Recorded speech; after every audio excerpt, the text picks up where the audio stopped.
Ασπρίσαι σαν τα μάρμαρα που είναι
Hello and welcome to the commemoration event. Hello and welcome to the commemoration event for the burning of Smyrna. 98 years ago, this once bustling hub of Hellenism was once considered the jewel of the Ottoman Empire and was extinguished when Turkish forces entered the city and began purging it of its Christian population. Armenians, Assyrians, and Greeks were targeted. The Federation of Pontian Associations of Australia has been commemorating this event for many years, and though Smyrna is almost 1,000 k's away from the nearest Pontian village, pain and the journey is a shared one. Today we will be speaking with a number of different academics and activists about the event, with a focus to try to extract exactly what happened then and why it's relevant today. Without further ado, what I do want to do is there are a couple of other things that, as a federation, we certainly do want to make our community, the wider community, aware of, and most importantly, something that we believe you, as a community, would be able to actually contribute with. What I will do is put my headphones on and swing over to our Secretary of the Federation.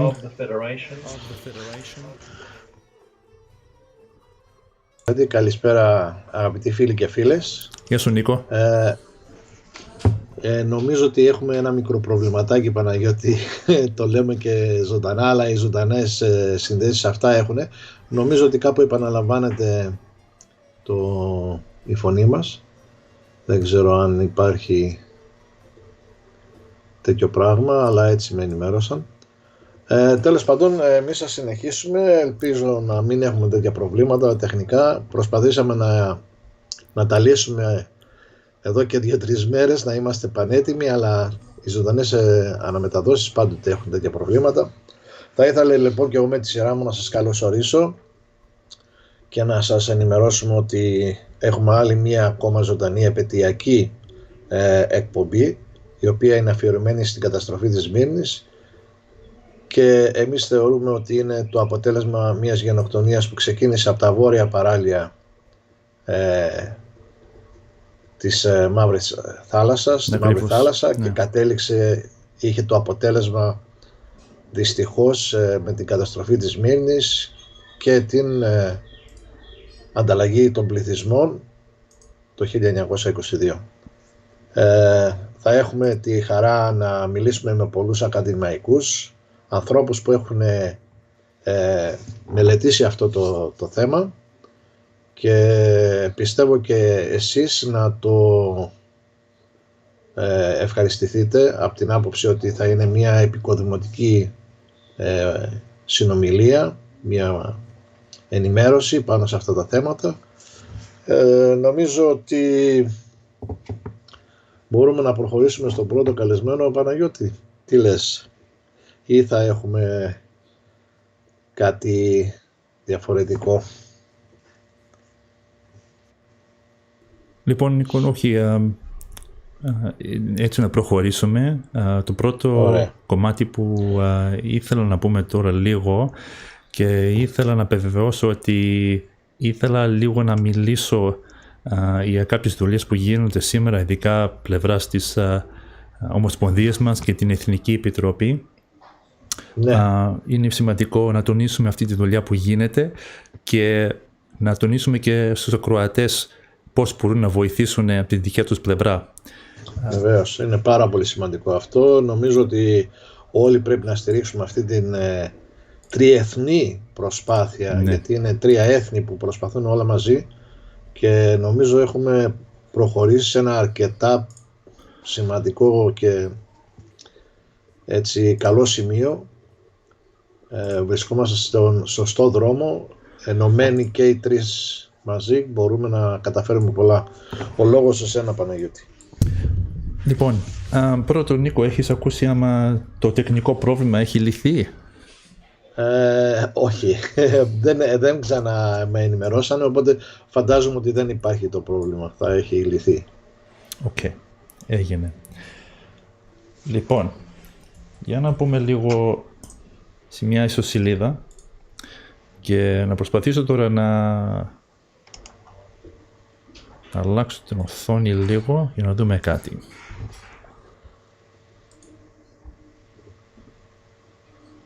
Λοιπόν,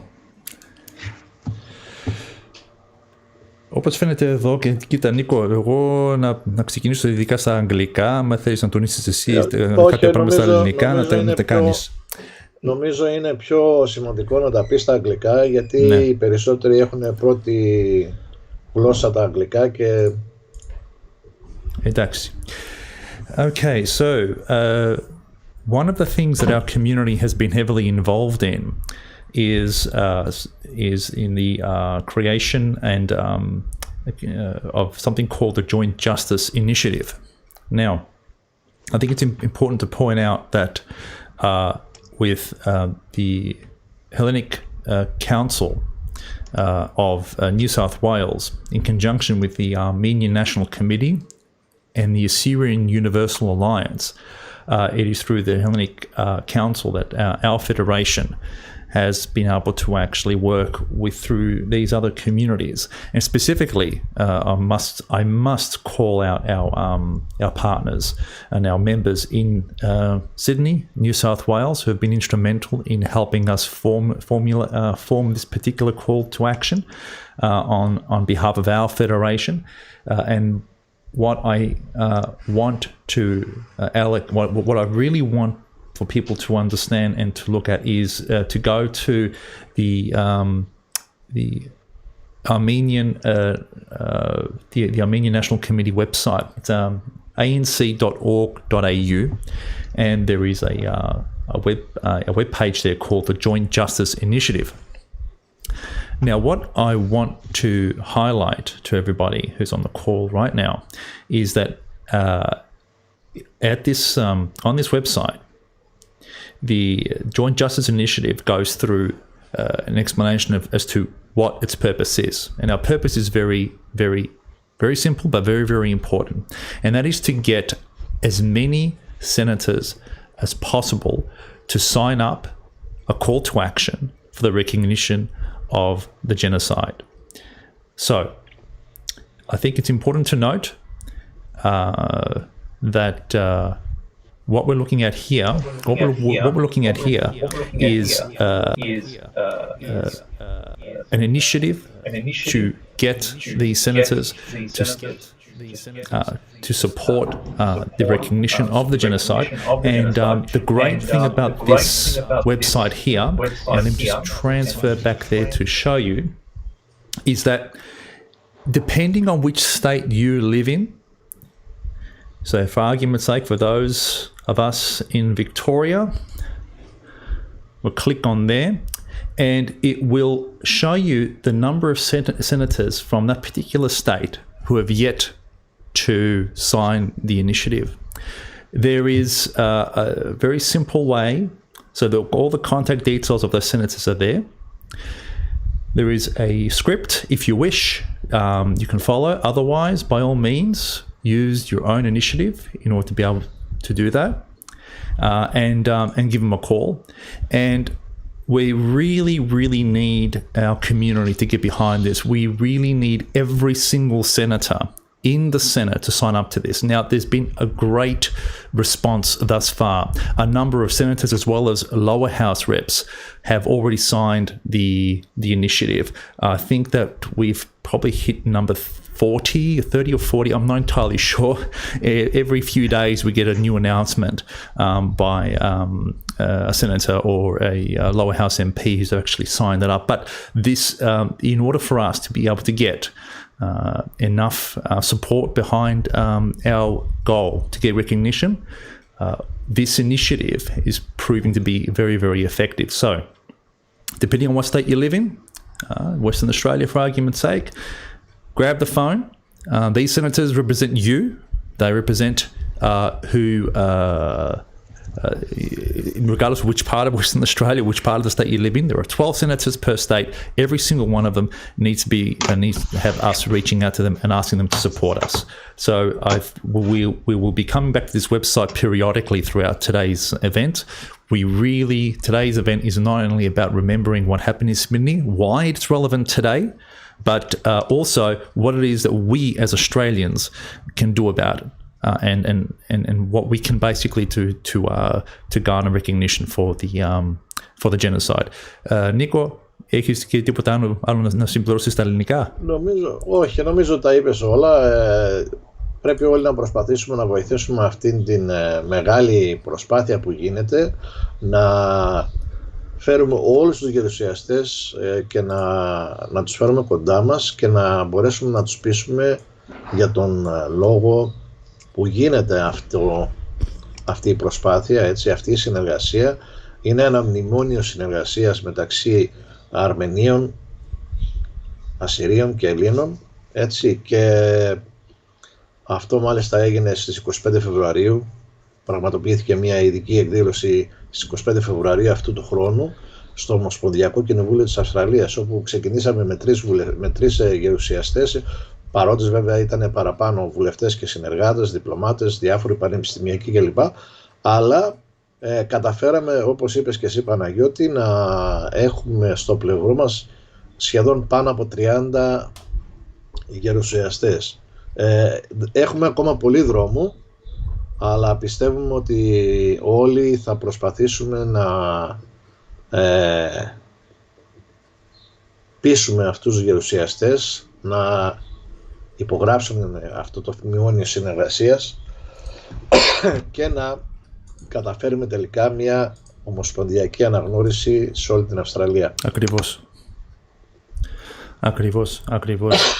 Είναι μια ειδική προσπάθεια και προς το παρόν έχουμε μεγάλα αποτελέσματα, αλλά πιστεύω, Νίκο, και πιστεύω ότι συμφωνείς ότι ο βάρος τώρα πέφτει σε εμάς ως Έλληνας, έτσι, επειδή ότι από τις τρεις εθνικότητες που κυνηγάνε για την αναγνώριση, εμείς έχουμε το μεγαλύτερο πληθυσμό, που πάει να πει ότι βάρος και να καταφέρουμε την αναγνώριση και να καταφέρουμε τους γερουστές εδώ να υποστηρίξουν το θέμα αυτό, πέφτει σε εμάς. Έχουν κάνει μια εκπληκτική δουλειά και οι Ασσύριοι και οι Αρμένοι, αλλά τώρα είναι η σειρά η δική μας τώρα να βοηθήσουμε όσο μπορούμε και να το σπρώξουμε και να το καταφέρουμε. Έτσι ακριβώς. Έτσι ακριβώς, Παναγιώτη. Νομίζω ότι είμαστε σε καλό δρόμο πάντως, δεν έχω αμφιβολία αφού ξεκίνησε αυτό το πράγμα. Εγώ θυμάμαι το Φεβρουάριο είχαν ξεκινήσει 3 γερουσιαστές είχαν υπογράψει και τώρα έχουμε το 30%, έτσι, έχουμε σχεδόν τους μισούς. Είμαστε σε πάρα πολύ καλό δρόμο. Λοιπόν, Παναγιώτη, ήξερες εσύ πόσο παλιά είναι η Σμύρνη? Όχι, Νίκο, να σου πω, να σου επιτρέπουμε και ώρες που το λέω, αλλά δεν ξέρω πότε ιδρύθηκε. Σε μία έρευνα λοιπόν που έκανα και εγώ πίστευα ότι ήταν με νεότερη πόλη, αλλά έπεσα από τα σύννεφα, έτσι. Χτίστηκε την 3η χιλιετία π.Χ. σε μία θέση που στο σημερινό Μπαϊρακλή, και υπάρχει ένας μύθος σχετικά με την ίδρυση της Σμύρνης. Κάποιοι λένε ότι την έχτισαν οι Λέλεγες, άλλοι ότι την έχτισαν οι Ίωνες και ότι ήταν ένα τμήμα της Εφέσου, γιατί είναι πάρα πολύ κοντά. Και άλλοι θεωρούν ότι ο ιδρυτής και θεμελιωτής ήταν ο Θησέας ο Θεσσαλός, εγγονός του Άδημητου, και άλλοι πάλι λένε ότι ήταν ο Θησέας ο Αθηναίος, και ο οποίος έδωσε το όνομα της Αμαζόνας γυναίκας του Σμύρνας. Κοίταξε να δεις τώρα πώς συνδέονται όλα αυτά με τον πόντο, έτσι. Οι Αμαζόνες ξέρουμε ότι ήταν στα παράλια της Μαύρης Θάλασσας, έτσι. Και τόσο πολύ, όταν λες 3.000 π.Χ. Ακριβώς, ναι. Δεν ήξερα ότι είχαμε και εμείς ιστορία που πήγαινε τόσο πολύ πίσω. Κι όμως, ορίστε. Αυτό βέβαια έτσι στη μυθολογία. Γιατί ο μύθος λέει ότι την έχτισαν οι Λέλεγες, άλλοι ότι ήταν οι Ίωνες, αλλά πίσω και υπάρχει μια υπόσταση μυθολογική από πίσω. Έτσι. Και όταν βλέπεις ότι ο Θησέας, ο Αθηναίος, έδωσε το όνομα της Αμαζόνας γυναίκας του, γιατί ξέρουμε ότι ο Θησέας είχε εκστρατεύσει εναντίον των Αμαζόνων. Έτσι. Ναι. Λοιπόν, βλέπεις ότι υπάρχει και μια σχέση του πόντου με τη Σμύρνη, την οποία έμεινα κατάπληκτος. Και ξέρεις επίσης ότι είναι μία από τις 7 πόλεις που ερίζουν κατά κάποιον τρόπο για την καταγωγή του Ομήρου, και λέγεται ότι αυτό επιβεβαιώνεται, λέει, από την προσωνυμία που είχε Μελισσηγενής, έτσι, με την οποία ήταν γνωστός ο Όμηρος, και αυτό εξαιτίας του ποταμού της Σμύρνης Μέλη. Υπήρχε ένας ποταμός ο οποίος ονομαζόταν Μέλη. Όταν λοιπόν τον προσφωνούσαν Μελισσηγενή, θεωρούσαν ότι κατάγεται από εκεί, από τα μέρη του ποταμού εκεί κοντά. Τώρα ιστορικά, αυτό μιλάγαμε μυθολογικά, ιστορικά τώρα περίπου το 1100 π.Χ., όταν οι Αιωλείς από την Κίμη της Αιωλίδος εγκαταστάθηκαν στον κόλπο της Σμύρνης και εκεί ίδρυσαν την πρώτη αποικία. Κατάλαβες, κάποια πράγματα που ευτυχώς που κάνουμε κάποιες εκπομπές σαν και αυτές και μαθαίνουμε κάτι παραπάνω εκτός από την καταστροφή της Σμύρνης. Ναι. Ναι, όχι, έχεις απόλυτο δίκιο, Νίκο, και αυτό με αρέσει. Και εγώ έχω μάθει 2-3 πράγματα ειδικά για την καταστροφή. Να σου πω την αλήθεια, όχι για την ιστορία, αλλά για την καταστροφή.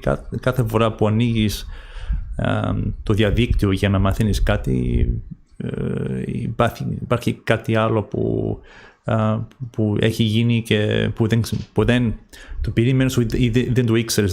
Δεν ήξερα π.χ. ότι ο Hemingway ήταν εκεί όταν έγινε η καταστροφή. Βλέπεις, είναι κάποια πράγματα. Πάντως η παρουσία της πόλης είναι ενεργή από το 1100 π.Χ.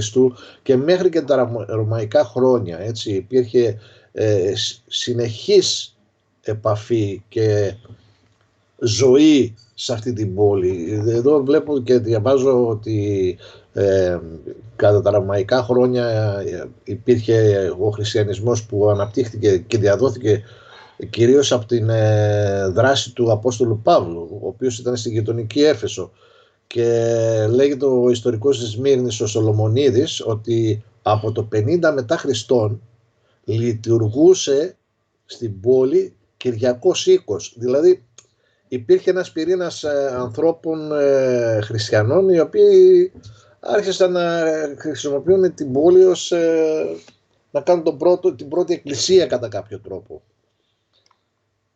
Κατάλαβες. Μάλιστα. Και συνεχίζει βέβαια, μπορούμε να περάσουμε ολόκληρη την ώρα για να αναφερόμαστε μέχρι και την τουρκοκρατία, αλλά επειδή το θέμα μας είναι συγκεκριμένο, νομίζω ότι θα πρέπει να προχωρήσουμε έτσι στον πρώτο καλεσμένο μας, αν είναι έτοιμος.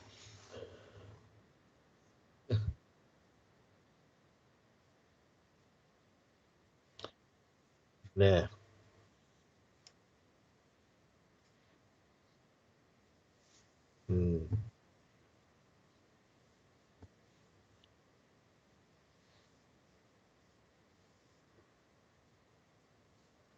Ναι, έχει μεγάλη σημασία. Νομίζω και τα λόγια του ανταποκρίνονται σε αυτό που διαδραματίστηκε εκείνη την περίοδο. Είναι μεταγενέστερο της καταστροφής της Μήνης, περίπου νομίζω 10 χρόνια μετά γράφτηκε, αλλά φαντάσου ότι πόσο πολύ μεγάλη, πόσο πολύ επηρεάστηκε γενικά ο ελληνισμός και δεν μπόρεσε να το ξεπεράσει αυτό το πράγμα και γράφτηκε αυτό το τραγούδι.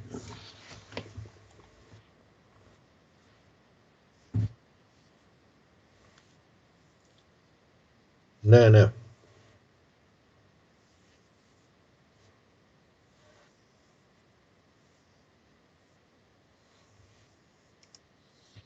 Ναι. Ναι.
ένας καημός γεννιέται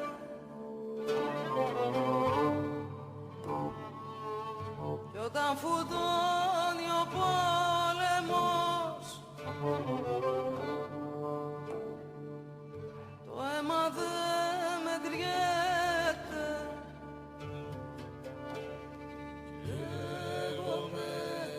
Καίγομαι, ρίξε κι άλλο λάδι στη φωτιά. Πνίγομαι, πέταμε σε θάλασσα βαθιά. Καίγομαι, ρίξε κι άλλο λάδι στη φωτιά. Πνίγομαι, πέταμε σε θάλασσα βαθιά.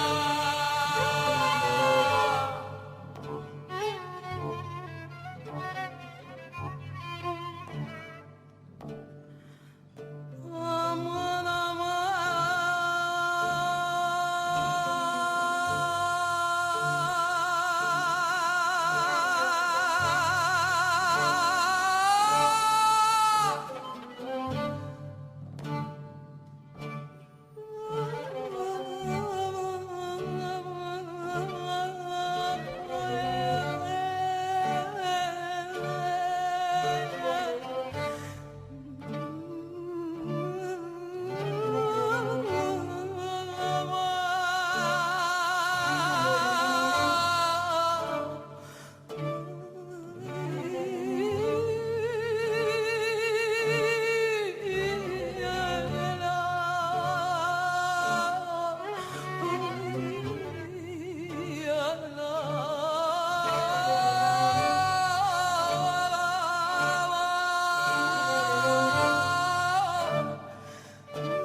ορκιστικά στα μάτια σου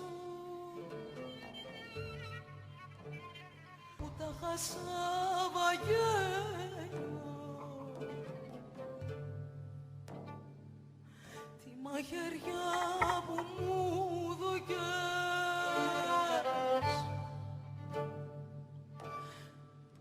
να σου τη γάμω γέλιο. Καίγομαι, ρίξε κι άλλο λάδι στη φωτιά.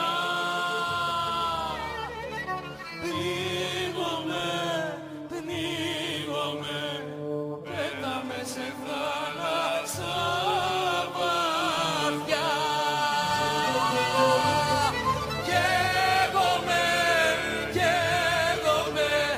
ρίξε κι άλλο λάδι στη φωτιά.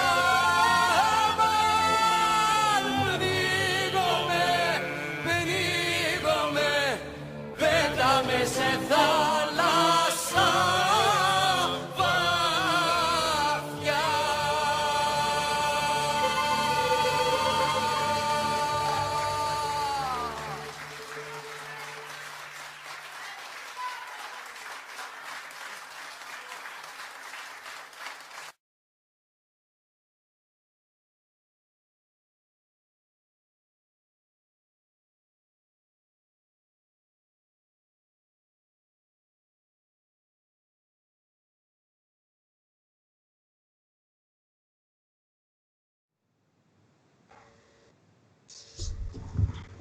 Αυτό το τραγούδι, παιδιά, Νίκο, αυτό το τραγούδι λοιπόν πες μας λίγο για το τραγούδι. Ναι.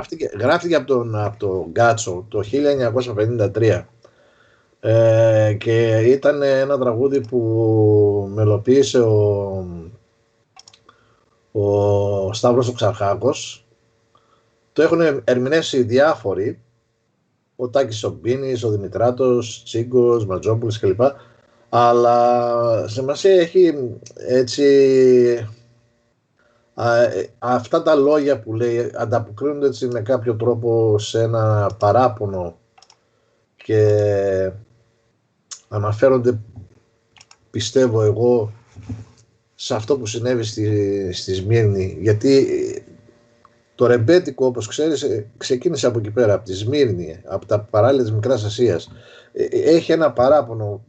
Βλέπεις ότι τα λόγια, έτσι, όταν γεννιέται ο άνθρωπος, γεννιέται ένας καημός. Και όταν φουντώνει ο πόλεμος, λέει, το αίμα δεν μετριέται. Δηλαδή όλο αυτός ο πόνος που βιώσαν αυτοί οι άνθρωποι μέσα από την καταστροφή της Σμύρνης, αλλά και τα προηγούμενα χρόνια, έτσι, λέει πνίγομαι, πέταμε σε μια θάλασσα βαθιά. Δηλαδή δεν είναι, τι να πω, είναι κάτι που σε συγκλονίζει νομίζω. Έχει μια ταύτιση με αυτό που έγινε νομίζω στη Σμύρνη.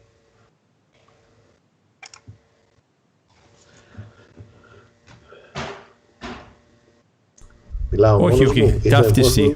Όχι, εμείς ακούμε.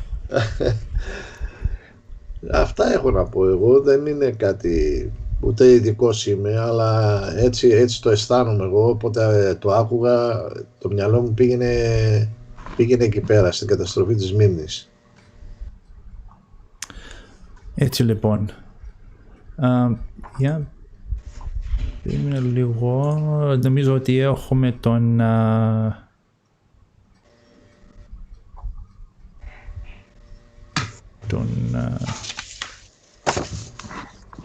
κύριο Παναγιώτη, τον Dr. Παναγιώτη Διαμάντη μαζί μας, αλλά για περιμένε για να το βάζω μέσα.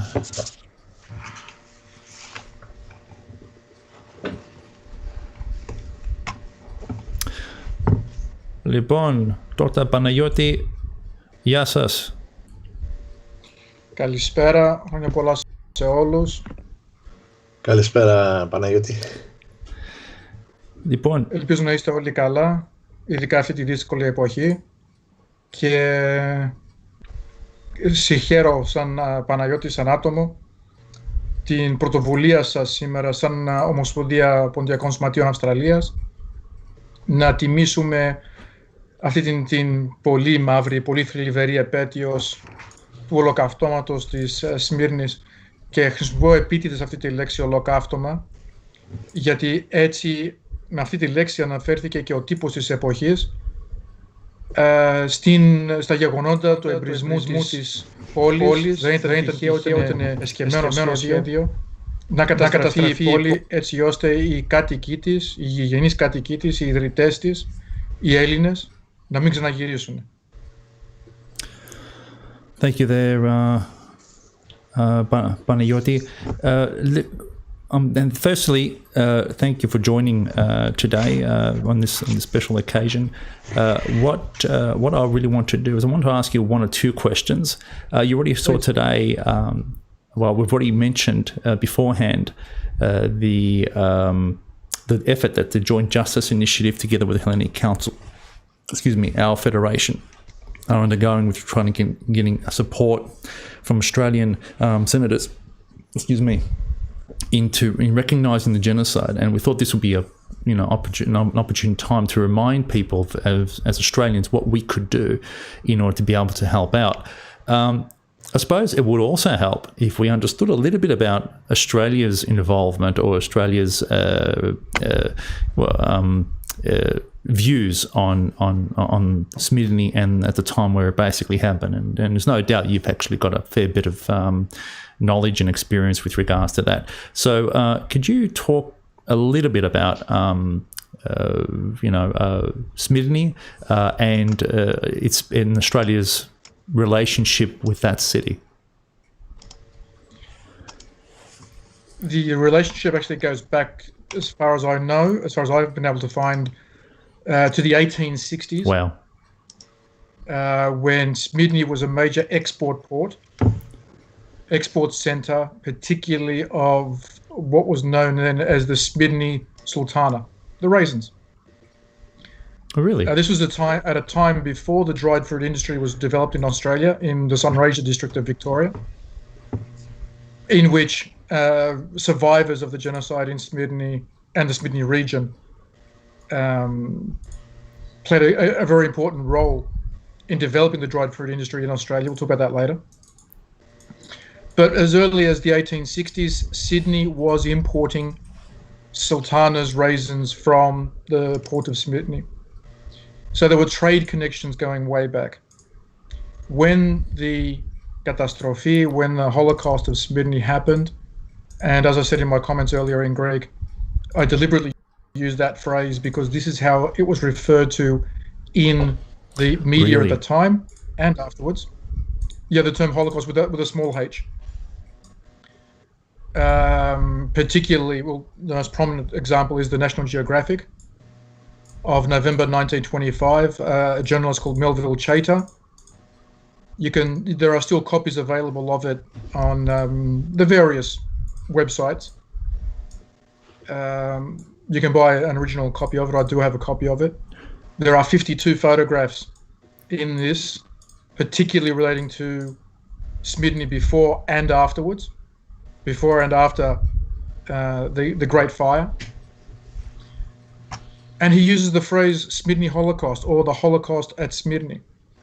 And if you look at the photo, the very apt photo that you've put up behind Nico, on the screen behind Nico there, you can tell from the smoke just how extensive the destruction was. The Christian quarter of the city was completely flattened. It was literally a smoking ruin. The fires were set a couple of days, and that's beyond doubt now. The fires were deliberately lit on a day when the winds were blowing from the east, so that they would blow away from the Muslim quarter in the interior of the city towards the coast.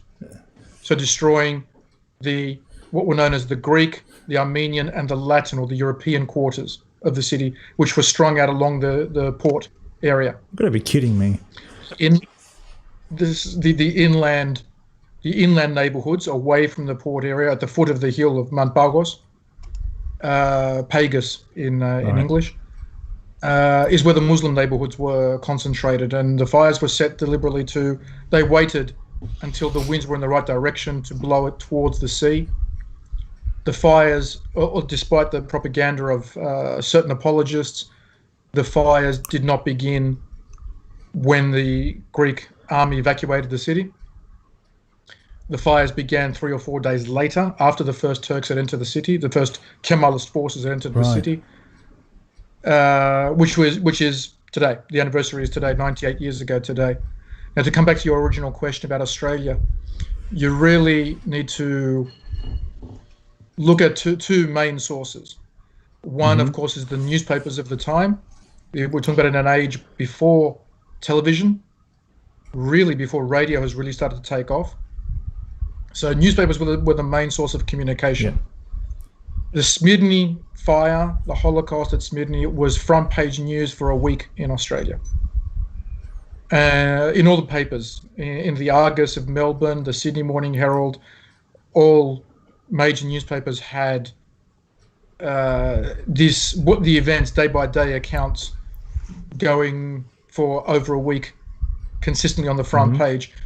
Anybody that knows anything about the media or follows the media at all understands that this is a major story. Smyrna was an international city. It wasn't just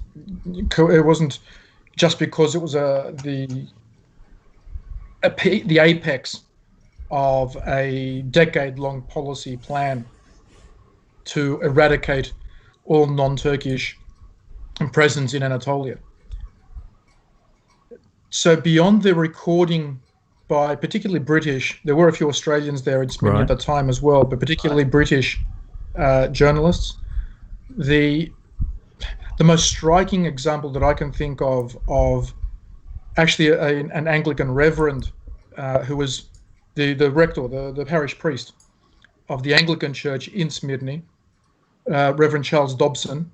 He was actually a Kiwi. Right. That through various coincidences ended up in Smyrna. He was actually there during the fire. Wow. So his diary, which has now been published by his granddaughter, Joanna Hislop, who's based in England, is a very powerful account by someone who really had no direct connection with any of the forces fighting at the time. He was writing as a man of the cloth, a man of religion, talking about how Armenians and Greeks were being systematically hunted through the streets. Anybody suspected of being Armenian was simply shot on the spot. Wow. And if you Google Charles Dobson, the name Dobson, you'll find his some publications by his granddaughter, by Joanna Hislop, of his diaries. He died a very young man. He was only in his 40s when he died, but he did have time to write his experiences. And out of all this media, out of writings by men like Dobson, by, of course, the Chater's National Geographic article, we then had a massive relief effort start. And this is particularly well documented by Peter Stanley and Viken Babkenyan's book, Armenia, Australia and the Great War. There's an entire chapter dedicated to the Smyrna time, the Smyrna section of the genocide. How big a story, how big an issue was it? In 1922 alone, okay, so just in that calendar year, which basically means between September and December of 1922, Australia sent $100,000 worth of aid. Back then? In 4 months. $1922. A lot of money in those days. $100,000. $100,000 worth of aid. Okay. That's amazing. So in today's terms, we're talking 7 figures. Wow. When you factor in a century of inflation, currency changes, manipulations, etc., you're talking about 7 figures. Somewhere north of $10 million in modern terms. So, an economist can, or an actuary can correct me on that. We're effectively talking about, I want to paint a picture chronologically now. So up until this all happened. This started on the 8th of September, right? Isn't that when the Kemalist forces were 8th to 9th? 8th and 9th of September is when the first Kemalist units, the cavalry, the Tsets, as we call them in Greek, which is actually a Turkish word, but we don't like to say that. Fair enough. So they arrive at the city, right? The city. They enter the city, and I've read that officially they were under strict orders not to pillage and not to burn and what have you, right? That's what it looks like, because they didn't until the winds shifted. So when that happened, so when did the fire begin on the 13th? The fire began. So it's a good 5 days. So I heard that the soldiers started raping and pillaging and killing from the 8th and the 9th. I think we've got a video coming up later on the Metropoliti Chrysostomos, who I think during that time was killed and quartered to some horrible death from what I've read. He was literally torn apart alive. He was ripped to pieces alive. Okay. All right. We've got to remember that we're dealing with 2 different calendars as well. That's him. Sorry, 3 different calendars. Yeah. Okay, so one, we're dealing with the old Julian calendar, which the Greek Church and Greece, the Greek world at that time, was still using. We're dealing with the modern Gregorian calendar. Right. Yeah, the one we use today. And we're dealing with the old Ottoman/Islamic calendar. So some of these dates tend to shift around a bit. Right. So you'll see on a lot of Greek websites that at the end of August is when Saint Chrysostomos of Smyrna was martyred. But by the Gregorian calendar, by the one we use today, it's actually the middle of September. So it's about 2 weeks later. Right. So the timeline can be a bit messy. But what is broadly accepted is that the Kemalist troops moved in some sort of order. Yeah. They took control of the city. The final Greek army units had evacuated a few hours earlier. Right. The διοικητή, the commissioner, υπότος αρμοστής της Smyrnis, ο Steriadis, had been evacuated by the British to Constantinople, and from there he sailed to France into exile. He was later sentenced to death in absentia for his role in the whole catastrophe. Right. So the city, it was completely under control of Kemal's forces when the fire started. When the massacre, when the looting, the destruction started, the city was completely in their control. Okay. This is beyond doubt, beyond question. There are too many sources that agree on this point.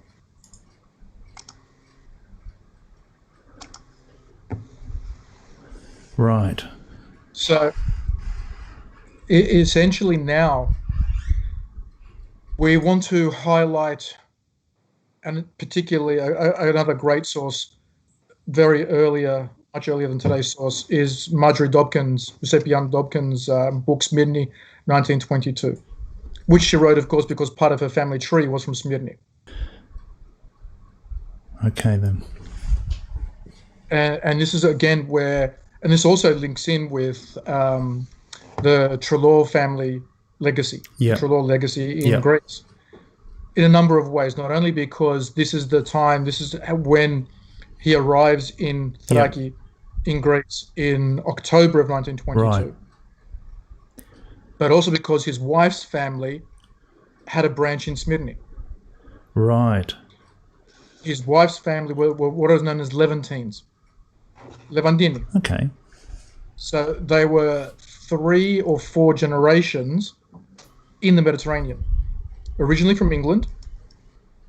But if I remember correctly, Mrs. Kathleen Trelaw's grandmother was born in Smyrna.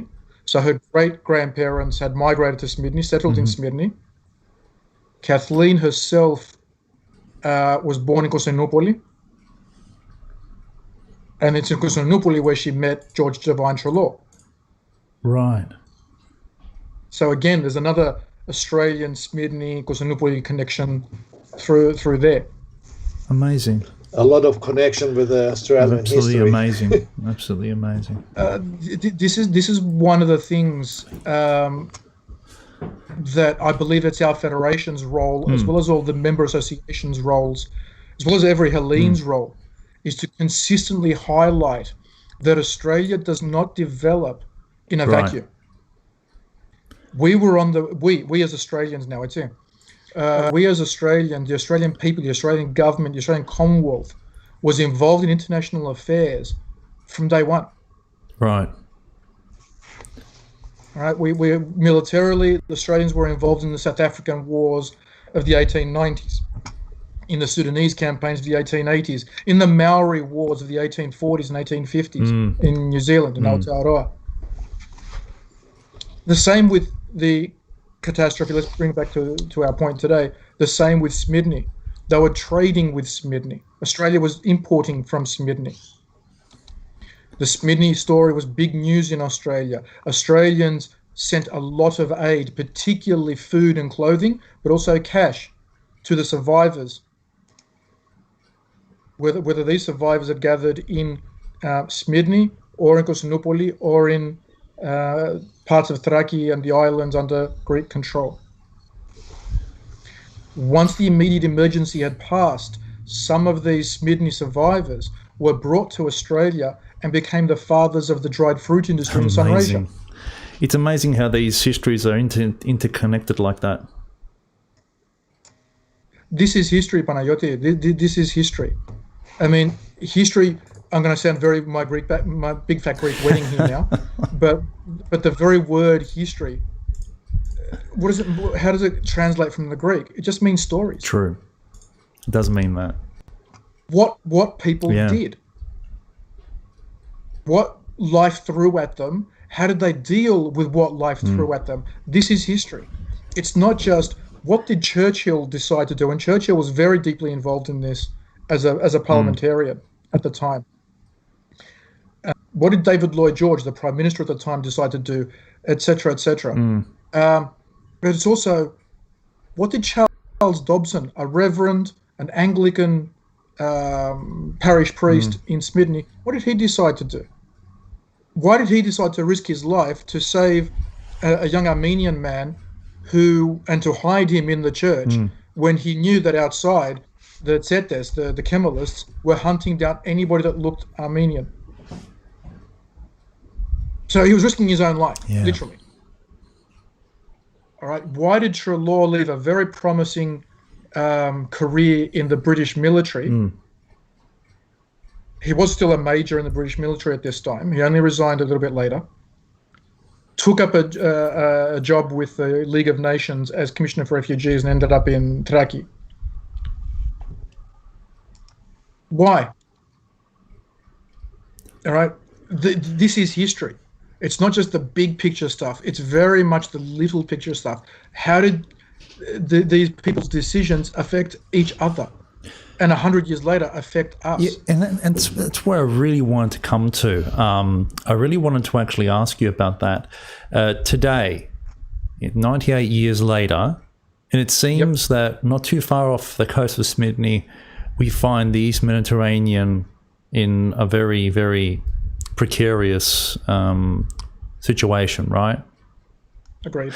And we even got someone as recently as a few days ago, a parliamentarian who has asked the PM to intervene in trying to convince the current president of Turkey, Erdogan, not to use that not to use the war rhetoric. And the man, when he talks about driving Greeks back into the sea and we'll show them like we did 100 years ago, he's talking about this, isn't he? This is what he's talking about this event, right? So the thing is, and this is what I have a major issue with.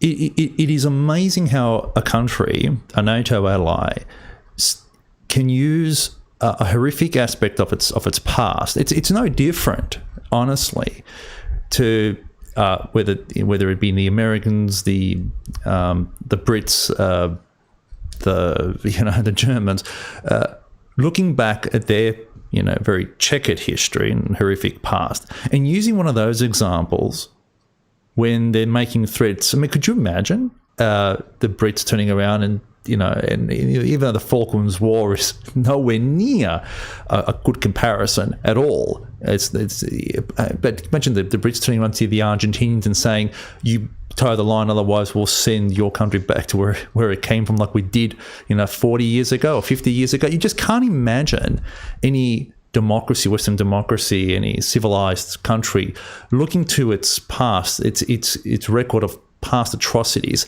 and using that as a tool, as a moment of glorification. I can't even imagine many, and the fact that they do it and they've been doing it for years, I find that, and the fact that you've got many countries placating that behavior, I find that astonishingly perplexing. You shouldn't be perplexed at all. You need to study technology less and study history more. Probably right. Because then you wouldn't be perplexed at all. Look, I'll throw in a Greek phrase. Το παν είναι το συμφέρον. Right. And I'll translate it. It's all about interest. Yeah. Okay.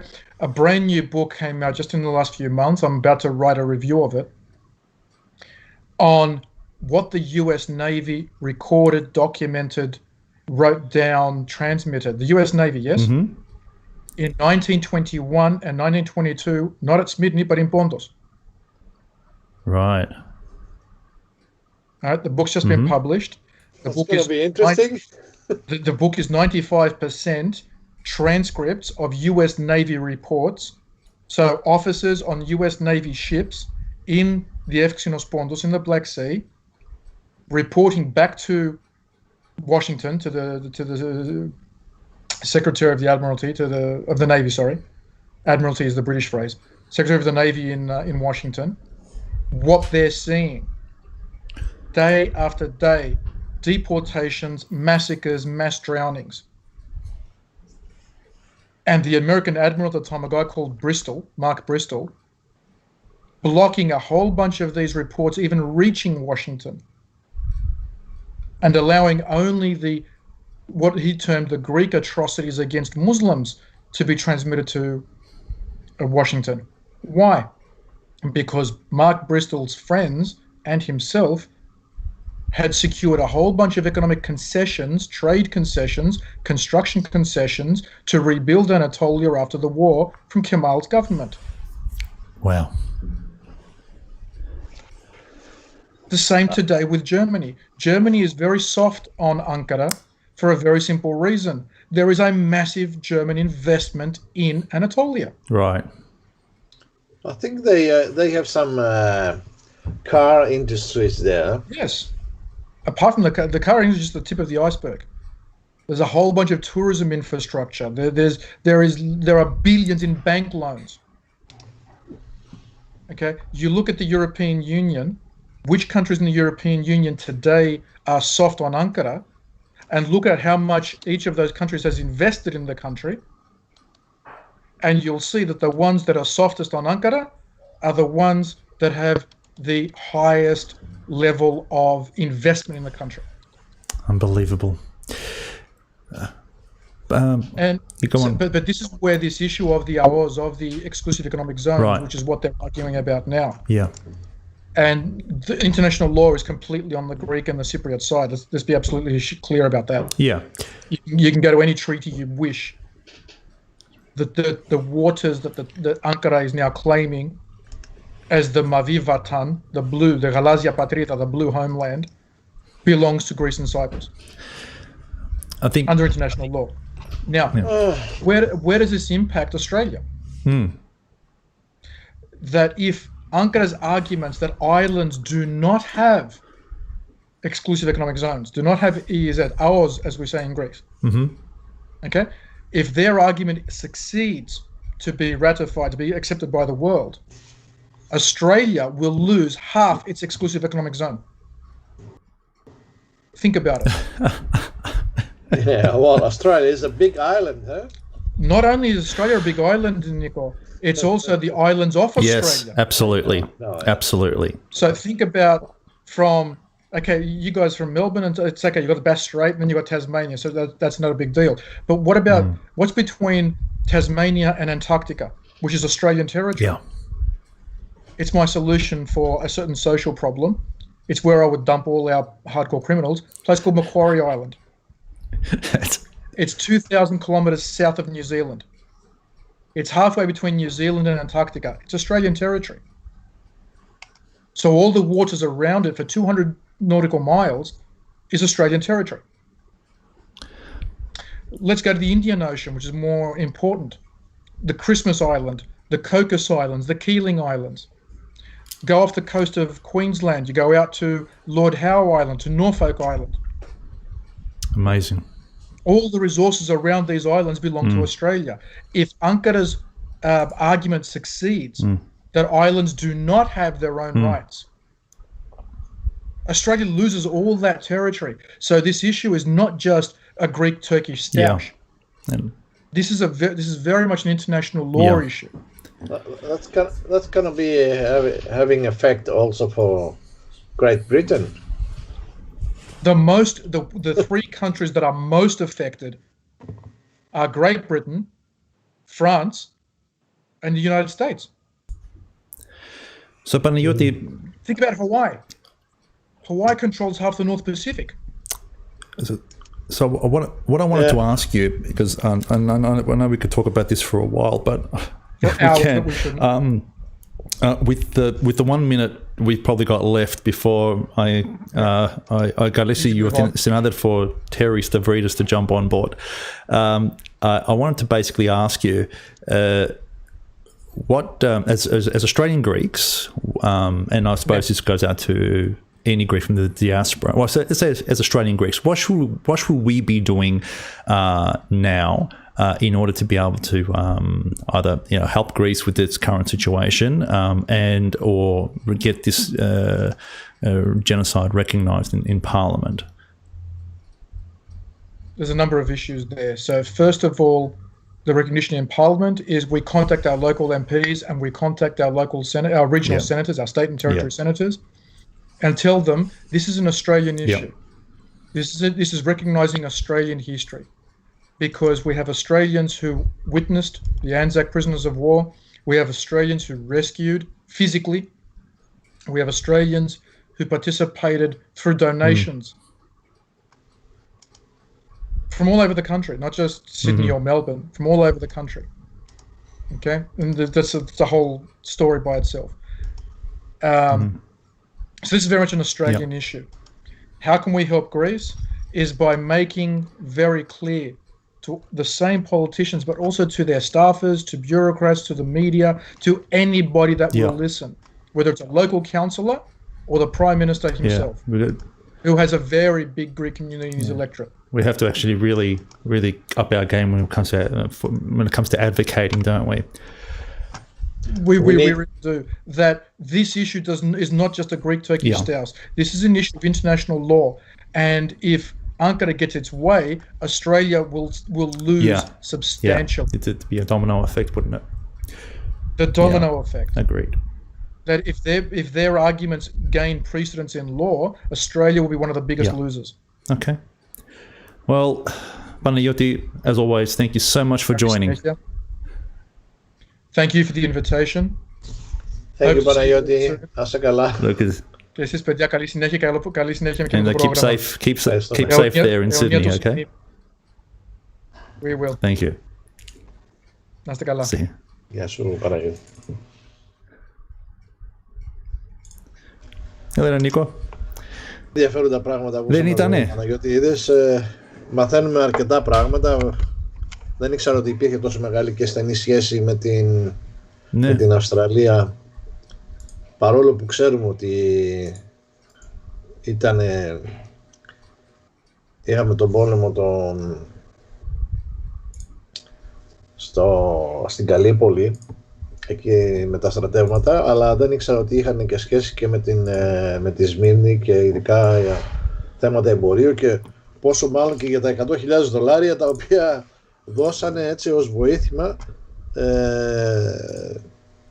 οι Αυστραλοί πολίτες. Μάλιστα, πολύ ενδιαφέροντα πράγματα ακούσαμε τον Παναγιώτη.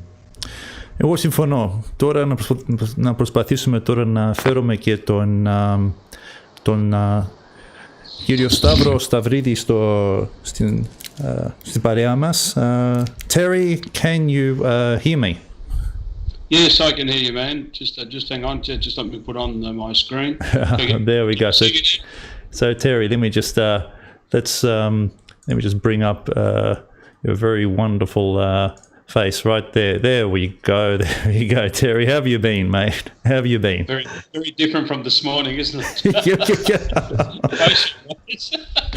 Well, I think that the beard suits you, mate. So it's but I really want to. I really want to thank you for making the time to join us today on this particular day. Now, Terry, just a brief history about yourself. I know that you're an academic. I know that you've done, you've done your major studies in this area of history. I know that you've worked in the US as well as here in Australia in academia. But just talk a little bit about. I was going to do a whole bio thing on you. I've got it right here, but I thought, you know what, it seems a little impersonal. Why don't you tell us a little bit about yourself, and then I want to ask one or two questions with regards to your views on this particular day. Okay. I was born to Greek parents in Cairo, Egypt. Wow. Okay. Yeah, my parents were also born there as well. Wow. The grandparents, one lot came from Constantinople. That's my my maternal grandfather. Right. and the paternal one came from the island of Lemnos, which was the staging base for Gallipoli. So and then we came to Australia, and then I tried it off into private industry, and then I decided that wasn't my forte at that time, and then went to university, got an MA degree in history, and have published a couple of books. I've made a number of contributing book chapters. Last year I was a research fellow at California State University in Sacramento, California. Just spent there 4 wonderful weeks. I would like to be there over now with the fires that they got over there in my other homeland. Yeah, it does look scary. You're right. Yeah, it is scary. Yeah, it is. Very scary. So that, in a nutshell, is who I am, and also too, I'm a freelance writer for the Greek American paper, the National Herald. Brilliant stuff. Yeah, brilliant stuff. So, so clearly highly qualified. So, given that, is it your ancestry from Egypt, the first?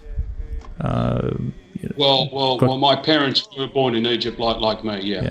And was it that background? If your parents, so to speak, did they flee Egypt during the 1950s or 60s, the uprisings there?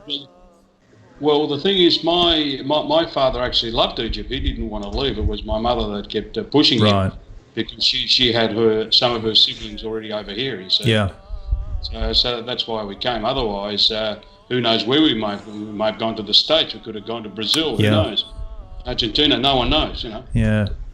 And so what sparked your interest in history, Ottoman history, or specifically because you've done a fair bit of research on the Greek genocide and that period of time in Greek or Ottoman history. What sparked it?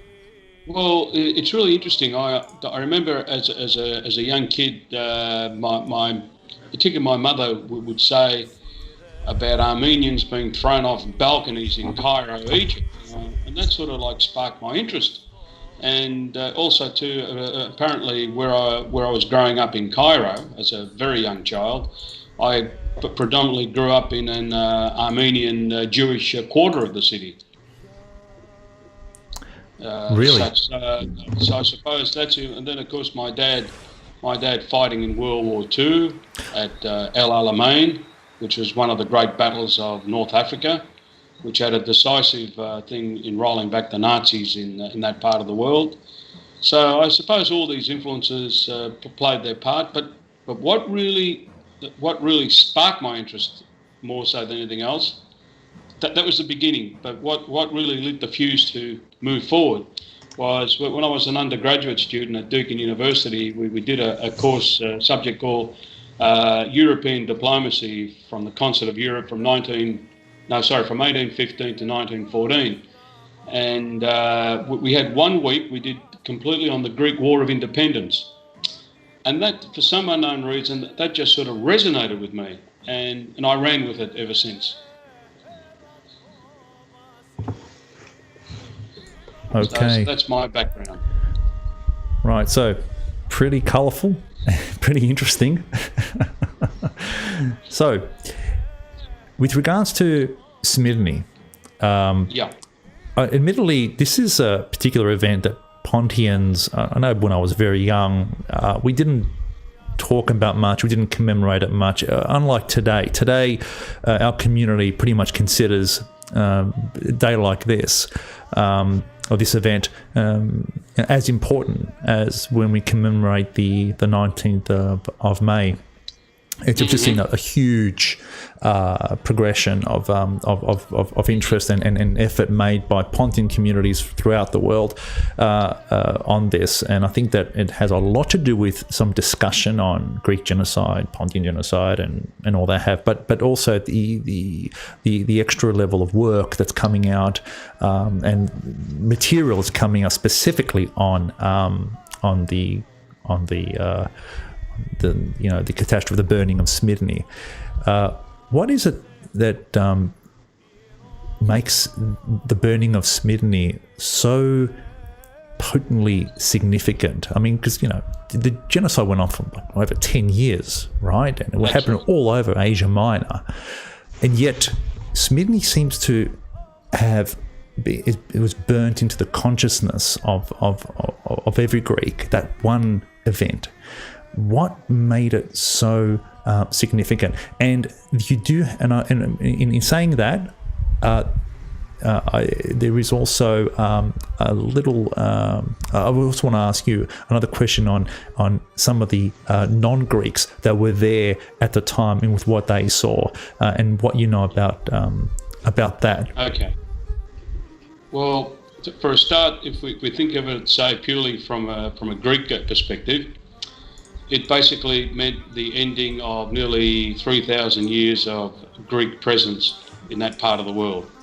So when the refugees were basically, like the picture that Mr. Markoutis has in the background there, when they were all lined up there at the on the quay there at Smyrna, for them that was just basically like losing everything that had been worked for over the centuries, was just basically lost in a matter of days.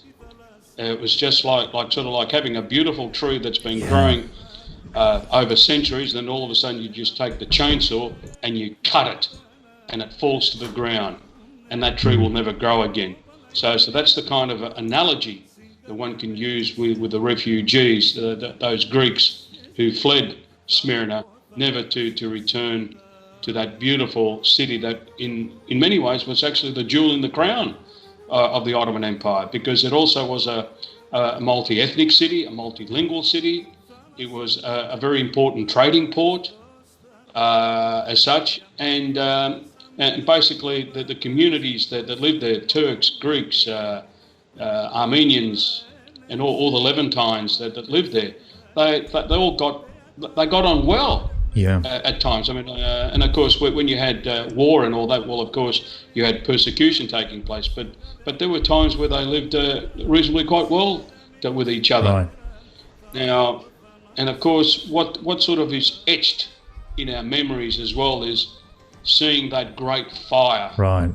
that great Holocaust that took place.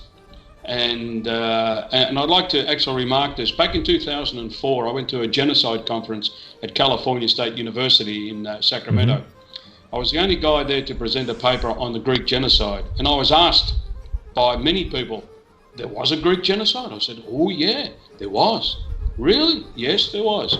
Okay. Mm-hmm. And that really surprised many people.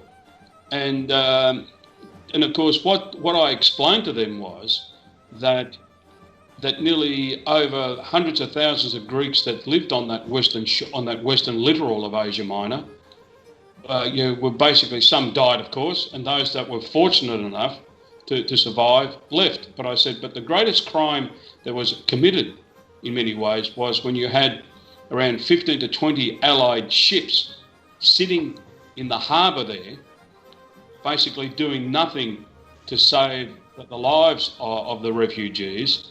And those that did swim out and clutch the ropes to try and get on board to go to safety, they were being cut down and tossed back into the water. And of course, they knew that if they go back, well, it was basically death. And of course, because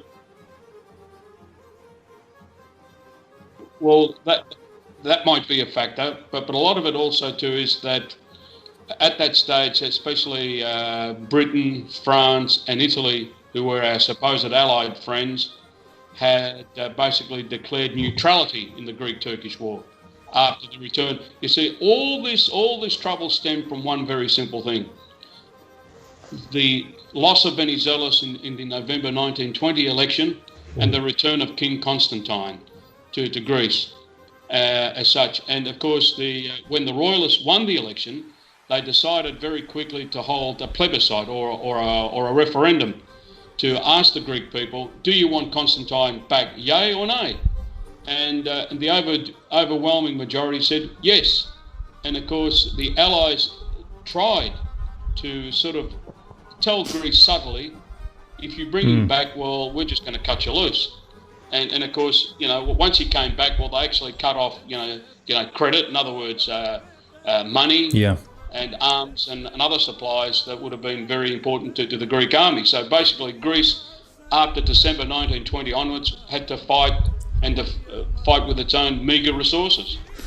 So the country was really bankrupt. By the time the conflict finished and we were kicked out of Asia Minor, the country was actually flat broke.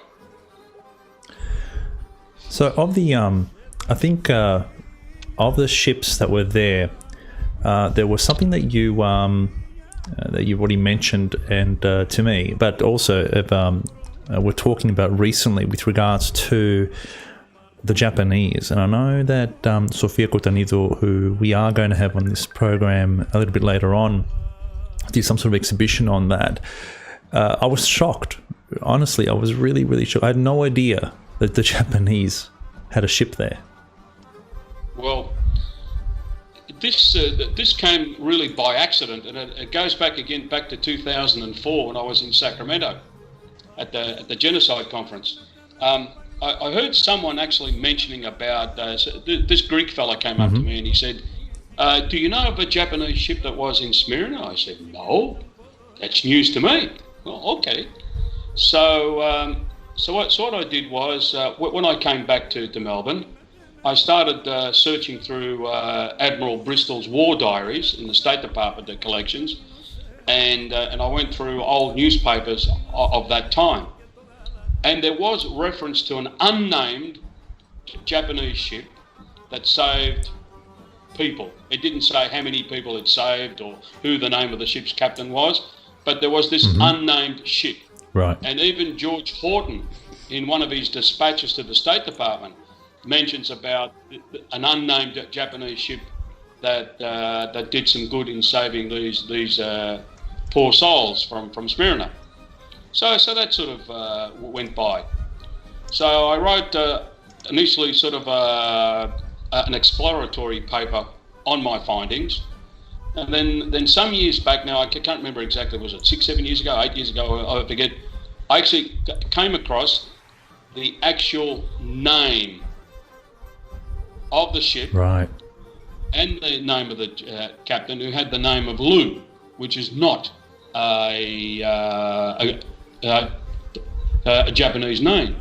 Lou. So I expanded that out, and I found details of this in old Greek newspapers. So that was the reference where I found the name of the ship and the name of the ship's captain. Now, but of course, this is an ongoing project because I've posted up on my Asia Minor page called Asia Minor 1912 to 23. People telling me, I've asked, I said, do you have letters, any kind of documentation that can help me finalise or complete the project? And people just put likes and well, fine, that's fine, but I don't want your likes. Give me documents so I can complete the project. But that's good. But I'm still glad that people like what I've posted up there. Now, what I'm really annoyed, and I say this publicly, what I've noticed is that there's sort of like a new industry has come around this Japanese ship. Okay. And all of a sudden, people are writing about a Japanese ship without an attribution to my original research. Right. And I find that really disrespectful to my work. And I thought at times to take legal action, but because trying to find someone to run the case with you legally, is costly, so I've just left it there. But all I just ask people who do research the Japanese ship, and if they start the research, I just like at least an attribution that I was the guy that started the research. And even there was recently a Japanese scholar, I forget her name, she teaches at a Japanese university. Right. I originally found an article of hers, it was about 13 or 14 pages long, and had about 35 footnotes, thereabouts. Well, she did cite me in 4 of those, right, which was great. So 1 in 8, was mine. So about 12.5% of the citations were from my research. Now, I'm glad that she's taking it a step forward. But I think, I forget what time it was. recently invited to give a speech in the US.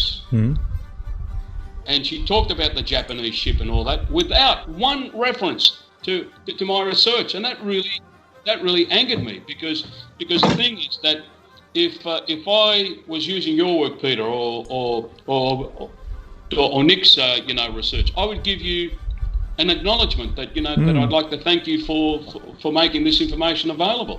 And of course, that's one of the niceties that we supposedly have in academia is to give an acknowledgement to previous research. Because look, it doesn't really cost you anything, does it? No. Look. At the end of the day, guys, none of us have a monopoly on wisdom or knowledge.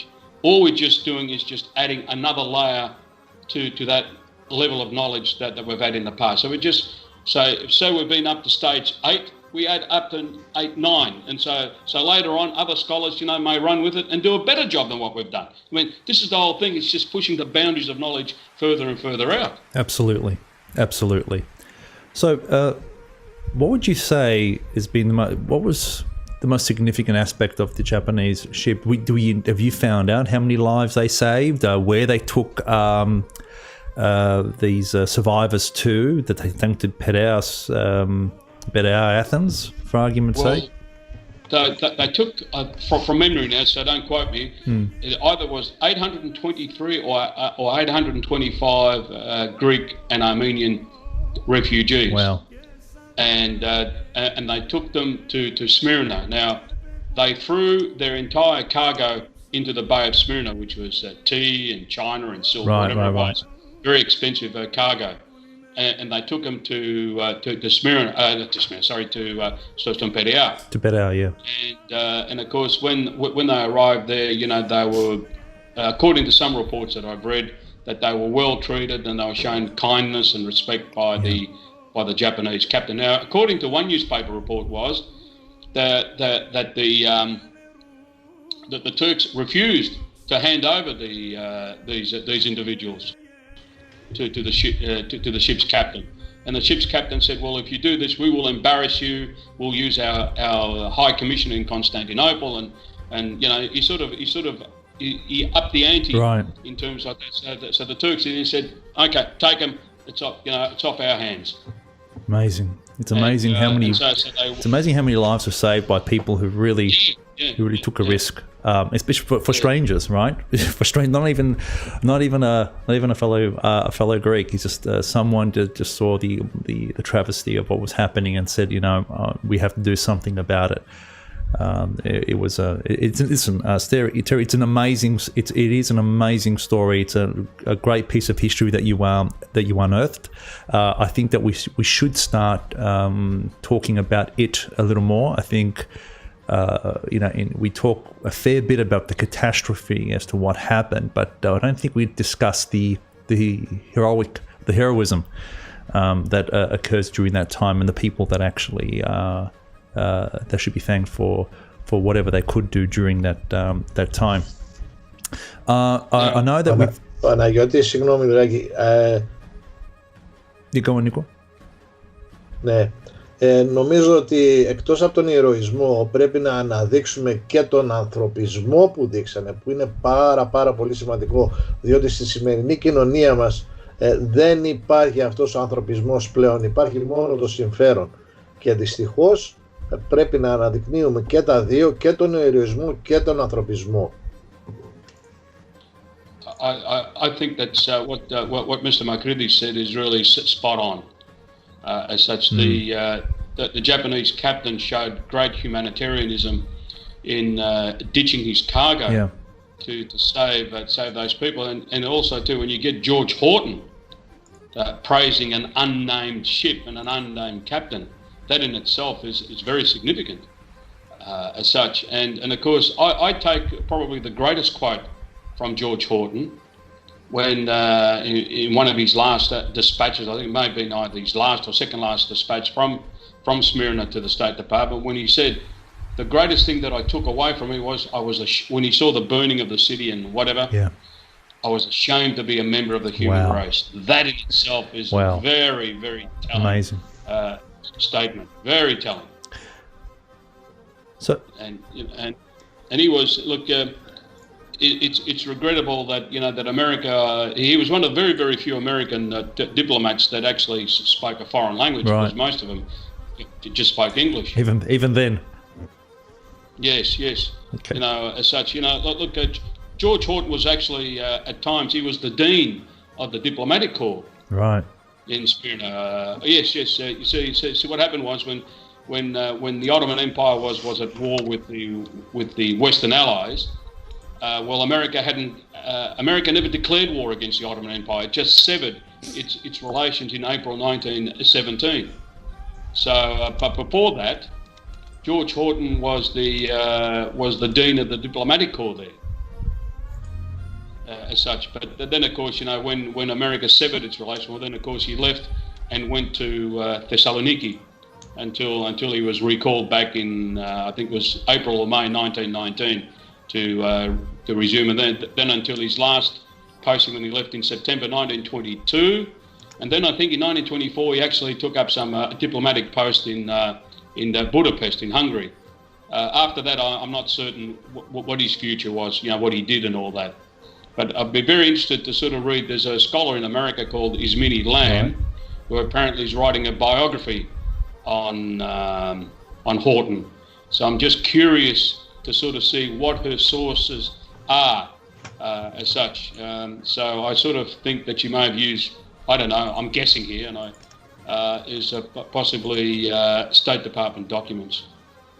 Right. So, we are sort of running out of time, but I did want to highlight one thing, and that is I really wanted to actually ask you about some of the other work that you're doing. Now, I think we spoke about this beforehand, and but this is all online. So I know that you mentioned how you're sort of moving away from non-fiction, and you're dabbling in historical fiction, right? Well, because I really think that a lot of people, from my background, and sort of looking into a lot of books and all that every day, I sort of find that straight out diplomatic history, economic history of that period would only appeal to a very small segment of the reading public, and those that may have just an overall general interest in history. But I think is that if we focus on events of that period, but through the eyes of fictional characters, it changes the dynamics of history. Because even though you have, fictional characters, but you can invent individuals to sort of describe or analyse events of a previous time through their eyes. And for example, I'd just like to give a plug here to my forthcoming book. It's called Tales from the Last Days of Anatolia, and I think I've posted up an image of it there. On the normal screen that you get on Skype. Oh, sorry. So you okay? We'll tell you what we'll do, because I really want to actually see. Here it is. So let me open this image up. Let's see if I can't open save to. You know what? Let me just save to downloads. Now let me just open that up, because I think I saw this for the first time. Now let me just go to sharing the desktop here, and bang! I think we can all see that now. Yep, that's the book itself. We're looking to try and sort of make the official release sometime towards the end of this month. I'm just waiting basically on an official press release from the publisher, so I can actually move it forward. It is the way, I believe, Terry, because I tell you now, there are books that I've read on history, and I love the non-fiction stuff. I really do, but the fiction is a bit of a guilty pleasure, and I think that if you can sort of marry the two, I think that it's almost like as a reader, almost like having your cake and eating it as well. And I think that's the reason why it is so appealing. It also allows you to emotionally connect with the story and with the people, and if it can transport you back at that time, I think it's also another great thing. And let me ask you this: this is it a one story, a collection of stories? It's basically there's one guy who has 8 parts. There's another one 5 parts. I think there's another one 3, and then there's about half a dozen or so single stories. Right. I'll just give you an example like that. A friend of mine has written a book about a Greek journalist. They translated the book, and so I've changed his name and basically fictionalized what I thought would be 1 or 2 part series to this for publication. Is now turned out into a 12-part series. Wow. On this fictional journalist. And I even gone so far as to writing about the trial of the 6, the royalists who got shot for the Asia Minor catastrophe, and also wrote one piece especially on the trial of Prince Andrew, the father of Prince Philip. Right. Through the eyes of this fictional journalist. So anyway, so there's more to come. Fantastic. Well, we really can't wait. You're going to keep us informed of this, right? And we'll just make sure we'll inform the rest of the community regarding the outcome, the coming out of this particular book, and we wait with great anticipation there, Terry. Thank you very much for the opportunity. No, it's our pleasure, and anything that sheds light onto this time and what happened there, and anything that could just move people enough to care about what happened then in order to do something about it today. Like and as I was saying to Panayotis Diamandi beforehand.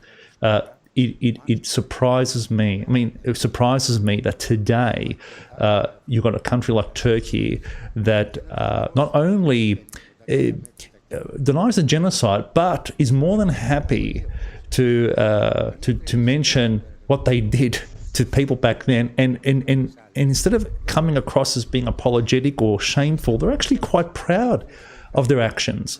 You see Erdogan saying what he basically says, and he says it, that rhetoric that he uses, that it's all about glorifying that event. And to me, if you've got a country whose leadership, and let's face it, he's one of many who've come through that just look to that time as a time of great glory, and I just cannot understand. I think that when people look at history with, call it rose-colored glasses, call it with a complete lack of, empathy, I think that you're using it today, using those events today to further a political cause, and you're using that as evidence of your superiority, a form of Aryanism almost, right? I think that it's important that books like this, stories like these come out, just to educate people, like, this is what really happened, and this is what this country's leadership is glorifying, this behavior here. So, kudos to you for bringing that. Can I just conclude something by here? All means. If we go back to 200 years ago, one of the things that I noticed reading Admiral Bristol's war diaries, after the Greek army had failed to occupy Angora, or Ankara as we call it nowadays, you see entry after entry after entry of businessmen making trips to the nationalist capital, because at that time the Ottoman Empire had 2 capitals, one the official government of the Sultan in Constantinople, and the rebel government in Angora or Ankara.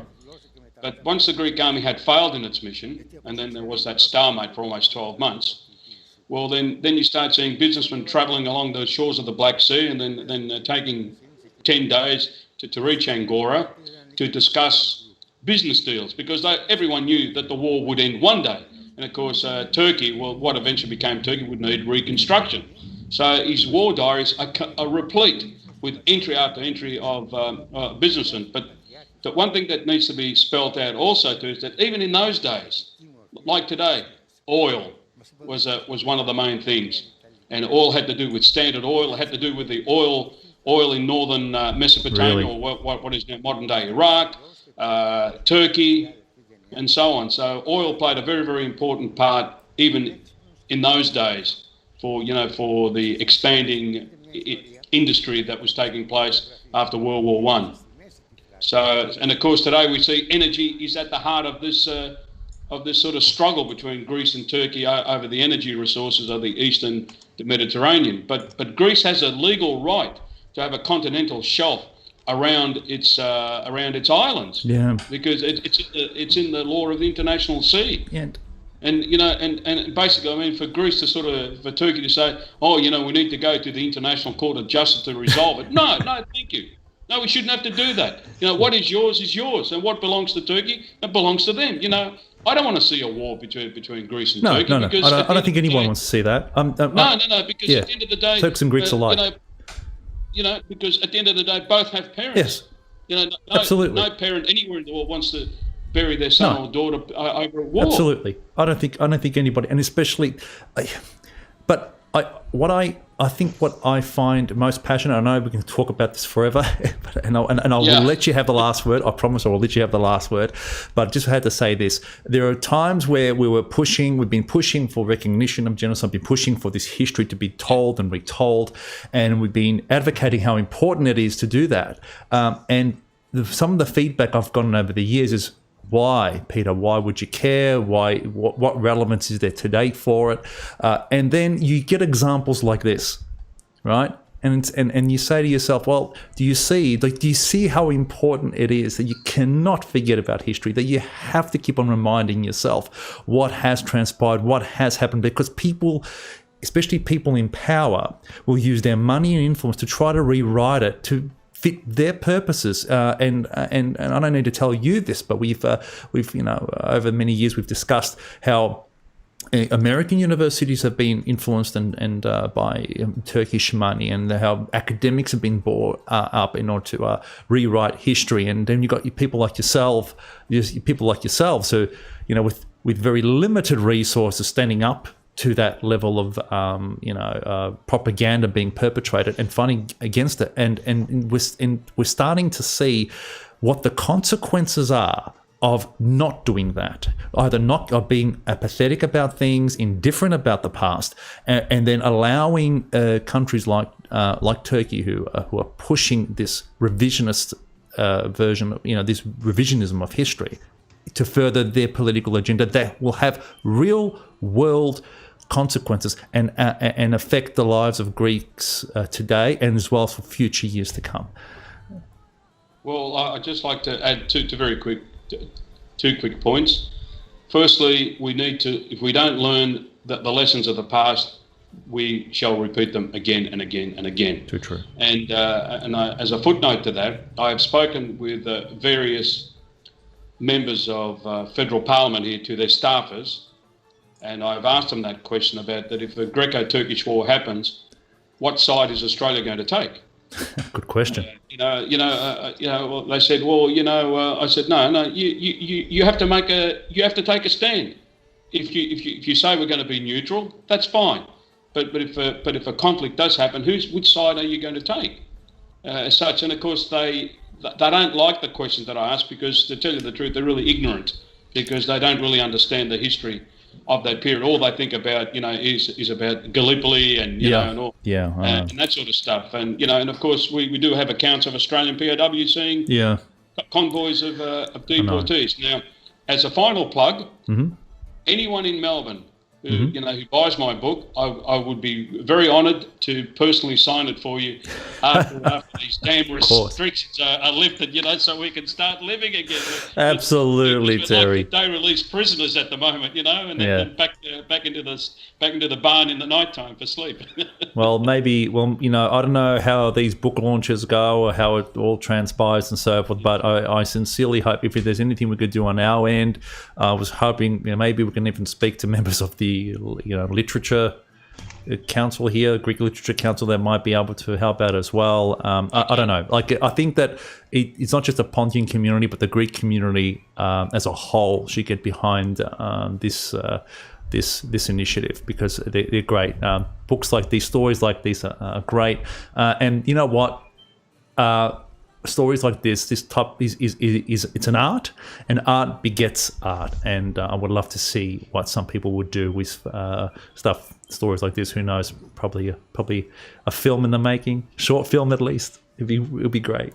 Well, as I said to you, Peter, you know, I'm quite proud to say this, that some of the stories in this collection that's coming out can easily be made into a short TV series, and even the one which is 8 parts or 5 parts, whatever, the longer parts, that they could easily be made into a movie. I mean, if you can make a movie out of The Promise, which was an excellent movie about the Armenian genocide, I can't see why we could. I couldn't see why we couldn't make one for such an important project like this. Absolutely. Anyway, but that's into the future. Anyway, let's take one step at a time at the moment. Not a problem at all, Terry. Listen, well, I know we've gone over, but it was great talking to you anyway. Thank you for making the time to join us today. And we look forward to getting updates on your book. Ευχαριστούμε πολύ. Να είσαι καλά, Terry. Thank you. Το ίδιο, κύριε Μακρύδη. Thank you. See you. Bye-bye. Bye-bye.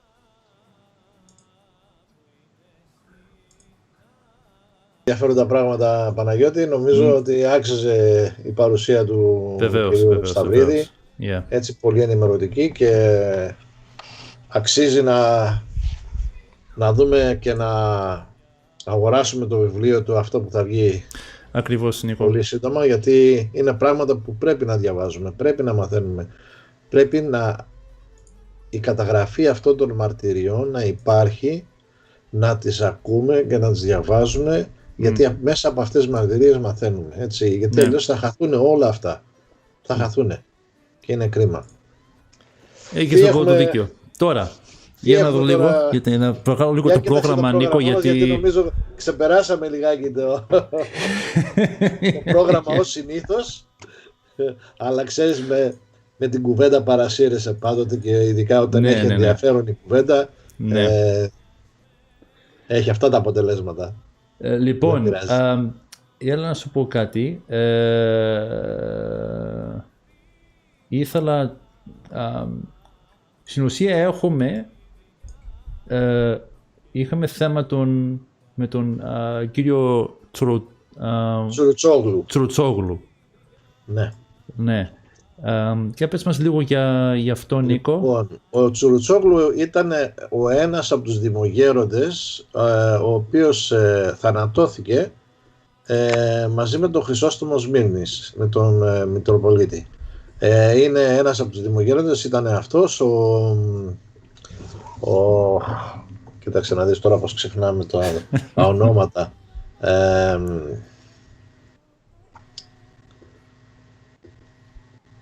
Και ξέρεις, όταν είναι και ζωντανή η εκπομπή και δεν τα έχεις και μαζί σου, δεν είναι και εύκολο.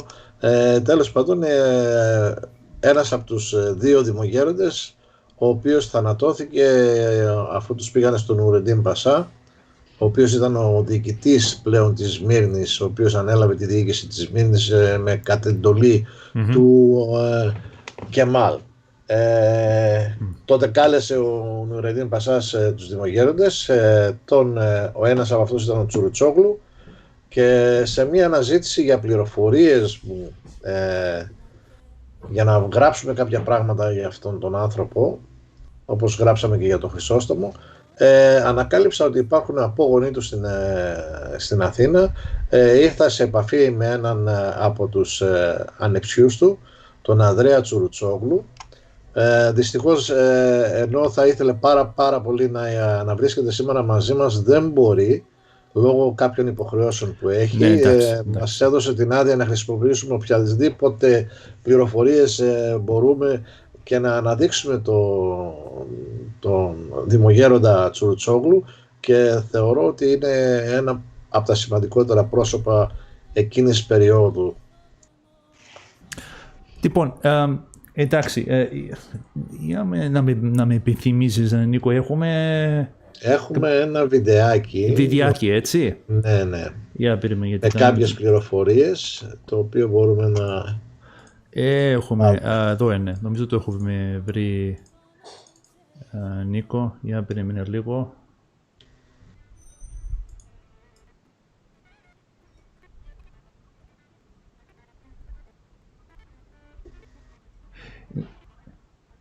Λοιπόν, εγώ, Νίκο, Ναι. να παίξω το βιντεάκι. Για περίμενε λίγο να το τακτοποιήσω, νομίζω. Εδώ είμαστε. Πες λίγο το βιντεάκι, Νίκο, άμα μπορείς λίγο να μιλήσεις. Ναι, να διαβάζω έτσι λίγα πράγματα έτσι. Όπως είπαμε προηγουμένως, ο Νικόλαος Τσουρτσόγλου ήταν ένας από τους δημογέροντες της Σμύρνης. Ήταν ένα σύστημα δημογεροντορίας που, με το οποίο διοικούνταν οι Σμύρνοι. Έτσι. Αυτός γεννήθηκε, ήταν ένας Έλληνας δικηγόρος, δημοσιογράφος, γεννήθηκε στη Σμύρνη. Ήταν και πολιτικός και κοινωνικός ακτιβιστής. Καταγόταν από την Κεσάρια. Είχε φοιτήσει στην Ευαγγελική Σχολή της Σμύρνης, σπούδασε νομικά στο Πανεπιστήμιο του Μονάχου, υπήρξε για πολλά έτη μέλος της Δημογεροντίας της Σμύρνης, ήταν μέλος του Ανώτατου Συμβουλίου της Σμύρνης. Τέλος πάντων, το απόγευμα της 27ης Αυγούστου, όπως λέμε εδώ πέρα, προσήχθηκε ενώπιον του στρατιωτικού διοικητή Νουρεντίν Πασά μαζί με τον Μητροπολίτη Χρυσόστομο Σμύρνης και τον άλλον τον Γεώργιο τον Κλιμανόγλου. Είδες, το θυμήθηκα τώρα. Έτσι, βλέπουμε εδώ πέρα ότι ήταν επίσης και ιδιοκτήτης μιας εφημερίδας γαλλόφωνης, έτσι, και βλέπουμε εδώ πέρα ότι υπήρχαν και εφημερίδες, από κόμματα εφημερίδες με τις πληροφορίες για τον Νικόλαο Τσουρτσόγλου. Για πάμε στο επόμενο. Όταν λες εφημερίδα, ξέρουμε ποια εφημερίδα ήταν. Ιδιοκτήτης εφημερίδας, θα νομίζω το γράφουμε πιο κάτω. Εντάξει, δεν το βλέπω λίγο, δεν το βλέπω. Αυτός είναι αυτή την εποχή που τον σκοτώσανε, έτσι, σε αυτή την ηλικία. Όπως ήταν τον Αύγουστο του 22. Ήταν πάρα πολύ ενεργός πολίτης μέσα στην κοινωνία της Σμύρνης, έτσι, πάρα πολύ. Και βλέπουμε εδώ πέρα ότι υπάρχουν και καταχωρήσεις στα γαλλικά και στα ελληνικά στον εμπορικό και βιομηχανικό οδηγό της Σμύρνης σε γαλλική γλώσσα, έτσι, ναι. Σε έκδοση του 1896. Εδώ Τσουρτσόγλου, Νικόλαος, παράπαση της δικαστηρίας κλπ. Αυτό είναι μια πτυχιακή εργασία που είχε κάνει στο Πανεπιστήμιο του Στρασβούργου το 1885. Ήταν ηλικία 24 ετών τότε. Ήταν αξιοσέβαστος για να είσαι και δημογέροντας βέβαια αυτή την εποχή. Εδώ βλέπουμε το 1920 στον εξώστη στο Μητροπολιτικό Μέγαρο, έτσι, όπου γίνονται οι εκδηλώσεις με τον Αρχιεπίσκοπο κλπ. Λοιπόν, βλέπω μερικές σημαίες εδώ, Νίκο. Αυτό στην άκρη, ποια σημαία είναι? Δεν ξέρω, άραγε τι ακριβώς σημαίνει. Αυτό εδώ, στην Αμερικάνικη το ξέρουμε έτσι, εντάξει, το καταλαβαίνουμε. Γνωστή μου φαίνεται. Η ελληνική σημαία από εδώ. Εδώ τώρα, αυτό εδώ, ποια σημαία είναι? Είναι αυτό που έλεγε ο Παναγιώτης ο Διαμάντης, ότι βλέπεις ότι πια πόσο όλα μαζί ήταν συνδεδεμένα, έτσι. Ναι. Εδώ ήταν στον εξώστη, όπως είπαμε, στην Αγία Φωτεινή, ήταν ο Λεωνίδας Παρασκευόπουλος, ήταν το διάγγελμα της επιστράτευσης για τους Μικρασιάτες τότε, έγινε η επιστράτευση στη Σμύρνη, και ήταν ο Τσουρουτσόγλου, ο Κλιμανόγλου, αδερφή Ψαλτόφ, ο Σολομονίδης κλπ. Πολλοί άλλοι, βλέπεις εδώ πέρα αναφέρονται πολλοί. Αυτό είναι απόσπασμα από τη συζήτηση στο Γαλλικό Κοινοβούλιο στις 27 Οκτωβρίου του 2022. Είναι, αν μπορούσαμε να το μεγαλώσουμε λιγάκι, είναι πάρα πολύ ενδιαφέρον να διάβαζα. Αλλά δυστυχώς δεν μπορώ να το μεγαλώσω. Δηλαδή, για περίμενε. Βίντεο.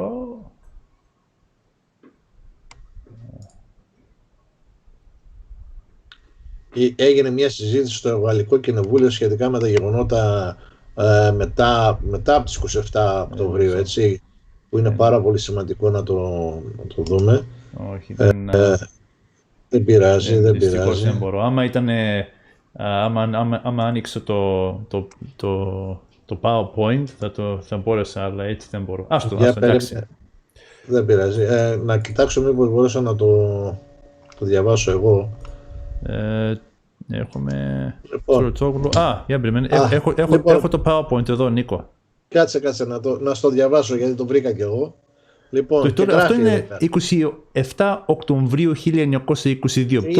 Είναι περίπου ένα μήνα μετά την καταστροφή. Περίπου 1,5 μήνα. Έτσι. Και γίνεται συζήτηση τώρα στο Γαλλικό Κοινοβούλιο και λένε γιατί οι Τούρκοι έβαλαν φωτιά. Υπήρχαν πολλά πτώματα στην πόλη και η φωτιά ήταν μια δικαιολογία, μια κάθαρση. Δεύτερον, όπως και στο παρελθόν, ήταν ένας τρόπος για να λύσουν το πρόβλημα των μειονοτήτων. Για αυτούς, όπως τα επίσημα κείμενα αναφέρεται, η Σμύρνη ήταν η πόλη των απίστων. Και λέει εδώ τα ονόματα, το κεφάλι, και λέει, αναφέρονται εδώ πέρα, είδαν ένα όχημα να διασχίζει τους δρόμους, σέρνοντας το διευθυντή μιας εφημερίδας. Και μάλλον αυτό αναφέρεται στον Τσουρουτσόγλου. Το κεφάλι χτυπούσε στο κατάστρωμα. Άγριοι ακροτηριασμοί είδαν ακόμη να περιβολούν και μέσα στη θάλασσα για να σκοτώσουν αυτούς που προσπαθούσαν να πάνε στα πλοία κολυμπώντας. Δεν γνωρίζετε, Poincaré, νομίζω αυτός το λέει, δεν γνωρίζετε αυτά που μας στέλνουν οι ναύαρχοί μας. Ο ναύαργος του Μενσνίλ είναι σε πλήρη αντίθεση μαζί σας σχετικά με τη διήγηση της πυρκαγιάς. Λενέλ, όλοι όσοι είδαν την πυρκαγιά είναι σε αντίθεση με εσάς. Σουλιέρ, στηρίζουμε σε μαρτυρίες ανθρώπων που ήταν εκεί. Και λέει τώρα όλη τη συζήτηση. Ο ναύαρχος του Μεσνίλ ήταν επίσης εκεί. Ακούστε, κύριε Σουλιέρ. Όχι, σας παρακαλώ να μην αρχίσουμε με προσωπική πολεμική χειροκροτήματα. Αυτό δείχνει πόσο δύσκολο είναι να γραφεί η ιστορία. Και παρακάτω γράφει, έφτασαν στο γαλλικό προξενείο και ανέφεραν ότι απειλεί το Μητροπολίτης Χρυσόστομος. Ο Γάλλος πρόξενος Γκρελιέ έστειλε απόσπασμα να τον οδηγήσει στη γαλλική εκκλησία Σάκρε Κιόρ ή στο προξενείο. Αυτός αρνήθηκε και είπε: «Είμαι στο μέσον των πιστών μου. Οφείλω να παραμείνω με αυτούς».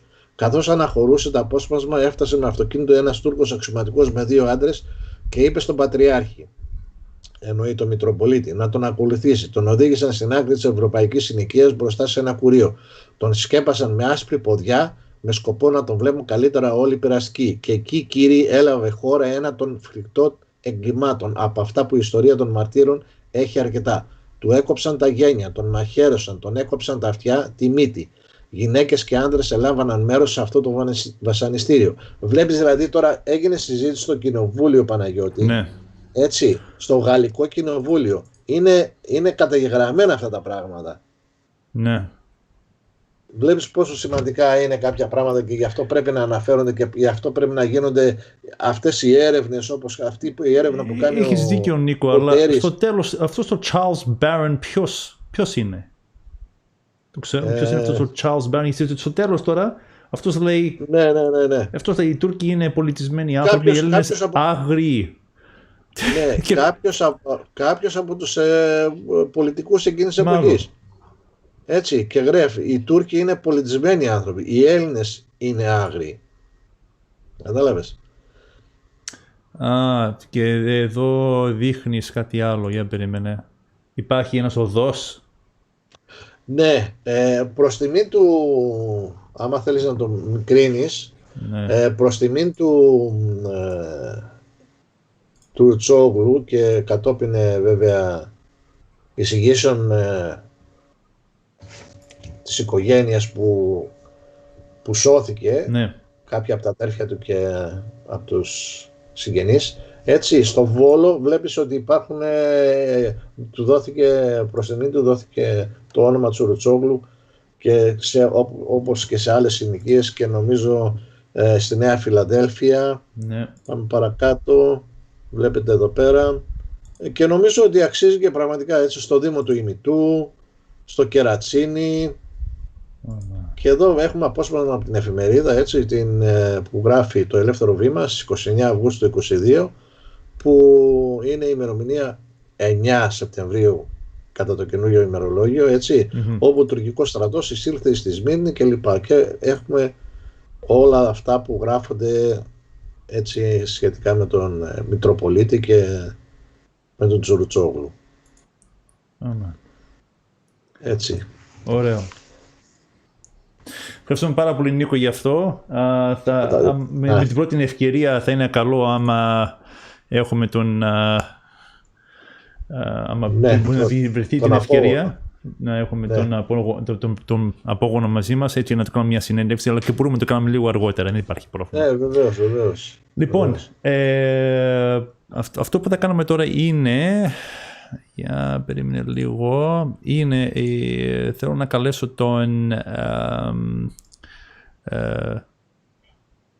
τον Θεμιστοκλή Κριτικάκο. Άλλο ένα αξιόλογο. Ναι, βεβαίως. Και είμαστε... νεαρό και... Ναι. Αλλά τώρα... Εντάξει, εδώ είμαστε. Ναι, το έχω στείλει μήνυμα και μας περιμένει τώρα να τον φέρουμε μέσα. Και νομίζω... το είχα γράψει εγώ σε κάνα 20 λεπτό του Θέμη, αλλά ξεπεράσαμε, Θέμη, την ώρα, δυστυχώς. Αυτά γίνονται στα ζωντανά, έτσι. Ξεπερνάμε κάποιες φορές την ώρα λόγω της συζήτησης που γίνεται. Λοιπόν, Θέμη, how are you, mate? How have you been? Good. How have you been? Listen, okay, just bear with me. I am going to flick over to Nico here for a bit. I've got to actually get you on. I've got you on the call so people, I believe, can hear you, but I've just got to fix up something else. But by all means, what I was hoping to do is I was hoping that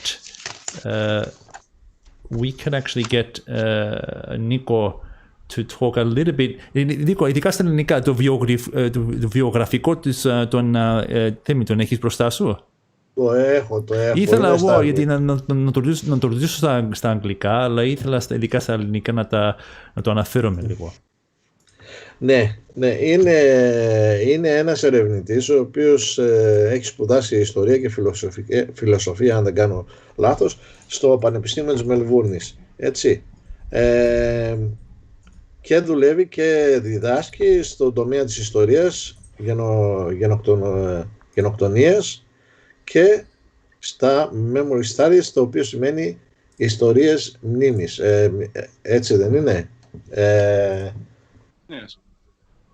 Και είσαι και μέλος του Memory Studies Association. Τώρα δεν ξέρω αυτό πώς μεταφράσετε.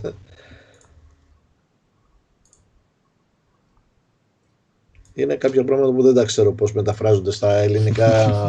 Εντάξει. Καλά θα ήταν να τα έλεγες εσύ, γιατί αυτά τώρα μεταφράζονται πολύ διαφορετικά στα ελληνικά. Τέλος πάντων. Είναι ένα από τα αξιόλογα νέα παιδιά που έχουμε εδώ στην Μελβούρνη και μας έχει τιμήσει πάρα πολλές φορές με την παρουσία του. Ένας ιστορικός νεαρός άνθρωπος, ασχολείται με την ιστορία, με τη γενοκτονία και τη φιλοσοφία, όπως σας είπαμε, και έχει κάνει μια ιδιαίτερη έρευνα τα τελευταία χρόνια. Για πες μας μερικά πράγματα για αυτά, στα αγγλικά αν θέλεις, στα ελληνικά, όπως σε βολεύει. Yeah, Themi, by all means, I should actually have you up right now, and there you are. So that's good. Yeah, so just a very quick thing from me. As Nico has said, in Greek, you are young. You're clearly one of the few people who've of your generation has taken an interest in history. From memory, you are studying for your PhD at the University of Melbourne. That's right, isn't it?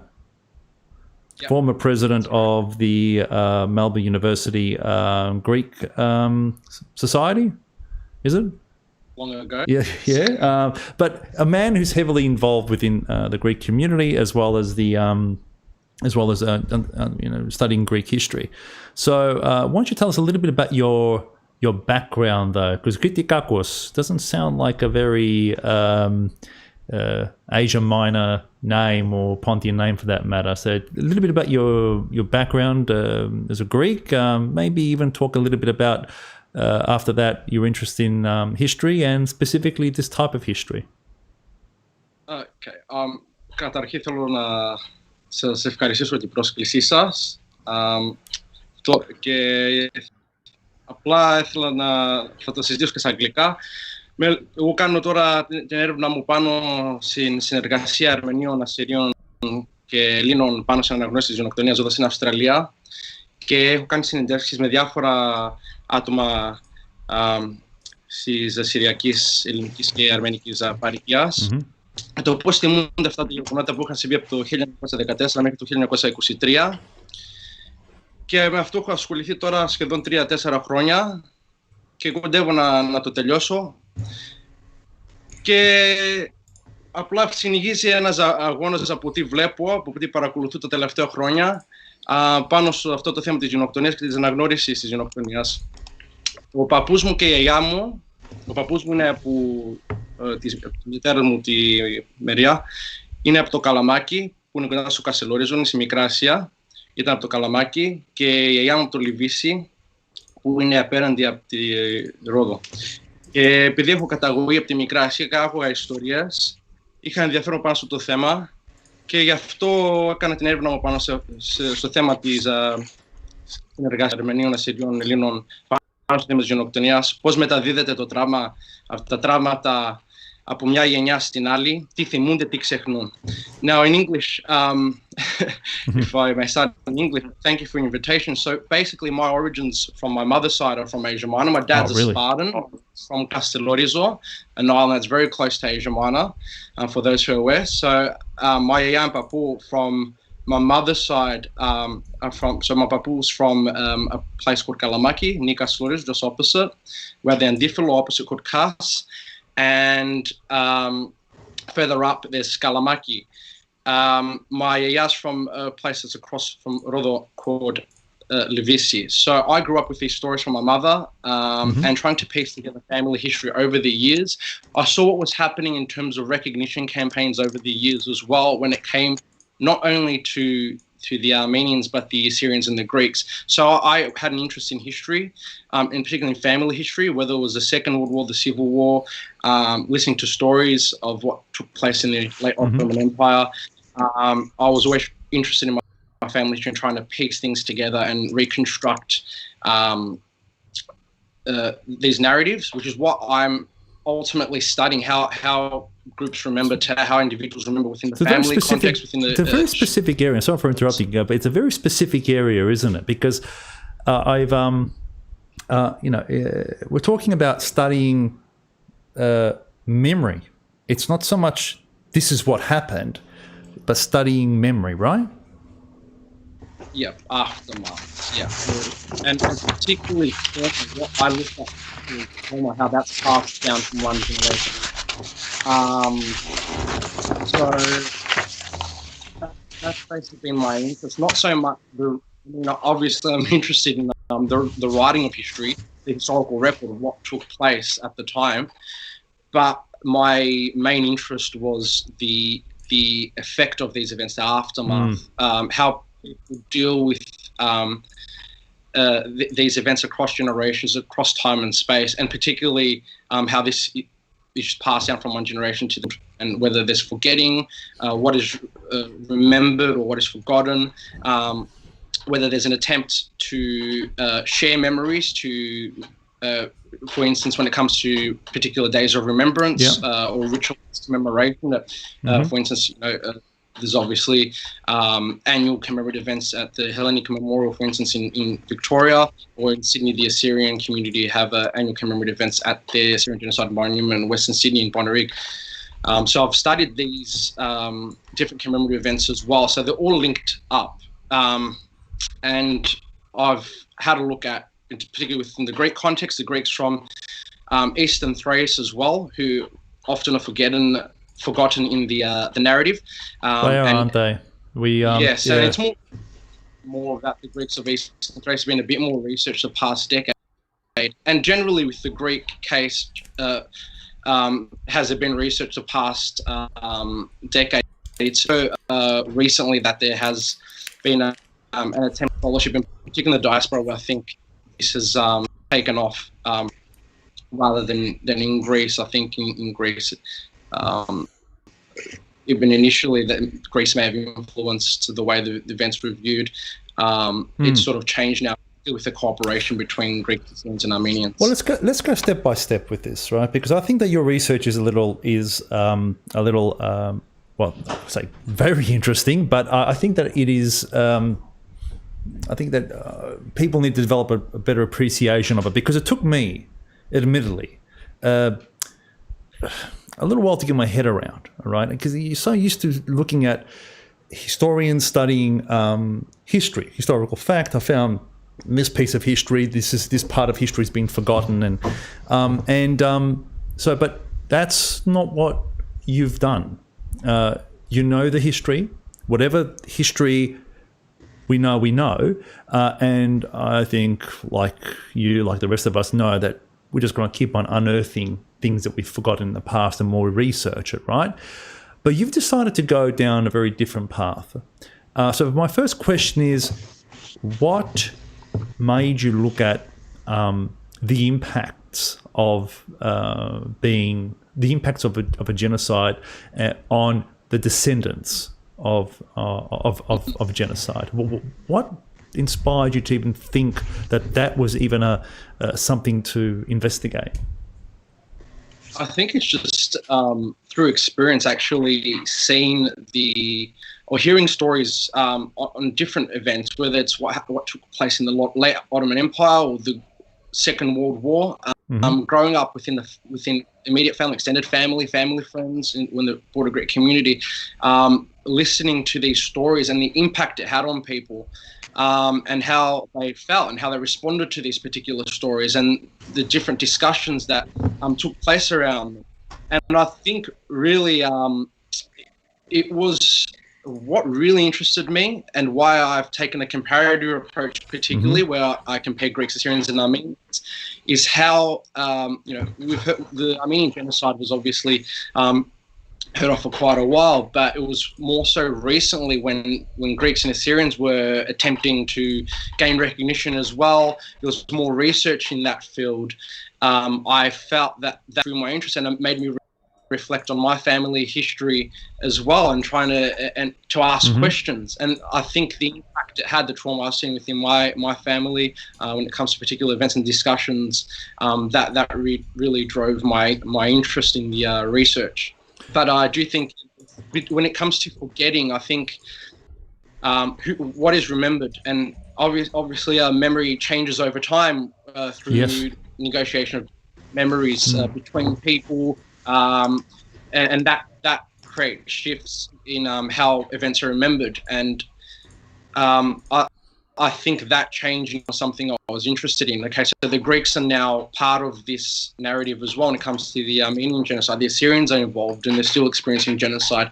So I think that's what really drove my interest further, and studying the impact of these events on subsequent generations, but on different levels, whether it's within families, within the community, the national level, and international level. So I'll look at all those in my research.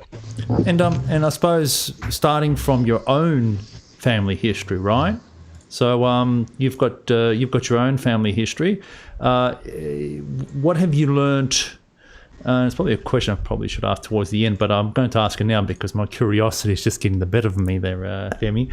But what have you learned about your family history and yourself, I should say, after your research? I mean, have you found, because you said, you're descendants of, you are a descendant of a victim of that genocide. So what is it that predominantly that you've learned about yourself during your research? I mean, it's difficult because you hear different stories and it's very fragmented, and you're always trying to find out more, and you're asking questions. You ask relatives in Greece questions. you're undertaking broader research as well, and that influences how you view the events. But it's just piecing things together and making sense of when it took place, what context. I was at the Castellarian Club, because Castellarius has a major connection with Asia Minor, very, very strong connection to Asia Minor, in South Australia last year, and I was able to meet a genealogist there, and I was able to work out the exact time the exact year my papa's brother had passed away. I went back 4 generations, and I was able to search further and see that we had an ongoing connection to Asia Minor and Gaza as well. There was a back and forth sort of relationship there. So I think particularly the violence struck me growing up, hearing stories about the violence, but then piecing that together and understanding the context of when it took place, what time period, how old my grandparents would have been. I was quite young, should have left as a child. My papa was quite older, so he remembered more, was able to recall and the events, and it was through storytelling. Obviously, survivors, well, he was a child survivor, we would say, but obviously survivors often didn't speak about the events, but at times they did through storytelling. Yeah. But it depended, did you ask questions or not? If you didn't ask questions to those that experienced it, then it became much more difficult to reconstruct the history of what took place. Yeah. So, what would be... I'm going to ask this now. What would be something that... let me ask you another question then, before I ask that one. Did anything surprise you during your research?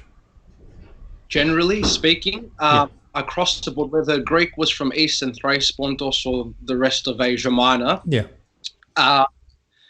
the experiences, obviously there's no single memory. I could ask you something today and tomorrow you'll tell me the same thing in a different way. But the core of what I've seen in my research is that there's a lot of similarities in terms of the type of violence, the deportations, the systematic sexual violence.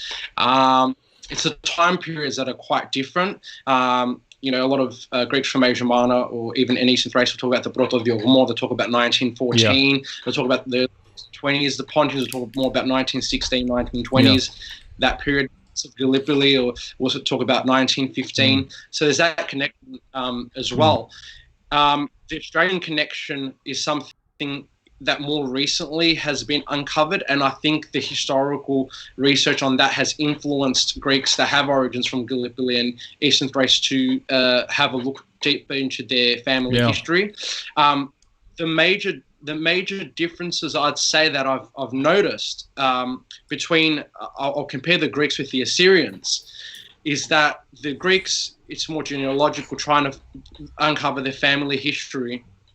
And there's very specific information a lot of the time when it comes to the violence. But with the Assyrians, there's more so general information about what took place, and there's more silence surrounding the events. And I think that has more to do with the fact that Assyrians have experienced ongoing genocide, what many interview participants explain as an ongoing genocide, several instances of persecution. They're stateless. Therefore, the trauma is not just a single trauma, but there's multiple traumas across a broader period. And they're the key differences I've noticed. Now, going back, Peter, if it's okay to go back to the Greeks. You go ahead. Even within the... Okay, so we understand Pontians drove the recognition efforts from the 80s, and there's several days of remembrance across different experiences in different regions. With the Greeks from Asia Minor and Eastern Thrace, because it's not the case where there's no unified genocide recognition effort in the sense of the broader Greek community getting behind it, and that's more complicated and has to do with multiple traumas of, across the Second World War, the Civil War, how these experiences have been uncovered and developed over time. But going back, I think also in comparison to the Pontians, have there's events at monuments annual commemorative events with the Greeks of Asia Minor. It's more so within the family circle where the memories are circulated and trying to piece that history together. And everyone pieces history together through their family history. But in terms of a shared remember, see this as much. You'll see it in Brisbane, where the Greeks from Smyrna mainly migrated here in the 1920s into Asia Minor still, and that's driven by some of the earlier recognition efforts. And the Greeks that have this, where my yaya was from, in Adelaide, they have more of a genealogical connection. You know, it's more so that family history, but there's a strong community.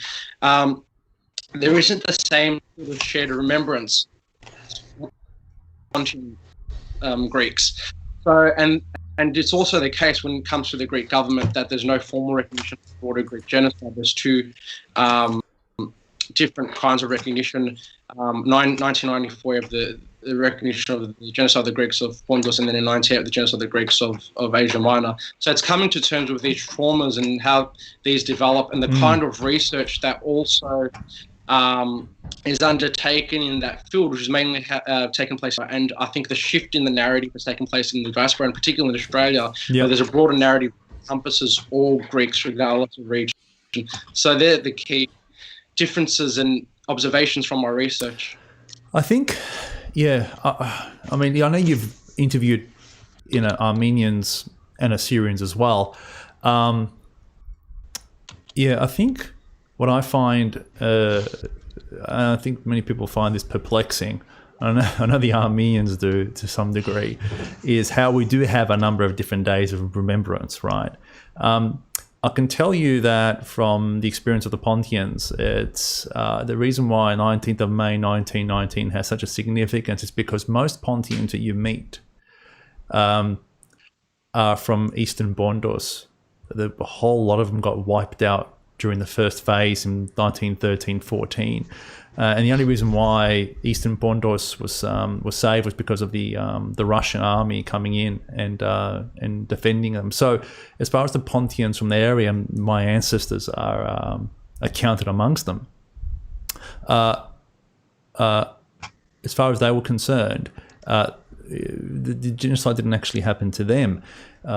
My grandfather was born in a refugee camp in 1918 in Greece, and it was just, his family left Bondos just after the Russians left Bondos, so that's when they weren't going to stick around and find out whether they were going to make a life for themselves or not. But by 1919 that was gone. So for many Pontians that's the day, right? That is the day that affected us, because that's when the beginning of the end of our place at that part of the world was gone. But that doesn't mean that, and I suppose that's probably the beginning, and I've heard so many theories about politics and what have you, but I think that would be the beginning of the delineation between some Greeks, like Pontians from Eastern Bondos, pushing very hard for the 19th of May, and how that is somewhat segregated from Smyrna, which was happened in 1922, and then you got Thraci and the rest of Asia Minor that those people suffered from the beginning of 1913-14. So I think with us that's predominantly. But having said that, it doesn't mean that the Armenians living in Bondos at the time weren't also protected by the Russians, and yet they don't segregate as they don't sort of delineate things as much as we do, and I find that very very interesting. The other thing that I find interesting also is that my grandfather never discussed it. If for him, it wasn't part of his life, and my father admittedly probably didn't know too much about it, and he learned what he learned because he was involved in the community, and the Pontians really started gaining some awareness of it during the 80s. So I suppose that's my perspective on this. Whereas I think, did you find that the Armenians, it was already even by the 80s or 90s, it was a core part of their identity, right? Every Armenians taught it. I had a friend of mine, Stefan Leferiadi, who one time told me that when he met an Armenian priest, "Hi, how are you?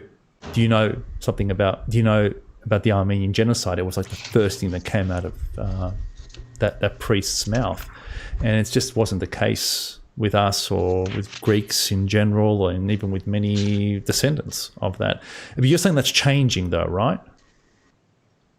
Yeah, so, I mean, I think with the Armenians, it's central to their identity. With the Greeks more broadly, you have the Epanasis, 1821, there was a Greek state that's already established. So, and I think, obviously, memory, there's different layers, so it depends on what region you're from. You have a different experience. Even within towns, there's a lot of complexity involved. So this has changed, particularly in diaspora, I would say, in Australia, in the United States, where there's commemoration of Greeks regardless of region, and includes the Greeks of Minor Pontus and Eastern Thrace as well.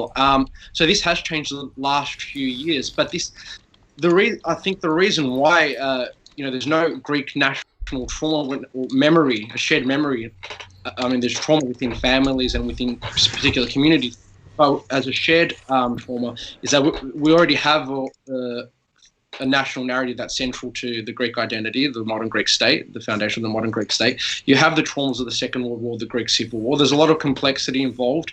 That's why there's a generational to the Greeks are generational to behind the Armenians. So there's this is the reason also why in the diaspora there's been more discussion on these events. So we have the ability in the diaspora to do the research as well, but also cooperate with other communities. The Greeks can cooperate with the Armenians and the Syrians, and this also influences how it's so important. And that's why there's been a shift in more recent times. I think the scholarships increased, particularly in the United States. Okay, that's good. That's good. And I think this has really influenced how these particular events are remembered. So, yeah, in terms of Greece itself, I would say it's the diaspora that's creating or influencing how the narrative is going to be viewed in the future, or will continue influencing this. So, Demi, what's next? I mean, you're still doing your thesis there? Να ρωτήσω ρώτα Νίκο, άμα θέλεις, ρώτα. Πες μου έτσι, εγώ θα ήθελα να μάθω πιο έτσι αναλυτικά στην έρευνα που έχεις κάνει, για ποιο λόγο καθυστέρησε αυτή η αναμετάδοση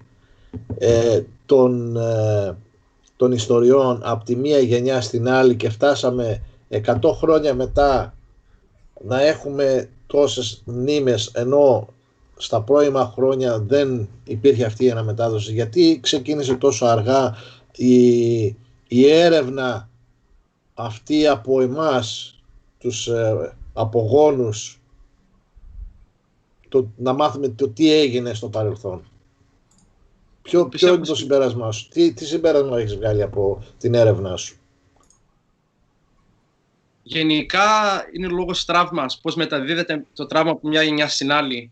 Συνήθως δεν το συζητάνε ή ακούς κάτι, αλλά ας πούμε από τη γιαγιά και το παππού, και μετά λες τι είναι αυτό που είπανε, και το σκαλίζουν μετά οι επόμενες γενιές περισσότερο. Αλλά πιστεύω είναι και τα τραύματα από το Δεύτερο Παγκόσμιο Πόλεμο, από το εμφύλιο, που έχουν καταστερήσει αυτή τη συζήτηση πάνω σε αυτό το θέμα.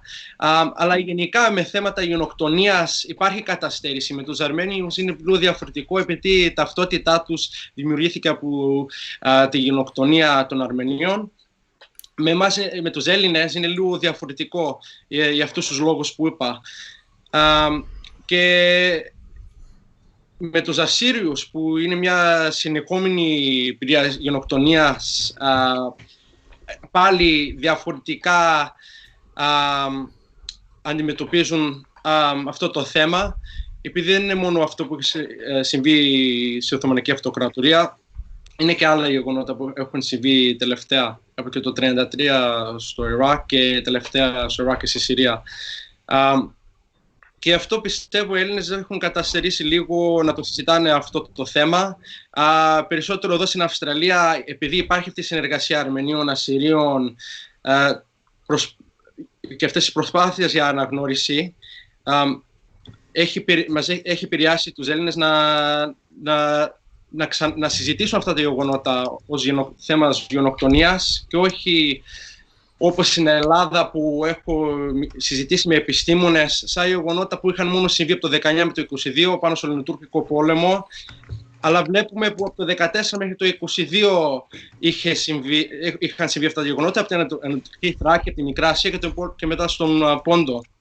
Και όπου τελειώνουμε στη Σμύρνη. Αυτή είναι η απάντησή μου. Αλλά έχει να κάνει με το τραύμα, πώς μεταδίδεται από μια γενιά στην άλλη περισσότερο και διάφορες περιπτώσεις όπως συζήτησα. Ναι. Να είσαι καλά, Θεμιστοκλή. Ευχαριστούμε πάρα πολύ. Ευχαριστούμε πάρα πολύ. Χαιρόμαστε που έχουμε ένα νέο παιδί, ένα νέο άνθρωπο να συζητάει και να ερευνάει τέτοια θέματα. Σας ευχαριστώ. Είστε καλά. Themi, thank you so much for that thing. Βλέπεις, Νίκο, έχουμε πάρει μια πάρα πολύ καλή ιδέα τώρα με τη δουλειά που κάνει ο Θέμης. Θέλουμε να ευχαριστήσουμε πάλι τον Θέμη μια τελευταία φορά για την παράστασή του. So thank you again, once again, Themi, and look forward to your research and let us know when that PhD comes through, huh? Yeah, we'll do it. Thank you. Σας ευχαριστώ. Έχετε καλή μέρα. Γεια σου. Γεια σου. Μέχρι που να καλέσουμε τον επόμενο μιλητή, Νίκο, πες μου κάτι. Εσύ, σαν πες τον... Τη δικιά μου την εμπειρία σου, εσύ είχες έμαθα κάποιες... Λοιπόν, κοίταξε να δεις. Γενικά μπορώ να πω ότι έμαθα πολύ σε μεγάλη ηλικία πολλά πράγματα για την καταγωγή μου και για τις ιστορίες κλπ. Μας έλεγε γενικά η μάνα μου ότι τι υπέφεραν οι γιαγιάδες, οι παππούδες, αλλά γενικά πράγματα, δεν αναφέρονταν σε συγκεκριμένα πράγματα. Πολύ έτσι μακρινά και εμείς ως παιδιά βέβαια δεν τα δίναμε και πολύ μεγάλη σημασία. Όσο μεγαλώναμε όμως και όσο μπαίναμε πιο πολύ σε αυτή την έρευνα και μαθαίναμε κάποια στοιχεία, θέλαμε να μάθουμε και πιο εκεί και πιο εκεί. Αυτό που είπε ο Θεμιστοκλής, θέλαμε να μάθουμε πιο πίσω τι έγινε. Δηλαδή εγώ έφτασα σε σημείο να μάθω ότι η γιαγιά μου γλίτωσε ως παιδί από έναν αχυρώνα όπου είχαν κλείσει όλα τα γυναικόπαιδα από το χωριό της, από τη Λαοδίκεια, ανάμεσα σε ένα χωριό ανάμεσα από την Αμάσια και τη Σαμσούντα, έτσι.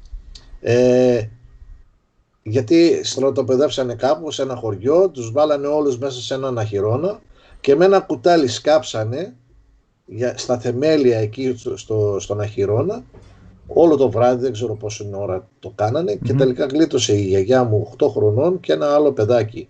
Έτσι, μέσα ήταν η μάνα της, η αδερφή της και ο αδερφός της. Λοιπόν, όταν έμαθα εγώ αυτό το πράγμα, έτσι, ταράχτηκα, δηλαδή δεν μπορούσα να το πιστέψω και ήθελα να μάθω κι άλλα και έτσι ανακάλυψα πάρα πολλές ιστορίες οι οποίες θα μπορούσαμε να τις λέμε για ώρες ολόκληρες.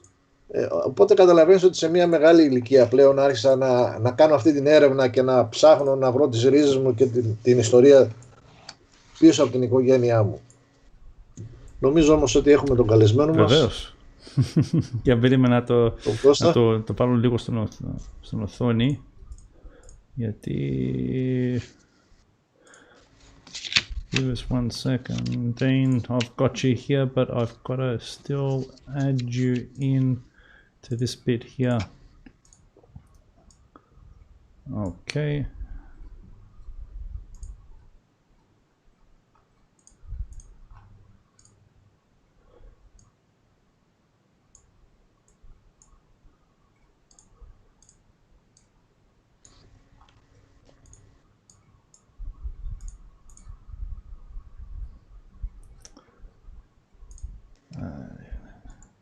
Πρέπει να κάνεις εκπαίδευση, Παναγιώτη, έχεις μείνει πίσω στην No, τεχνολογία. I'll get there. Trust me. Okay, I think we're there now. I think we're there. Next on our list is a very good friend of ours, Dean. How are you? Είμαι πολύ καλά. Σας ευχαριστώ για την πρόσκληση. Θέλω εξ αρχής να σας δείξω αυτό. Το βλέπετε αυτό? Είναι το μόνο πράγμα που έφερε ο παππούς μου μαζί του από τη Σμύρνη. So let's talk a little bit about that. What is that?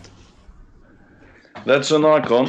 And my grandfather was in Smyrna. Yeah. Because he was from Aidinio, which is inland. It's the town of Aydin now. It's the home city of Anthemios and Isodoros, who were the architects that built Hagia Sophia. You serious? And my family was from there, and my grandfather was 11 years old, and there was the famous massacre of the Boy Scouts of Aydin, η σφαγή των προσκόπων. And my grandfather, 11 years old, with his brother who was 13, ran all the way from Aidinio to Smyrna, and then got on whatever boat they could find, and from there they came to Greece. So, and the only thing that they carried with them was this. That was the only thing they were able to get. Yeah? Wow. That was it. And they have nothing of their families, no familia, no contact, no memories, nothing tangible except for that, which occupies a very special pride of place within our home, because that's the only thing we know of the land of our ancestors. Yeah. He was 11. When you're 11 years old, you don't remember much, and the perspective that you have is often different. So, yeah, that for me symbolizes the loss. It's the loss of knowledge. Yeah. It's the loss of homeland. It's the loss of life. There are so many people that died who are of our family that we don't know. Yeah. And even if we did know, we couldn't put them in context because this is what happened not so long ago. So I really want to say this because I've probably mentioned this story already once, especially for the Decapend Avgusto, I think, when we first had you on. And I remember, as I said, I met you in 2004, and it was a Bondiaki Estia when we had the genocide workshop. And it admittedly, and this, it goes back a while now, but my knowledge back then, not that it's actually any, it's better today, not that it's any good, but back then it was very limited. So I knew very little about the Asia Minor catastrophe and the genocide that was suffered by Asia Minor Greeks. And I'm being absolutely honest here. You weren't introduced to me, I remember, as a person who had lineage from Asia Minor, and I remember I found that out many years later when you mentioned it as part of a conversation we were having, just one of our lunches, and then it just hit me like a ton of bricks. Thinking, wow, that's probably part of the reason why he's as passionate about the issue as he is. I've always found it very unusual when I found a non-Pontian being that cared about the issue. And then, of course, after our many discussions, you mentioned your family's history and your father's, and it's from your father's ancestry, right? Yeah. And your father was he born in Samos? Because your family. Yeah, he was born in Samos, and my father had no idea the family was from Asia Minor. He didn't. Not his sister, because they didn't speak about it. We just had an interesting conversation with Themi. In the family, the old people, οι γέροι πήγαιναν στη δουλειά, ο παππούς έρχονταν σπίτι και κοιμόντανε. That was it. Yeah. Δεν υπήρχε διάλογος με παιδιά, δεν μετέδωσαν τίποτα. Όταν είχαν την ευκαιρία και είχε βγει σε σύνταξη ο παππούς και κάθονταν, τότε έλεγε ιστορίες. Και από όλα τα εγγόνια για κάποιο λόγο μόνο σε μένα. Σε μένα μιλούσε τουρκικά και του φώναζε η γιαγιά μη μιλάς του παιδιού τουρκικά. Really? Και γελούσαν. Ναι. Και έλεγε ιστορίες και μετά πέθανε όταν ήμουν εγώ 11 χρονών και συμπλήρωσε η γιαγιά αυτά που δεν μου είχε πει ο παππούς. Δηλαδή είναι ένα παράξενο πράγμα. Δεν μιλούσαν για το ζήτημα αυτό. Και υπάρχουν πολλοί λόγοι ψυχολογικοί και πολιτικοί και άλλοι. Fascinating. Absolutely. Και αυτοί που μιλούσαν στη δική μου την εμπειρία, διότι άκουσα και αυτά που είπε και ο Θέμης, they blamed themselves. And there's that idea of the victim blaming. For example, λέγανε μαύρισε το μάτι του Τούρκου και γι' αυτό μας κάνανε αυτό που κάνανε. There was this idea that we deserved what we got, which the Turks exploit and the West exploits in their discourse. If you read the British historians or the other historians that are coming out, the idea is, look, there was a war, Greece invaded Asia Minor. They use the word invaded. And they committed all these atrocities, which the Greek army did commit atrocities, that's a fact. And so Smyrna sort of equalizes that. That's how the West presents it.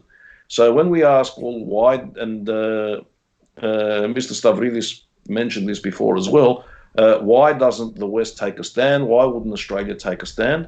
Well, that presupposes that, one, people take stands for reasons of justice, which countries don't. Countries take stances, για συμφέρον and diplomacy, okay?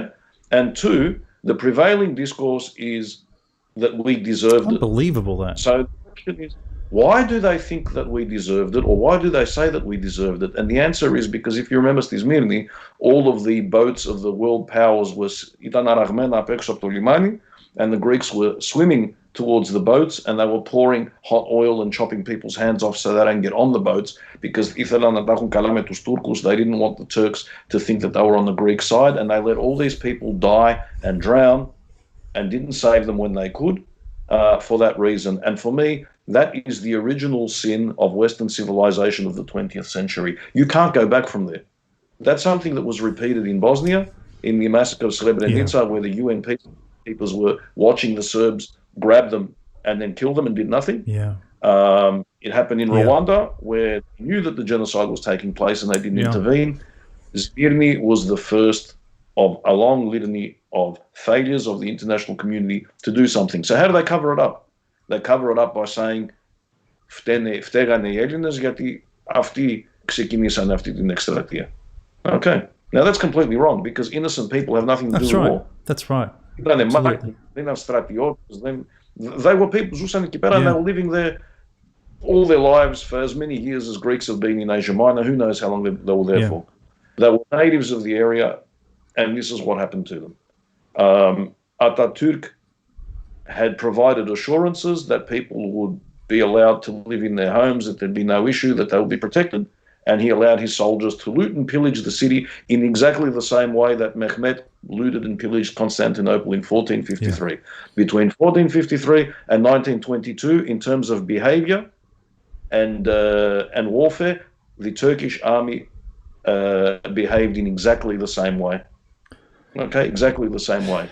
And I think we've mentioned this already, and I'll mention it again. And maybe you can shed some light. I think I already know the answer. I'm surprised. You know, like you've got so many powers, so many countries who are ashamed about their past and the atrocities they caused, even in wars or that they had won. And they try to shy away from it. They try to ignore it. They'll try to not mention it. They'll try to use words such as, well, it was a different time back then. And from one perspective, you can sort of understand. However, what I find astonishing is how recently, as in a few days ago, the president of Turkey uses this event as a way of glorifying his country's past and a warning to the Greeks that we will do to you what we did to you back 98 years ago. I just can't believe the audacity to just take pride in the carnage that you caused and the death and destruction your ancestors caused at the time. And wouldn't you say that by not that this country has just not come to terms with its past, or they have not grown since then? I mean, I find that. Don't you find that amazing? No, you don't. I don't. It's to be expected, is it? I'll tell you why I don't. Go on. My wife lived in Turkey for a period of time, and she says that on days such as the Pondian Genocide days, 19th of May, or days like Katastrofitis Mirnis, they go to certain villages, they find the bones of people who were killed, and they dance with them and throw them up in the air, juggle them and play with them and make fun of them. This is what they do. And the reason why is because the West has allowed them to get away with it. They were not taken to task for what they did. The West decided to leave Turkey as it is, even though there were recommendations that country should be dismantled because it is a threat to world peace, simply for strategic, diplomatic, and economic reasons. So what happens is these people got rid of the people that they wanted to get rid of, being us, the Armenians and the Assyrians, and they consider that they're a great success. Their entire modern national myth is based on the fact that they got rid of us. Yeah. This, for them, is called the National War of Liberation. Yeah. Our National War of Liberation is based on the fact that we overthrew Turkish tyranny in 1821. Their modern national myth is based on the fact that they kicked us out and there are no more threats, and that there are no more nations except for the Turks. Okay?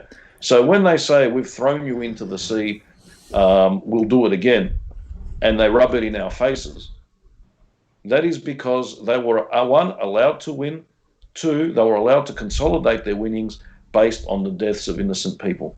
Now, these are sick foundations for a modern country. Agreed. If these things are not addressed, you can see that the threat continues, which it does. Turkey now occupies parts of Syria. It enters Iraq at will. It threatens Armenia. It threatens Greece continuously. Okay? And that is what happens. On the other hand, if Turkey addresses these issues, then the whole myth upholding the existence of the Turkish state comes crashing down. They lose control of their people. Right. And then that creates instability. That's something that the world powers do not want. Yeah. And at the end of the day, we're just Greeks. We're not important. Armenians are strategically not important. Assyrians are non-existent on the world scene. So therefore, why would you take a principled stand and a moral stand about this issue, albeit a nuanced stand to take into account everything that happened? Because it is true that the Greek army committed atrocities, as I said, and they were pretty bad ones. But this thing that happened and the way it's been used by the Turkish state, well, that's horrific. Yeah, I mean, I just look at Germany's transformation, right? Germany was forced to make that transformation.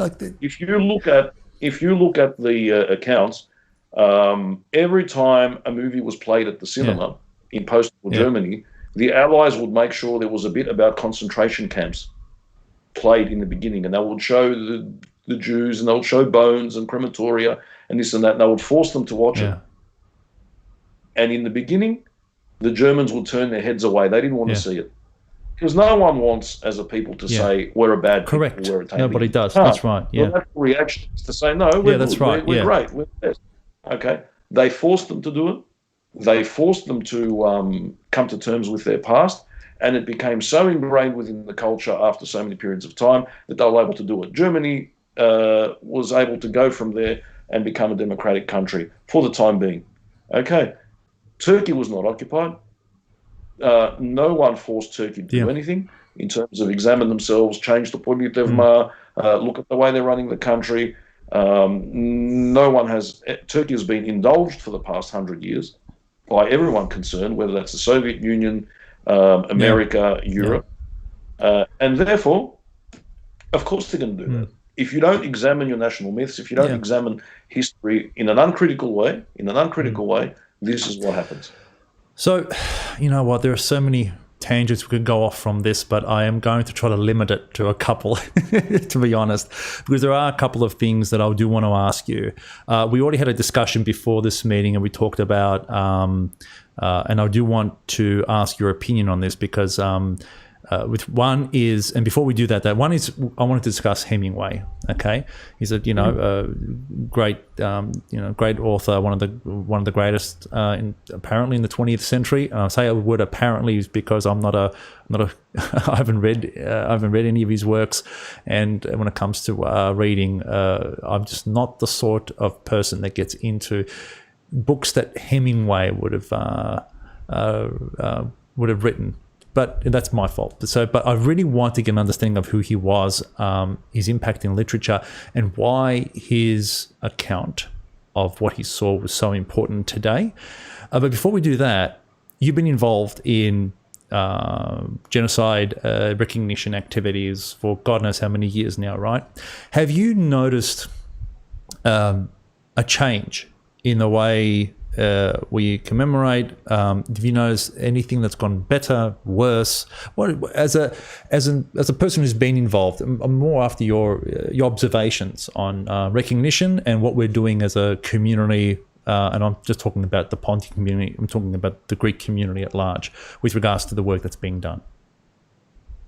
So you're talking specifically about the Pontian genocide or Smyrna, or which? I suppose let me clarify. I know for a fact that back 15 years ago, we didn't give a second thought. As Pontians, we never really gave a second thought to the Asia Minor catastrophe. I mean, that's something. My observation is something that's happened, sort of evolved over the last 8 years. I mean, they might have been doing it in other countries, like in Greece, but specifically here, I think that it's gained more momentum. Like for us, and as Pontians, this day and commemorating this day is a big deal now in our calendar. We prepare for it. We do something for it. It's not just here, but in Sydney and in Adelaide, and I think in America it's becoming a big deal there too. But that's my perspective, right? As a Pontian, what's yours? Look, specifically about Smyrna, I would say that it's non-existent on the Greek community calendar. Right. There are many reasons for this. One is that the Greek community is organized according to tribe. True. And there is no Asia Minor tribe. The people that came from Asia Minor were settled all throughout Greece. And they assimilated into the regions where they settled generally. So that sense of I am an Asia Minor and that having particular culture, which is passed down, that's gone. Asia Minor culture was diffused throughout the whole of Greece, Merembetika, this, that, the other. It went mainstream. These people have assimilated. Yeah. So there is no group to push the recognition of Smyrna or do a commemorative event for that here in Australia. In terms of the Pontians, I think that the way that we approach the event has become much more sophisticated. Right. I think that there are more voices being heard. I think that there are efforts to reach out to other communities, which I think is great, because that's very important. Especially when one considers that it was not a Pontian or Greek genocide, it was a genocide of all the Christian people of Anatolia. That was the modus. That's why they did it. So it was not racially based, it was religious. It was a religious genocide because Turks differentiated people, and most Islamic countries still do, according to religion, not according to nationality. Nationality and ethnicity is a relatively new concept in the Islamic world. And if you're a Muslim, it doesn't matter what language you speak, that's okay, as long as you don't threaten the status quo. But if you are threatening the status quo, that's a separate issue. With us, it was a religious thing. I think that we've got a long way to go. I am one of those people who don't like to dwell on catastrophes. I think that in a vibrant, growing community like ours is, dwelling on the past and the evils of the past is only good insofar as it informs and creates debate and about reform and about protecting the vulnerable. We can use the lessons learned in Pondos and in Smyrna as people who have suffered and as people who retain memories to advocate for the rights of Aborigines, to advocate for the rights of the Rohingya. We can add our own particular perspective because we've lived through it. It's part of our cultural history. Right.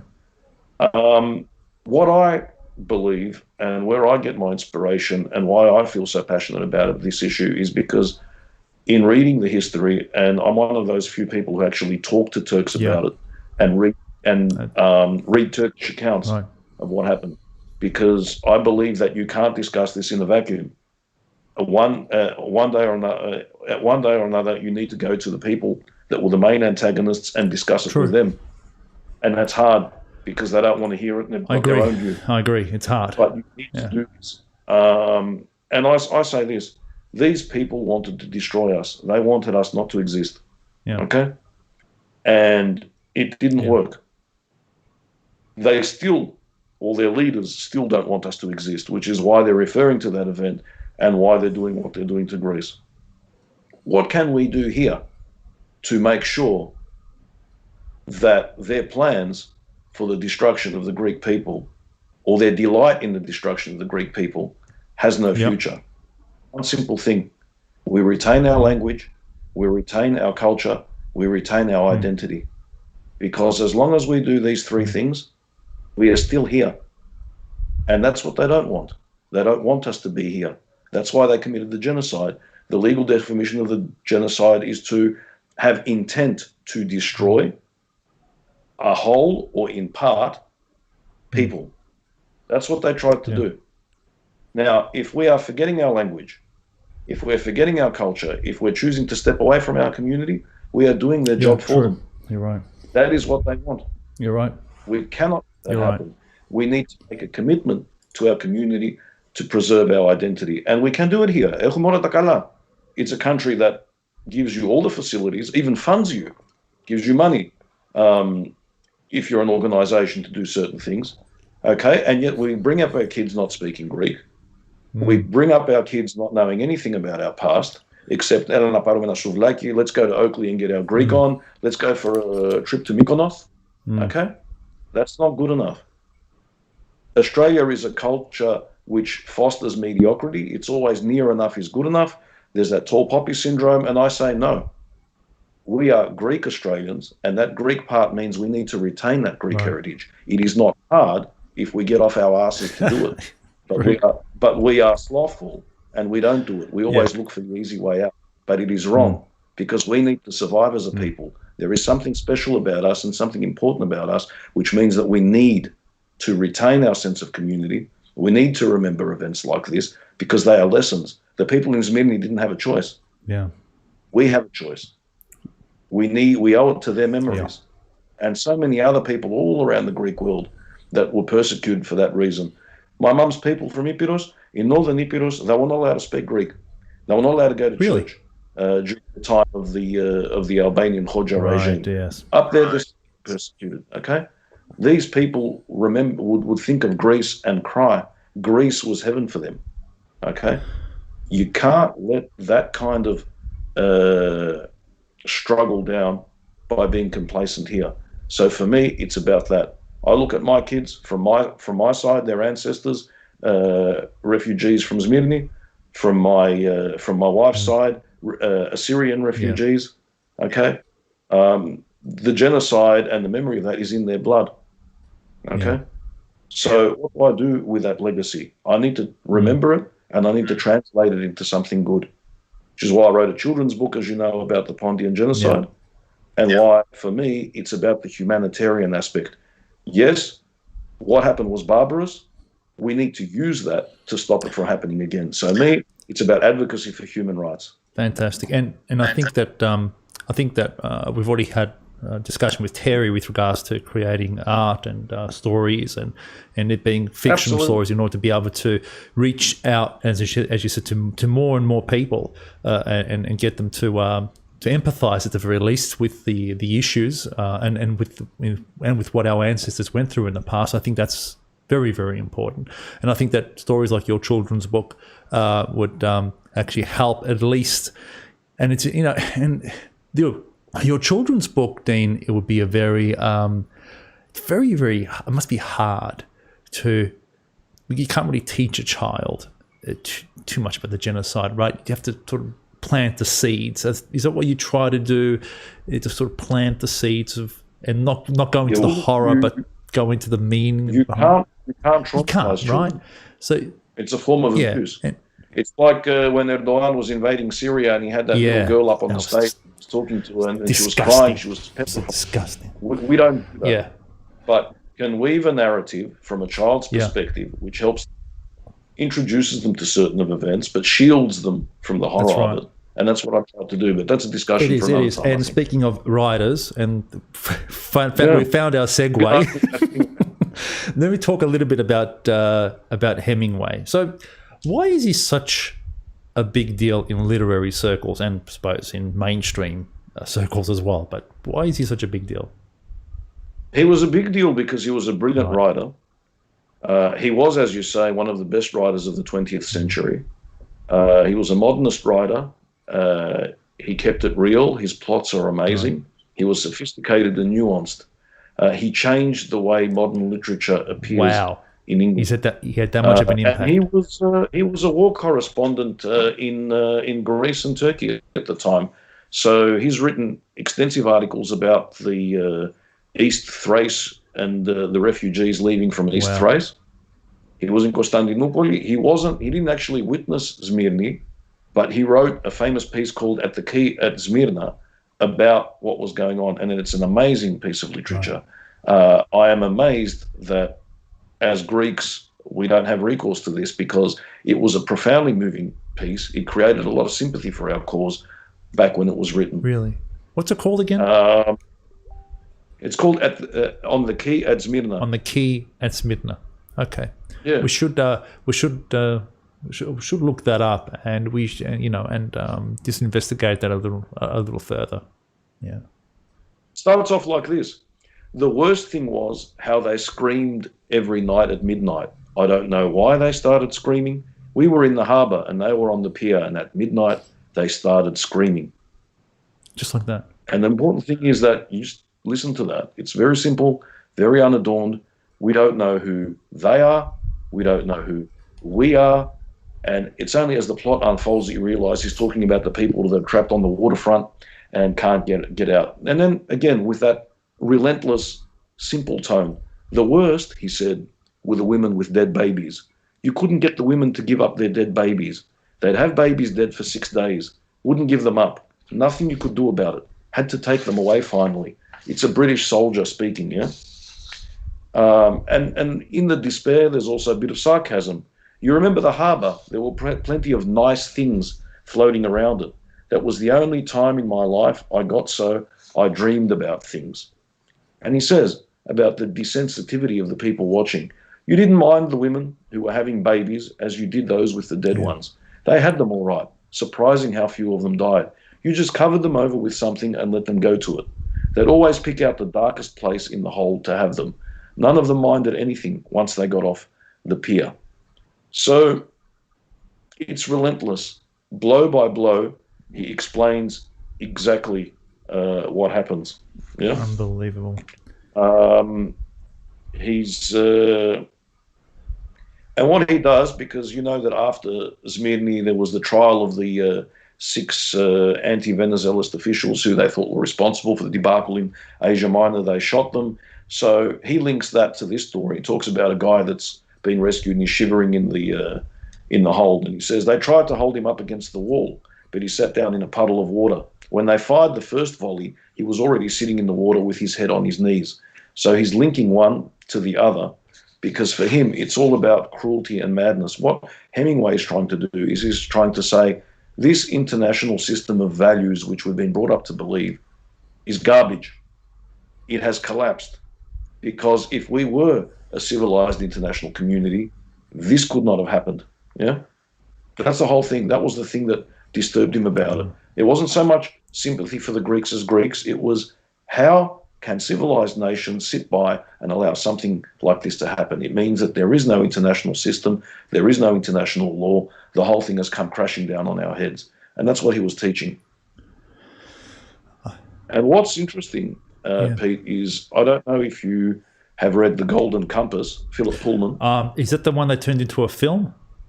Yes. Yeah. I was unfortunate to see the film. There's a whole series of volumes of that. The latest one that's come out, which is called The Secret Commonwealth, right. Philip Pullman, who's the author, reimagines Smyrna. What? Really? So, absolutely. There's a chapter about Smyrna. You serious? And the whole idea is, yep. Of course, this is taking place in an alternative world. It's not. I can't believe. It's a world like it. I can't believe. I love it when Smyrna, and sorry for interrupting, is used in a modern context, or it's used in literature today. It means that it's still stirring the imagination of people, right? He does something very different. He describes how the main protagonist, who's the same girl, Lyra, is on a boat from Constantinople where they've just killed the Greek patriarch, and she's going to Smyrna, and they run into a boat, and they realize that it's full of refugees and that there are people who are trying to flee from Smyrna. And instead of doing nothing, which is what the world powers did, Philip Pullman has them actually saving and rescuing these people. And the whole idea is, would the world have been different had the world powers stepped in to guarantee the safety of these people? So in one chapter, he gets rid of the original sin of Western civilization, I think, in modern times. And it's an amazing, harrowing, and yet very uplifting read. I've written about it in Els Cosmos. My article was published yesterday on this issue, which is Hemingway on one hand, at the time, almost Αυτόπτης Μάρτυρας, not quite, but he was there, certainly had access to the events. And on the other side, Philip Pullman, 100 years later, writing about the same event, but basically rewriting the event and trying to redeem Western civilization. That article, we can find that online as well, though, right? Okay. Find that online on Els Cosmos. Just type in Els Cosmos Dean Killian, it will come up. That's great. Listen, thank you so much for and again, we could talk about this forever, but I really got to pick up if I was to start with reading Hemingway, Dean, what would be the first book I should read? Okay. He wrote a poem about 1923 he wrote Treaty a poem of on that Lausanne. too. Because as you know, 1922 was Sèvres, 1923 was the peace treaty. And it's all about how all of these politicians are hanging around, talking, drinking, and it starts like this. It's called They All Made the Peace. What is peace? And it ends, well, what do you boys know this morning? Oh, they're shrewd, they're shrewd. Don't talk about Mr. Venizelos, he is wicked. You can see it. His beard shows it. And then there is Mosul and the Greek patriarch. What about the Greek patriarch? That's how it ends. The banality and the trivialities thrown up by the diplomats and the politicians who are just carving spheres of interest and not caring about the people. And it's not that different to the way we are, the way the international system is. You have these great systems, communism, capitalism on the one hand breaking down, power vacuum where countries are basically pulling away from international commitments, not honoring international law, and you get a vacuum where Turkey can do what it's doing. You can see how alliances are building around these conflicts. Recently, the United Arab Emirates sent a fighter jet to Greece. Countries are aligning with one side or the other. Our friends, the Russians, are aiding and abetting Turkey, as is the US. And we have the French President Macron sending his boats to Greece, not because he loves us and we're such great people, but he wants to assert primacy over the European Union, which right now belongs to Germany. And what happens when political games are being played is that things get out of hand, like they did in 1914 with the wall. You remember that another great power, being Austria-Hungary, thought they could bully a smaller power, being Serbia. Yeah. And look what happened. Disintegration of a whole empire. Yeah. And a whole system. Yeah. So we need to be very careful and very mindful, because wars are very irresponsible things, but they can break out very easily. And the human cost, as we know, and we should never forget, which is why we need to remember Smyrna, Bondos, and all these things, is immense. It's so much relevance now, Dean, right? There's so much relevance today. So much. Right now. It's and it's just I think so. And I think that no person who understands the history of our people and what they've gone through could advocate wars, totalitarianism, could conceive a situation where people are not looked after if they really understand the true impact. I mean, you know as well as I do that when the people came from Asia Minor to Greece, they were treated horribly by the Greeks. Okay, they were treated as if they were third-class citizens. They had to leave certain parts of the Peloponnese because the people wouldn't let them drink at wells because they thought that they would make everybody else sick. And in some villages, they made them wear armbands so that people could know who the Ingratiates were. Apartheid. Yes, these are the things that we don't talk about. Okay, We don't talk about the innate racism and xenophobia of the Greek towards other Greeks. And one of the people who wrote about this was the great poet Kostas Karyotakis, because when he was not being a great poet, one of his job was to rehouse and look after Asia Minor refugees. The things that those people went through were terrible in Greece. It took them a long time to find their way and to assimilate. Yeah. And that's also one of the reasons why a lot of the older people didn't want to talk about it, didn't want to emphasize what had happened or really promote their culture or articulate their culture. They just wanted their kids to assimilate, get a job. Yeah, I remember my uncle, and it went right over my head. When I first went to Greece 20 years ago, he just turned around and he said to me, "Oh yeah," and then your yaya told us off whenever we spoke Pontian to each other. You should speak Greek, and I just looked at him very weirdly, and I said, "What are you talking about? Like, who would tell you off for speaking?" Well, can I give you an example?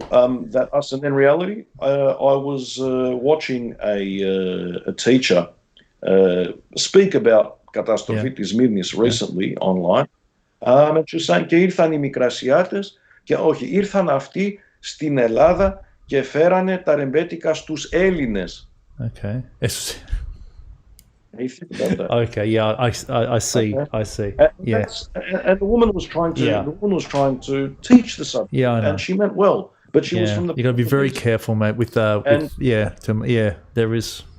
And I mean, it's that us and them mentality is entrenched. It's entrenched, and that's when we say why do not more people get behind events such as Pontian genocide, commemoration, or Smyrna, or whatever. That tribal mentality doesn't allow us to do it. It doesn't. And it's also the fact, I mean, the Armenians, wherever there were Armenians in the Ottoman Empire, they were persecuted. Greeks who were outside the Ottoman Empire were not persecuted because they had left. So if you did not come from there, you don't really care what happened to a Greek somewhere else. That's just part of our identity. Yeah. It's sad, but it's a fact, and we have to deal with it. And the way we deal with it is we continue as we've got always continued. We don't whinge, we don't whine. I'm not a Pontian, but Pontian genocide is very important to me, my understanding of the world. Yeah, absolutely. We're here for everybody, and you can take absolutely, and it's important. You can take the loss of culture, you can take the language, you can take dance, you can take the politics. There are so many things which underpin the culture that was lost. But for me, in order to understand what was lost, whether it was in Smyrna or whether in Spondos, you need to understand the history and the culture. So I'm all about going behind the events of the genocide, going 4,000 years before, and tracking the settlement of the Greeks, their various journey along the way, what they produced, which is remarkable, how they influenced the West. And for example, the other day I was reading, and I think I told you about this, that Don Quixote, that famous book by Cervantes, there's a bit there where he says, I want to be the emperor of Trapezunda. So Pondos is in this classical Western literature. How many of us know that? Absolutely amazing. You know, I love those anachronisms you find, those small little tidbits of history. Smyrna was one of the churches of the apocalypse. That have been written about in the Bible. I did not know that. Yeah, wow. And you go to any evangelical Christian out there, and they know all about Smyrna from the biblical point of view. We can stress this very important part of early Christianity. Polycarpos της Smyrnis, one of the first apostles, and martyr. It is one of the places where the first chapters of Christianity was written. Unbelievable. These are very important things. You go to Turkey and they tell you these are Roman rules. Yes, they do that. Yeah, they're always downplaying the Greek element. Well, you know what? It's time for us to emphasize our historical roots to these areas. And if they feel threatened by that, that's their problem. Because they don't understand that you can be attached to a place without necessarily wanting to take over that place and killing people. For us, it's a deep cultural and emotional bond because it underpins Western civilization. All the great philosophers, Thales or Milesios, all these other ones, they originated from Asia Minor in that area. Our entire Western way of thinking comes from Asia Minor. And when you destroy the people who created that civilization, what you are doing is undermining the foundation of Western civilization itself, and it's that Hemingway was trying to emphasize. Well, like always, Dean, you wrapped all of it up in a nice little bow for us, so I thank you for that. And I know we can go on forever discussing this because I find it all very interesting, but I really do want to take the opportunity to thank you for making the time today, joining us, and It's an honor. and explaining all that. And yeah, there is some reading that I have to do in order to be able to actually start to develop an appreciation for Hemingway and his contribution. Can I just commend you both on this great endeavor? I think it's very moving. I've been watching since the beginning. We are in lockdown. We're limited in terms of what we can do, and yet you reached out and you're doing this great event. Thank you, Dean. We do, it's a good way of connecting, but it's a great way of educating as well. And I really want to. I suppose I had so many great conversations with people and stuff that I know that many others would find interesting, and it's just a shame that they don't have that opportunity. And now there's just no rule. There is no excuse. We've got the internet, we've got the technology. Bring everybody in, sit down, let's have a conversation, and whoever's interested can listen. And they like what they hear. Great. They might be able to pick up one or two different things, different perspectives on things, and to show that the level of interest within the community on issues such as genocide is very varied. So from academia to artistry to you name it, and we're hoping to actually highlight that. So yeah, thanks again. Not a problem at all. Thank you. Ευχαριστούμε πολύ, Κωστά. Ευχαριστώ. Λοιπόν, Νίκο, η αλήθεια είναι ότι σαν Έλληνες έχουμε... Κοίταξε, όταν ακούς ενδιαφέροντα πράγματα, νομίζω ότι παρασύρεσαι και δεν πειράζει, ας παρασυρώμαστε, μαθαίνουμε πράγματα και δεν είναι προς κακό μας, είναι προς όφελός μας. Νομίζω και εσύ και εγώ μάθαμε πάρα πολλά πράγματα σήμερα. Έτσι, μπορεί να έχουμε κάποιες γνώσεις, αλλά αυτές δεν είναι. Πάντοτε μαθαίνεις, όσο ζεις μαθαίνεις. Ναι, ακριβώς. Νομίζω ότι... Sophia, very patient Sophia, how are you? I can't see you. You can't. Can you see? You can see Nico though, right? Yes, yeah. That's fine. You will see me soon, but for the moment, it's just Nico. You just bear with me. Just bear with me. I want to get. I can't make out what you're saying. But you can hear me though, right? Sophia, can you hear me? Good, thanks. And you? Oh, might have a bit of a delay there. Okay. Yes. Okay. You bear with me. I'll try to rectify that. It's amazing. We had a few issues earlier on, and we've been able to resolve some of those. I can actually see you now, but I haven't brought you through to the. Yeah, I can hear you good, now. Good. Bear with me. Let me just. I've got to add you. I've got to add you into my Skype's my session here. Unfortunately. Have you been following us, Sophia? Just a little bit. I've been really busy. It's been a pretty interesting. It's been a pretty interesting. We've had a number of interesting conversations, which have been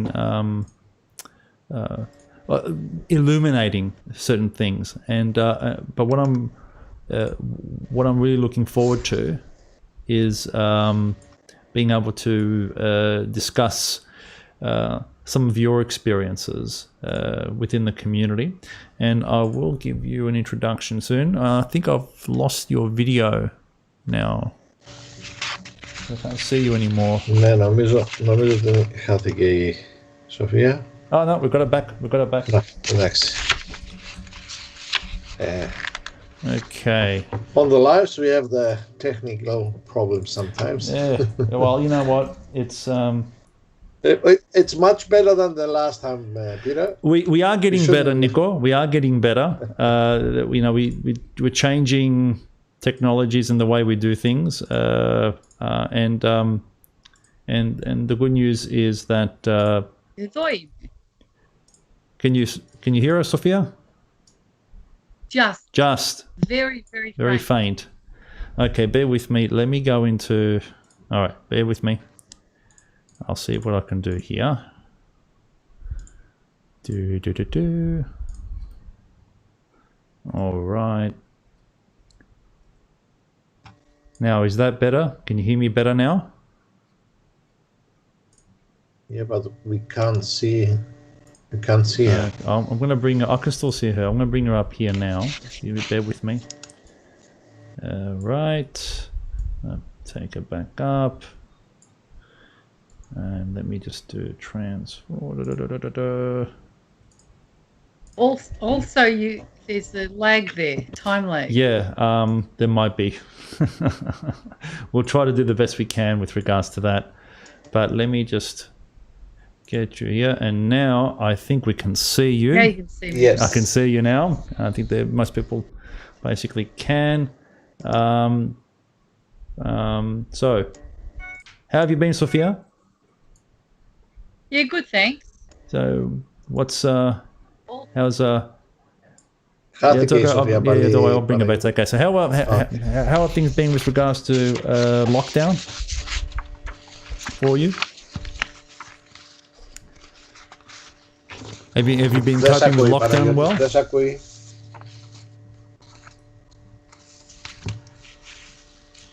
Δεν ακούγεται, Παναγιώτη. Δεν ακούγεται η Σοφία. Good. You good? You guys are repeating the same thing over and over. I'm not sure whether I'm having all that or... Okay, so we've got a couple of issues here with regards to technically. I don't know what else I can basically do. Right. Okay. Heck, I've got all these different... Can you see yourself? And can you see... Let's see. You can see yourself. You can see Nicole, right? I can't see Nicole. Okay, you can't see him. Oh. Okay. Right, can you hear me though? At least. Just very faint. Okay. All right. I can see myself, but there's a time lag. There's a time lag. Yeah. Don't worry about the time lag. Just ignore the time lag. At all. Hopefully, there's no time lag when we go out streaming. Can I turn it off and start it? And do you want to dial back in? Do you want to dial back in? Yeah. Can you do that? I'll do that. Yeah. Go ahead. I'll dial you back in. Just hang up and I'll dial you back in. Okay. There's more than. You there? Yeah. Just dial back in, Sophia, and we'll take care of it then. Well, I can still hear you. This is it. I've actually turned it off. I don't know what's going on. Μήπως είσαι on the Facebook page and you're watching on the Facebook page too? Because you have to close that. You have to close the Facebook page and be on Skype. Yeah. I'm not on Facebook. So even though... Okay. All right. I'm not... All right. Tell you what, can you see the red hang up button there, Sophia? Just hang up. Yes. And just hang up. Just hit that button once and dial back in, and then I'll dial you in. All right. Hopefully, Nico. Για να δούμε τώρα. Αλλιώς. Τώρα στο τέλος μέχρι τώρα ωραία. Μια χαρά ήμασταν. Okay, all right. Let's see what we can go. What we got going here today.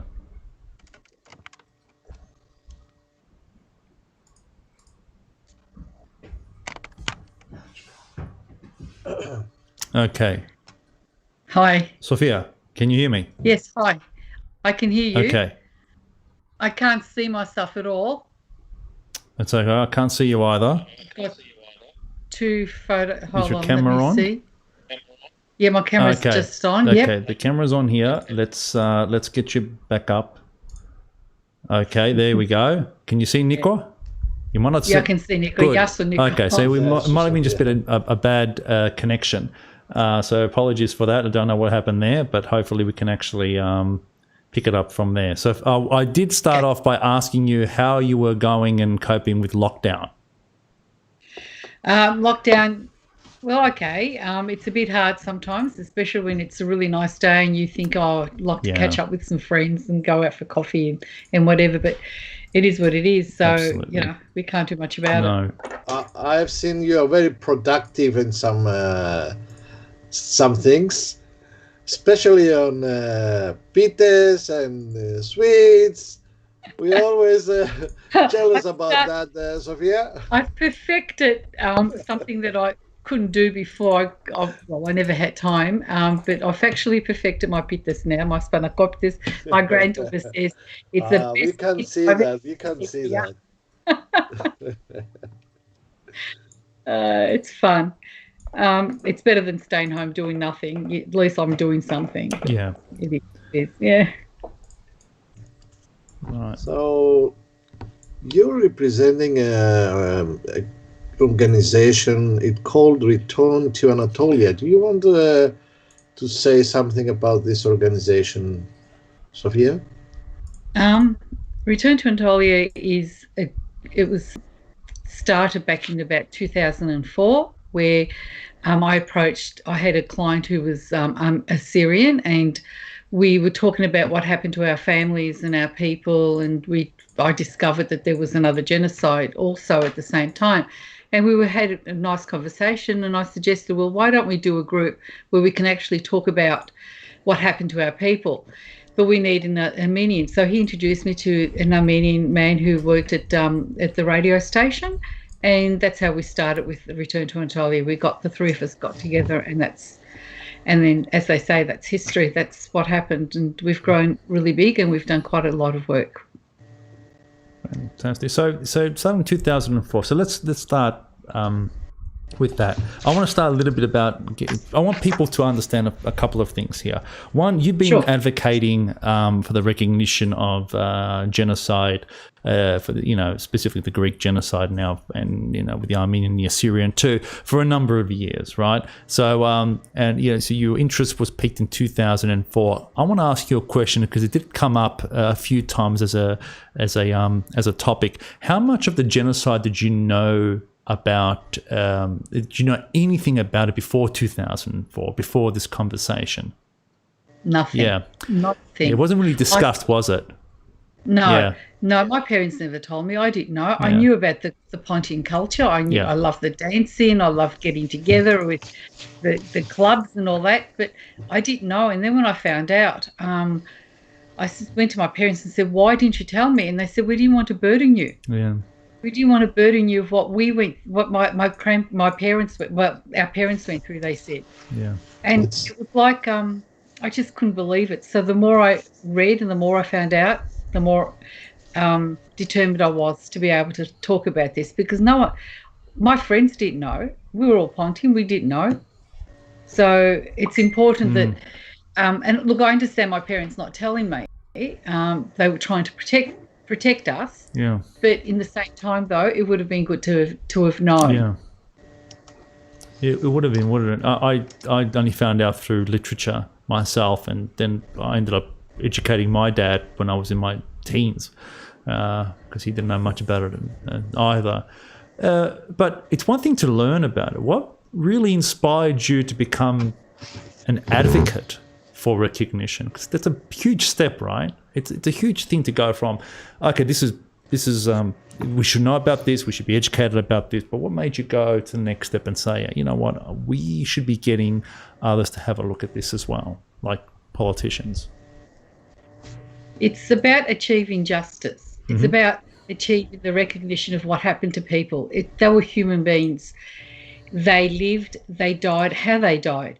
You can't just wipe a whole generation, or almost the whole generation of people, and not say that anything we were told nothing happened. It didn't happen.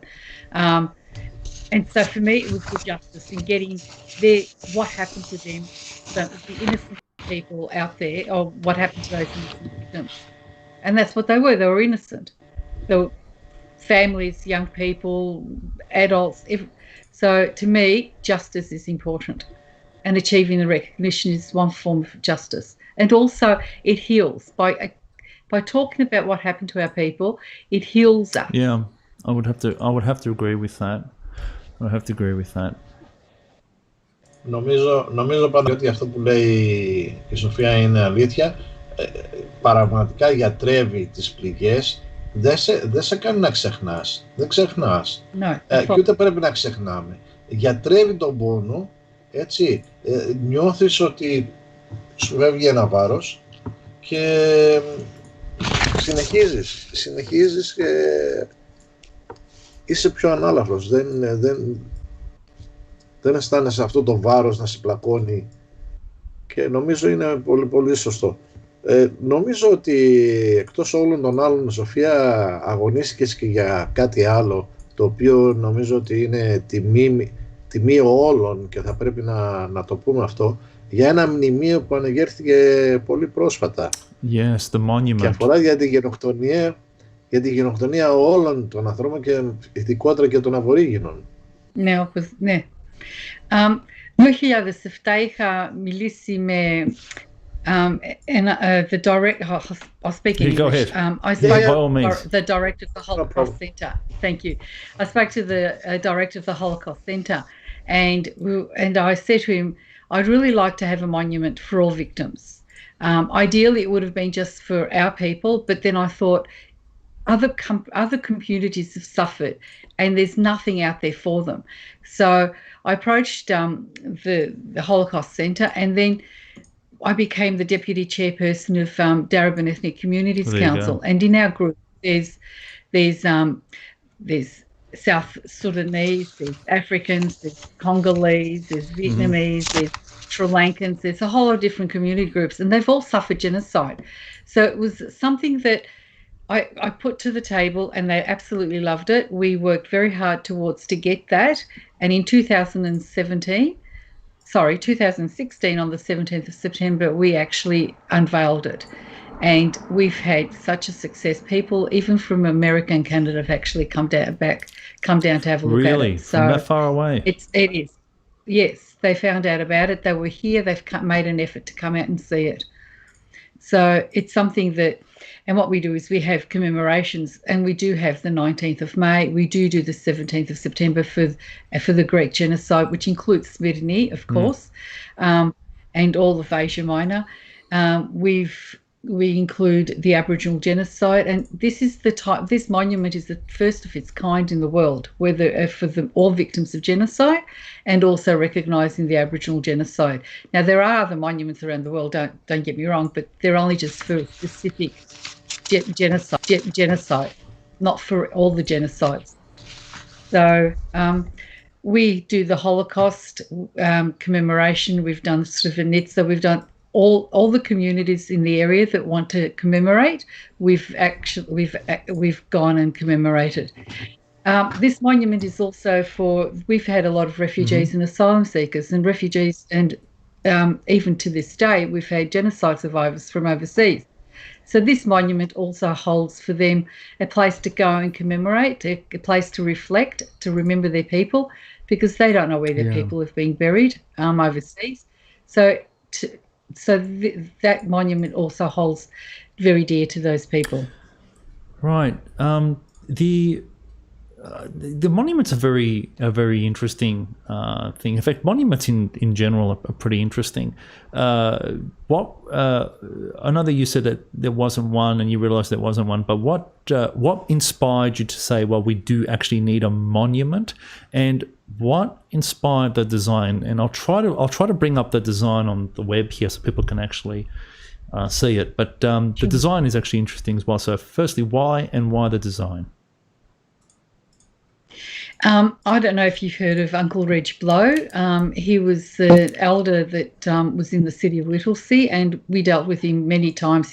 He came to a lot of our functions, and he did welcome to country or acknowledge to country. And when I told him of the idea, he absolutely loved it. And he actually passed away, and I met his son Troy. And now I told Troy about it, and Troy loved it. So he came and had a look at the area, the place that I wanted it to be erected, and he wanted to do a smoking pit he loved the idea, and he had a whole lot of plans, and that was a really good thing. He wanted a smoking pit where the Aboriginals can do their smoking ceremony, which was fine.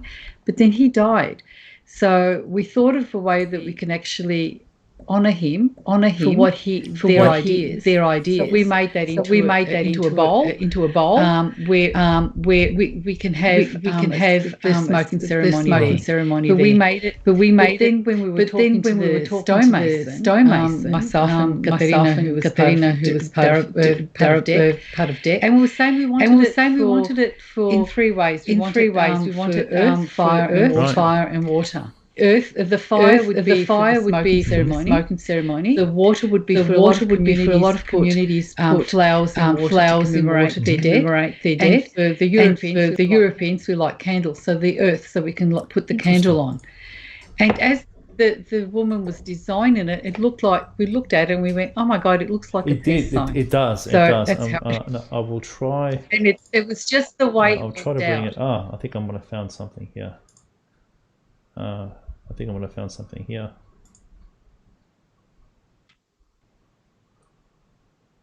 Oh, gee. Wrong website. Come on. I'm trying to find a decent photograph, I'm afraid. I can't. I know there are. Oh, here we go. You know what? This one looks quite nice. I'll show you this one here. This one here looks quite nice. There it is. It's a little thing.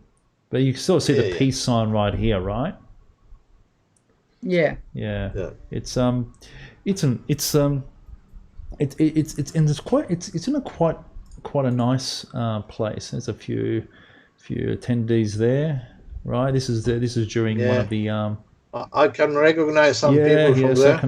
So can I. Someone is very tall there. Yeah, okay. Not to mention anyone, Peter. So who's this? Who's this gentleman here? I really can't. You can't see. You know why? Because I haven't actually expanded it. Hopefully I can. No, that's just going to a video. No. That's okay. Oh, I think that's actually. Oh, that's Surian. That's Surian. That's our deputy. Yes. That's our chairperson. He's Sri Lankan, and one of the things that was really fantastic was actually it's not Surian.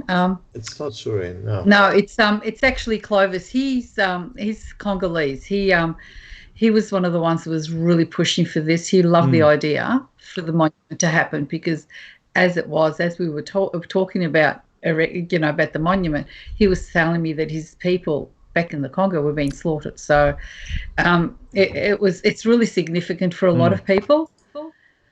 And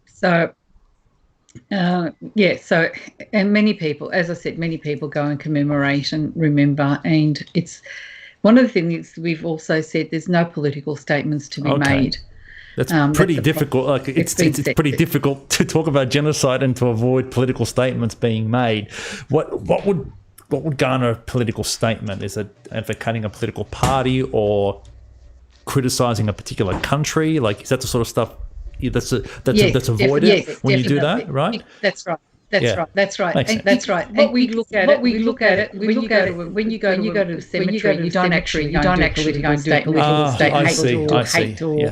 So this is actually as it is like a cemetery for people to go and remember their people, because not everyone is able to do that. And at one stage we had a lot of asylum seekers coming into Daraba, and we felt that they weren't able to talk about their people, what happened to them. So we wanted to have a safe place for them to go and commemorate, remember, and mourn their own people. And so that's another part of the monument. Now, moving away from the monument a bit, I want to talk a little bit about advocacy. So we know, well, I know, and I think many people in the community know, but I want you to talk a little bit about some of your experience in advocating for the recognition of the genocide, because suffice to say, it's not an easy journey, right? Like, when you go on this journey to advocate something, my guess, and it's not a guess actually, I know because you and many others have actually told me, but I want people to hear it from you. you're fighting two different things, aren't you? You're fighting apathy from one end, and then more seriously, you do fight some opposition, right? You've got some opposition in your time.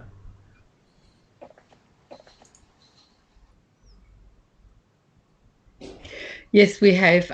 It's really interesting. Even with the monument, we had a Turkish delegation that had gone to the council and demanded that we didn't build the monument because they thought it was just about the Greek genocide and the Syrian genocide. Right. So they did a lot of problems. They had caused a lot of problems. But at the end, council saw the benefit of what it was, and it did go through.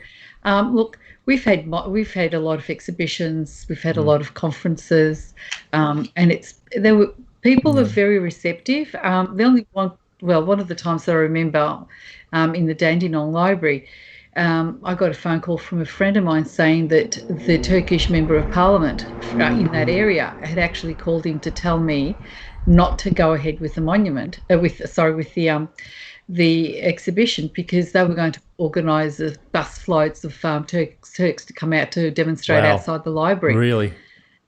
Yeah, very much so. And I actually panicked for a moment. I thought, oh my God, what's going to happen? And then I thought about it. You know what? Tell him to bring it on. Tell him to bring it on. Bring it on. Bring it on. And he said to me, there's going to be problems.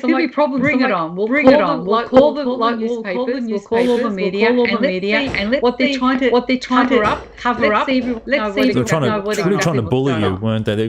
This is a member of Parliament, right? And who actually tried bullying you. And this is the thing. I don't think people really understand what that feels like. I don't know of many people who've ever been bullied by a member of Parliament and how serious that could basically be. And I find that I don't think that people hear these stories enough.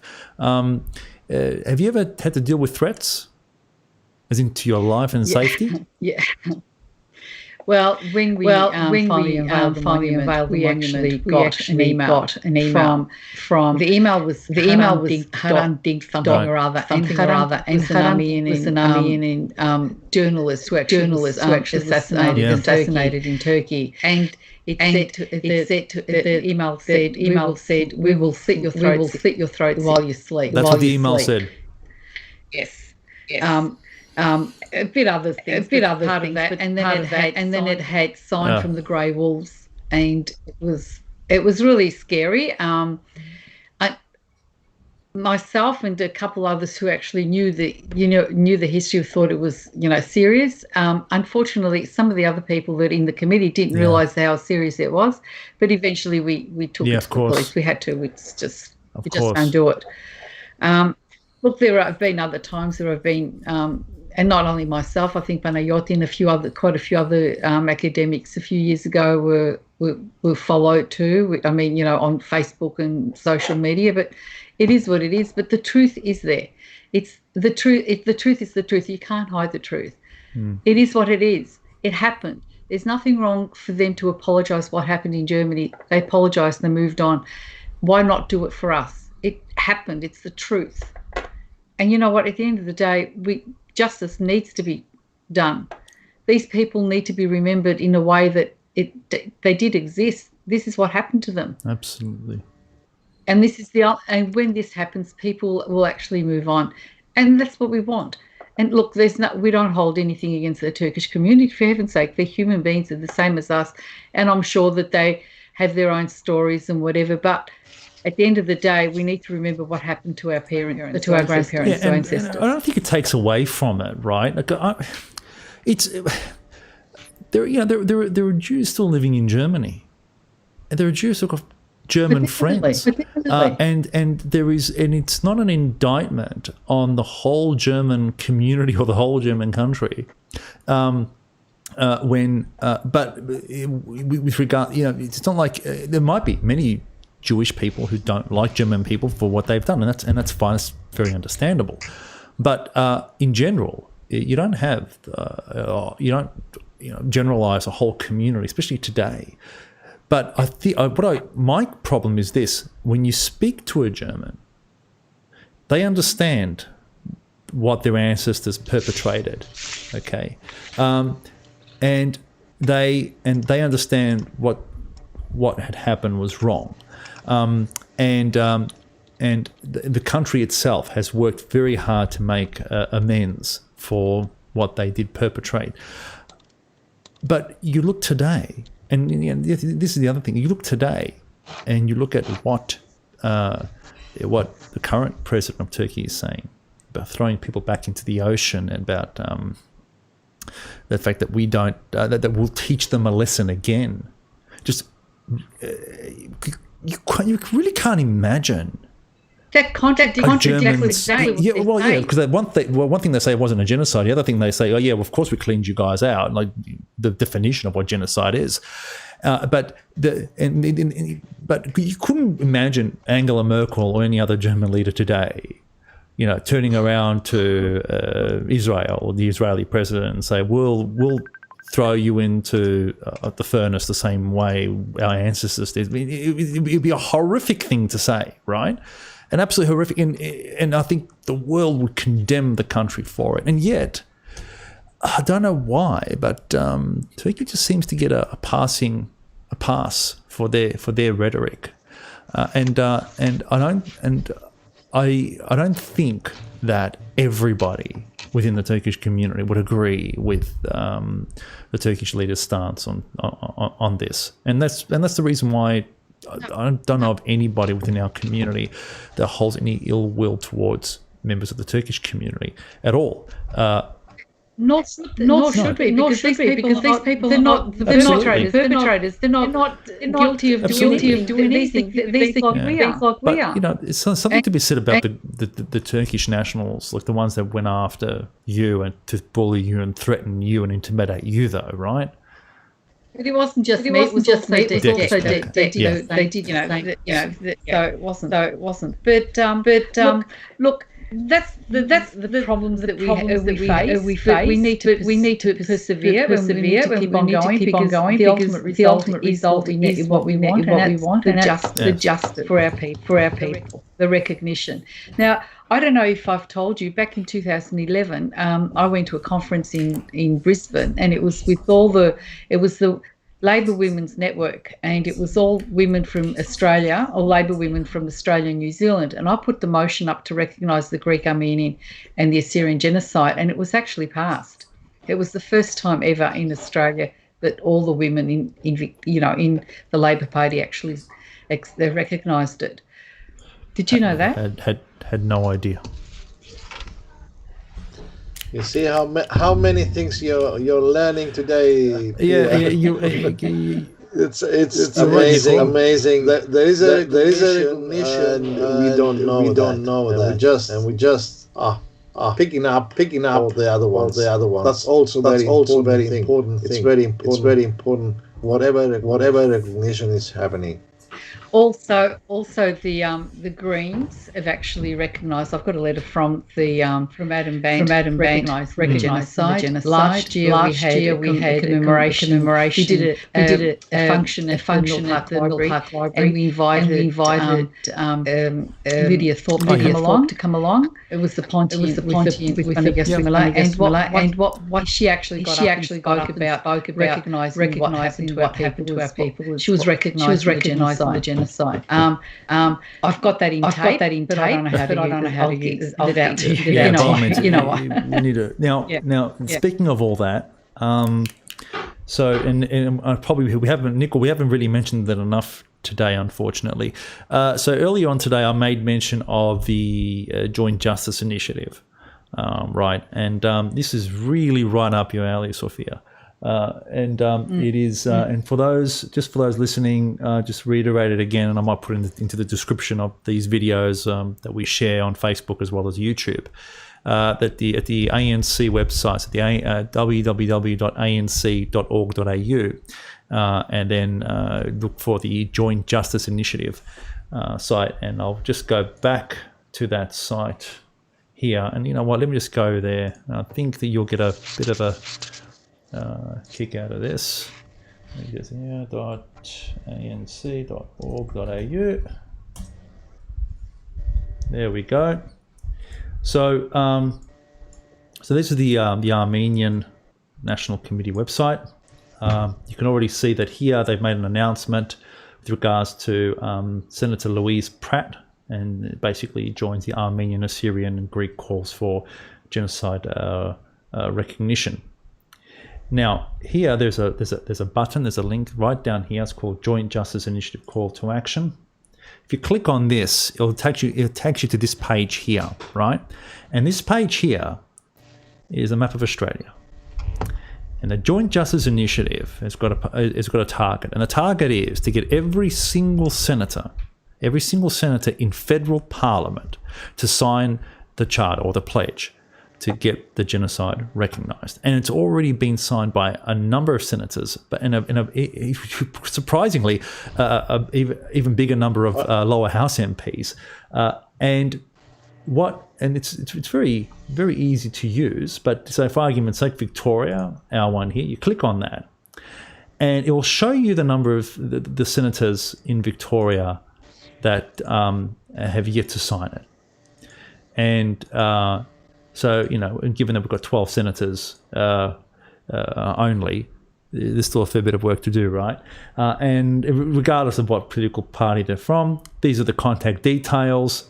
And then it's a little smart in the way they've organised it, where you can actually, as soon as you call up a senator, they've even given you a bit of a script to read, if you wish. Otherwise, just talk yourself. And you can, once you finish your conversation, you can hit mark this call, okay, and then you can give the the ANC some information. Now, this is something they put together. This is something that our federation, through the Hellenic Council, are supporting a fair bit, and we're trying to raise awareness for this. But what are your thoughts, Sophia, on this type of initiative? I don't think there's been an initiative like this beforehand, right?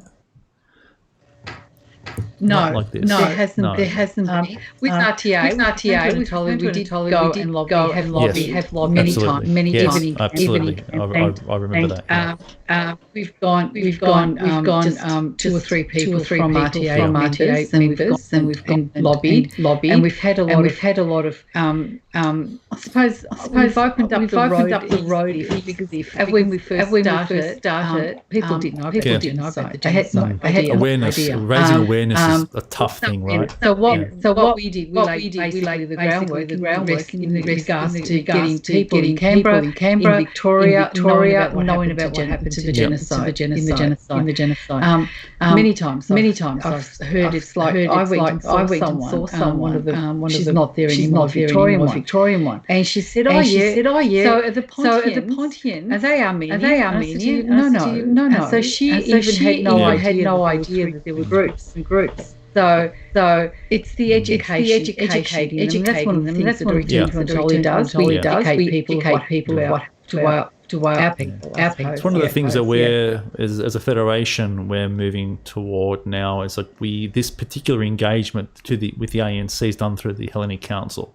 And it's because we really want, because Pontians are Greeks, and today we're commemorating the burning of Smyrna. Smyrna is, I think, 1,000 k's from the nearest Greek Pontian village, but yet it doesn't matter. Like we commemorate this, like we commemorate the genocide of the Greeks of Bondos. It's all part of the bigger genocide story, right? That's right. And it's important that we raise awareness for it, commemorate it, like Return to Anatolia does. And when engaging the parliamentarians, they might not know who a Pontian is, and that's understandable, right? But they'll know who a Greek is.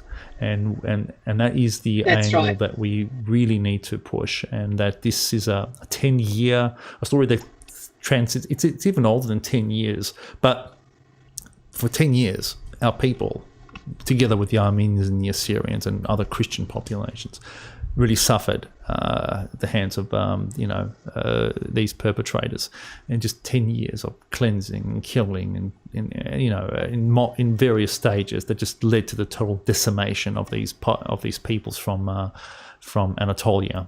So I like the name Return to Anatolia. I think it's a very good one, very apt for what you're pursuing, and I think lobbying is something that is very tough. So you've already mentioned some of the issues that you've encountered, and so I think that you've got to. It's not for the faint of heart, I don't think. No, I think the fact that my sense of justice and doing the right thing, it really pushes that. And to sit and these innocent people had no voice. So it's up to us to actually voice what happened to them. They had no voice. They forgot. For some people, they were forgotten, and for some people, they didn't exist.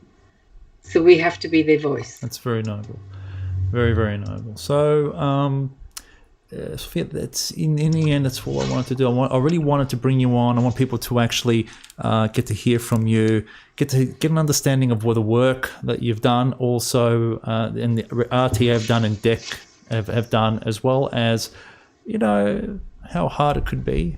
And I don't think that people can appreciate that, especially if you're heavily involved in advocating. There's no doubt that you've had a lot of support, from people. I know your sister's always there as well. In most of those functions, I always see her standing right next to you. I think I saw a picture of her here as well. So, kudos to her, and kudos to everybody else that's actually helped you along the way. So, this is a leading question because I've already my Facebook's been bombarded recently with a number of ads, and yours has come up too. What's next for yourself? From what I've seen, you've thrown your hat into the ring, going for a council position here in our respective district, right? That's right. I'm actually running for the Darwin Council in the northwest in Reservoir. So it's a place where I've got my office there, and I've got connections to the place. So I've been dealing with the community for very many years. I've Darwin in the community council. So I know their issues, and it's time that I stepped up and see if to help our people. So we'll make sure we'll rally those around us, those we know of that live in Reservoir to vote for you, because is it based on the district of the suburb you're part of? Is that right? The wards have been changed. Here we go. So it just shows you how much I know. There were 9 wards. There were 3 wards. Now there's 9 wards. The wards have been cut. Oh, okay. There's 9 and 1 councillor per ward. So it's a bit different. But the wards are smaller. And the one I'm running is between Mahoney's Road and Edward Street, Cheddar Rock, and the Darwin. That area. It's a small area, so it's easy for one person to be able to help people in that area. It's another challenge. Well, if there's one thing you've proven is that you're always up for a challenge. So we wish you the best of luck, huh, Soph? Ακριβώς, Παναγιώτη, νομίζω ότι η Σοφία έχει αποδείξει ότι είναι αγωνίστρια, έχει αγωνιστεί και αγωνίζεται, και νομίζω ότι αξίζει να την στηρίξουν όλοι όσοι είναι στην περιοχή, και της ευχόμαστε καλή επιτυχία. Ευχαριστώ πάρα πολύ. Can I just say one thing in regards to the genocide? Look, it's great for us to all work together, but it's also great to get non-Greeks, non-Armenians, non-Assyrians to actually work with us. With the monument, I had all different nationalities supporting our move to get this monument done. If we get other community groups to help us, to support us, then we're one step closer. Yes, I know the politicians, but if we don't lobby them and we don't get other community groups to be part of it, it's not going to work as well. Σωστό, πολύ σωστό. Okay. Thank you so much with that. Ευχαριστούμε πολύ, Σοφία. Very much. It was a pleasure and an honor to be on your show.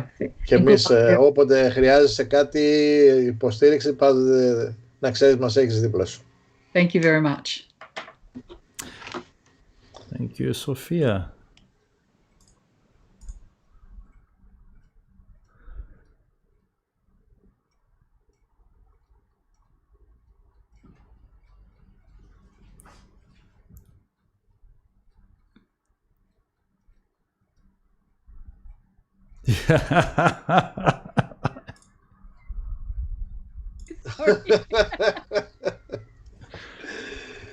Okay, let's see what we've got going here now. Okay. See, technologically challenged. Let's see what we've got going here. Okay, I think we've lost it. Εντάξει. Νομίζω ότι δυστυχώς είχαμε και ένα τεχνικό πρόβλημα όταν είχαμε την συζήτηση πριν, είχαμε και λίγο έκο, δυστυχώς.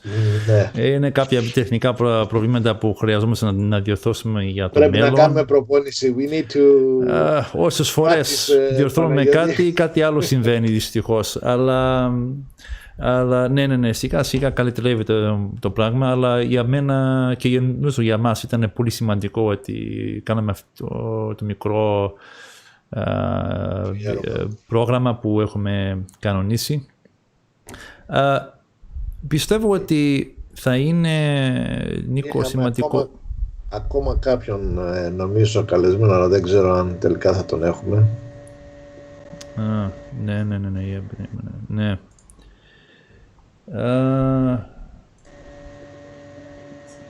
Ναι.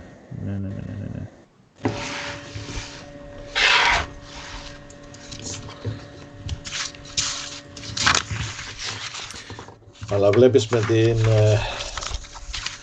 με το χρόνο να κυλάει έτσι γρήγορα. Ναι, δυστυχώς. Θα είναι καλό άμα μπορούμε να το έχουμε, Νίκο. Μπορείς να στείλεις... Ναι.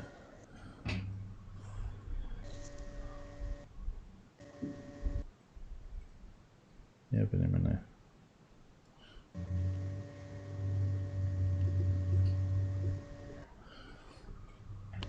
Να στείλω ένα μήνυμα. Στείλε εσύ ένα μήνυμα. Ήθελα εγώ λίγο να μιλήσω για το επόμενο στάδιο. Για περίμενα να βγάλω κάτι εδώ.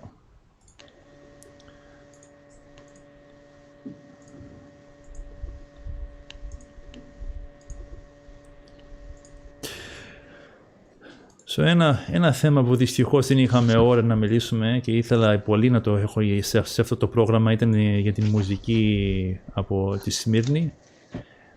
Κάτι ανάφερε ο Κώστας λίγο από μια καθηγήτρια που μιλούσε για τα ρεμπέτικα. Ναι.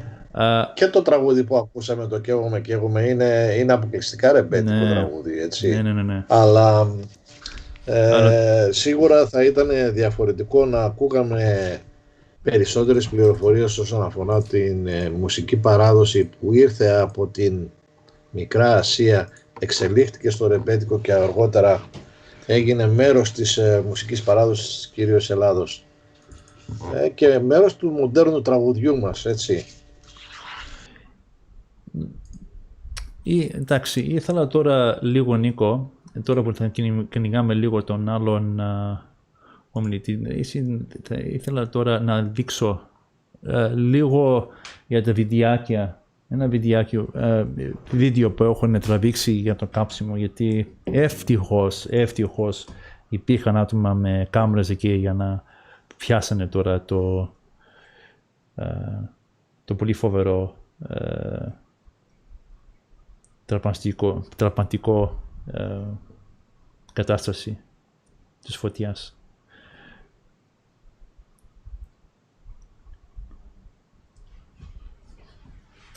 Και βλέπεις μόνο από το καπνό που βλέπεις τι έγινε εκεί. Και παραπέρα από το βίντεο δεν είναι τόσο καθαρό, ακόμα καταλαβαίνεις ακριβώς τι έγινε.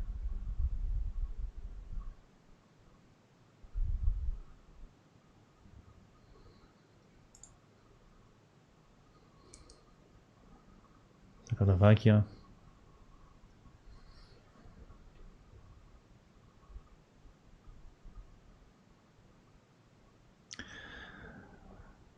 Πολύ φοβερό πράγμα.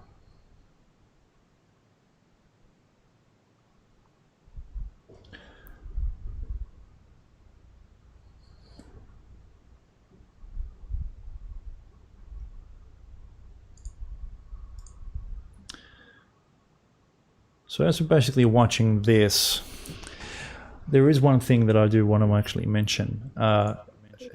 I think it's for the listeners out there, it's very important. I'm hoping that for those of who were able to listen to most of the program, were able to pick up on the key central theme with regards to the burning of Smyrna. First, it's that it is not, though it occurred in the past and though it occurred 98 years ago, the consequences of that event are being felt today, probably more so today than even 5 years ago. What we're seeing in the Eastern Mediterranean Sea right now are the consequences of a country getting away with a destructive policy, such as the burning of Smyrna, and then to this day having that country's leader advocating it as a solution to their existing problems. This is a major problem, a major concern regarding the issue of genocide and the lack of genocide recognition. I think that when you look at images like this, they're scary because I find that when I'm looking at images of these ships in the water, it just reminds me of the ships that are currently in the Eastern Mediterranean, many of the Greek islands like Kastelorizo that surround that particular area, and it scares me to think what would happen if that island was to be invaded, and what would happen to the people on that island.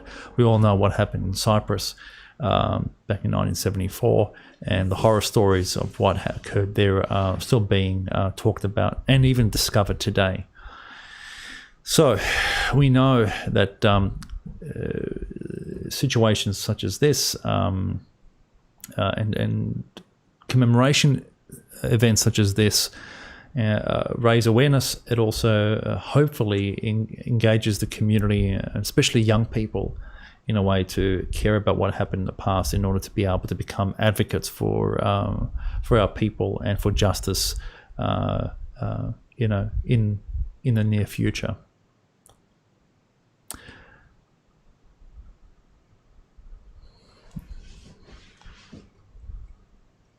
Νίκο?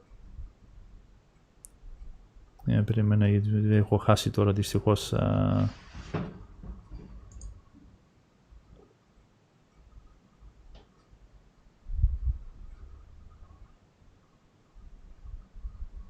Νίκο, είσαι σε mute. Εντάξει, αυτό. Τώρα σε ακούμε. Λοιπόν, βρήκα τα στοιχεία και σύμφωνα λοιπόν με τα στοιχεία που είναι σε ένα άρθρο εδώ, διαβάζω ότι κατά την πυρπόληση της Σμύρνης από τους Τούρκους υπολογίζεται ότι καταστράφηκαν περίπου 55.000 σπίτια. Για φαντάσου τώρα μία έκταση στη Μελβούρνη με 55.000 σπίτια, έτσι. 43.000 ήταν ελληνικά και 10.000 ήταν αρμένικα. 5.000 καταστήματα. Και η έκταση που κάηκε ήταν περίπου 4.000 τετραγωνικά μέτρα. Για να καταλάβεις έτσι το μέγεθος του κόσμου που υπήρχε στη Σμύρνη, λέγεται ότι η Σμύρνη ήταν μια πόλη περίπου 450.000 κατοίκων, μισό εκατομμύριο περίπου. Τότε. Για εκείνη την εποχή ήταν αρκετά μεγάλη, έτσι. Ναι. Πάρα πολύ μεγάλη. Λένε ότι περίπου 270.000 ήταν οι Έλληνες, ένα μεγάλο ποσοστό Αρμένοι, και όλες οι υπόλοιπες, λοιπόν, να το βρήκα. Λοιπόν, σύμφωνα με τα στοιχεία που υπήρχαν το 1914, όλη η Μητρόπολη της περιοχής της Σμύρνης είχε 450.000 κατοίκους. 200.000 Έλληνες, 80 έως 100.000 Αρμένοι, 40.000 Εβραίοι και 30.000 ξένοι υπήκοοι, από τους οποίους υπήρχαν πολλοί Ιταλοί, Άγγλοι, Γάλλοι και Αμερικανοί. Έτσι. Και από ό,τι λέει ο χαρακτηρισμός της Σμύρνης, ειδικότερα από τους Τούρκους, ήταν Γιαούρ Ισμύρ, γιατί υπήρχε η πλειοψηφία των Ελλήνων. Κατάλαβες. Φαντάσου τώρα, λοιπόν, για φαντάσου μια έκθεση 50.000 σπιτιών να καεί, ας πούμε, σε μια περιοχή της Μελβούρνης. Πόσο μεγάλη είναι, έτσι. Φοβερά πράγματα. Φοβερά πράγματα. Αλλά νομίζω σήμερα ήταν μια πάρα πολύ επικοδομητική, έτσι, επικοδομητικό αφιέρωμα πάνω στο να μάθουμε μερικά περισσότερα πράγματα, έτσι, για την καταστροφή της Σμύρνης, και εγώ και εσύ και όσοι μας παρακολούθησαν. Ελπίζουμε στο μέλλον να είμαστε πιο ενημερωμένοι και εμείς, αλλά και οι φίλοι που θα μας ακολουθούν. Ακριβώς. Και θα μας ακούνε, γιατί είναι καλό να μαθαίνουμε το τι συνέβη. Και το κυριότερο είναι ότι όταν μαθαίνεις κάτι π.χ. για την επανάσταση των Γάλλων, ή άμα μαθαίνεις κάτι για την επανάσταση των Αμερικάνων πριν 200-220 χρόνια, εντάξει, έγινε αυτό που έγινε και είναι καλό να το ξέρεις, είναι καλό να έχεις μια ιδέα με τι έχει γίνει, γιατί έτσι μαθαίνεις και κάτι για το παρελθόν, έτσι. Αλλά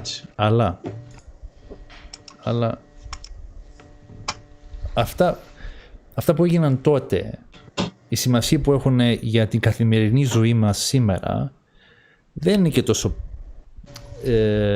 δεν παίζει τον ίδιο ρόλο, ενώ ειδικά για την κατάσταση για τη Σμύρνη και τι έγινε εκεί, βλέπεις ότι αυτό που έγινε τότε πριν 98 χρόνια, ειδικά σήμερα με αυτά που γίνονται στο Μεσόγειο, παίζει ένα μεγάλο ρόλο. Έχει μεγάλη σημασία.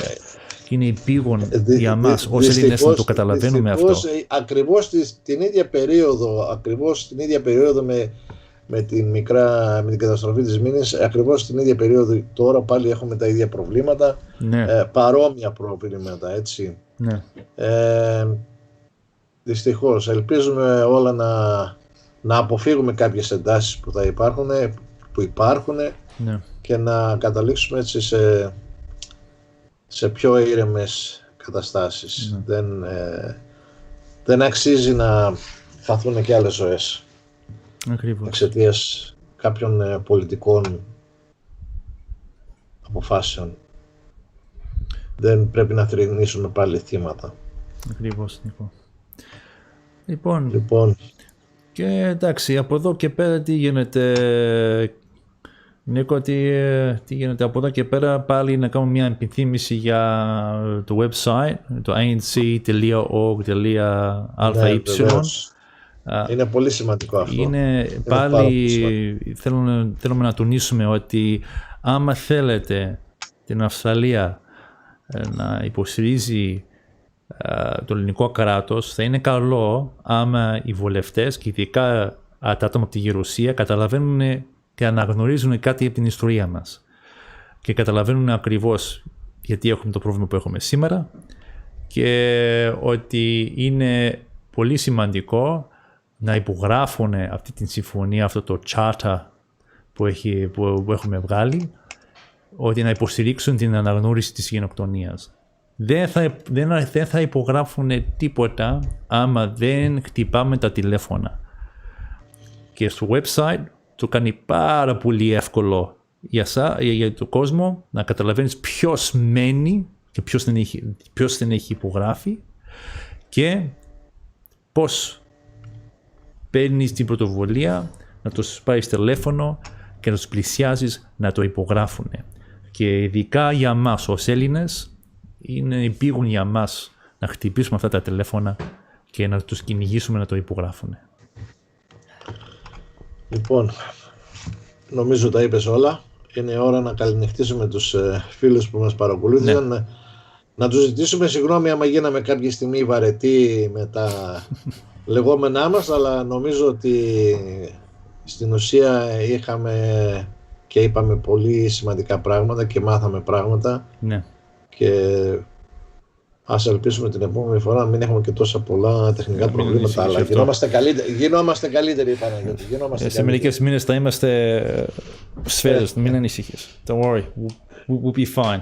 Just do your job, go on the anc.org.au website, please go to the Joint Justice Initiative and please start contacting your local senators.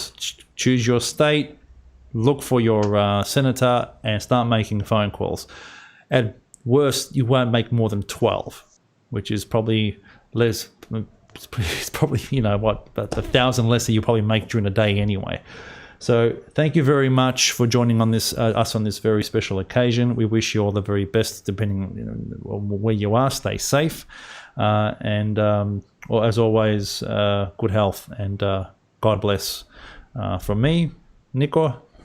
Υγεία και ευλογία. Και να προσέχουμε όλοι να τηρούμε τους κανόνες, να μην θρηνήσουμε άλλα θύματα. Πάμε καλά, μειώνονται τα κρούσματα.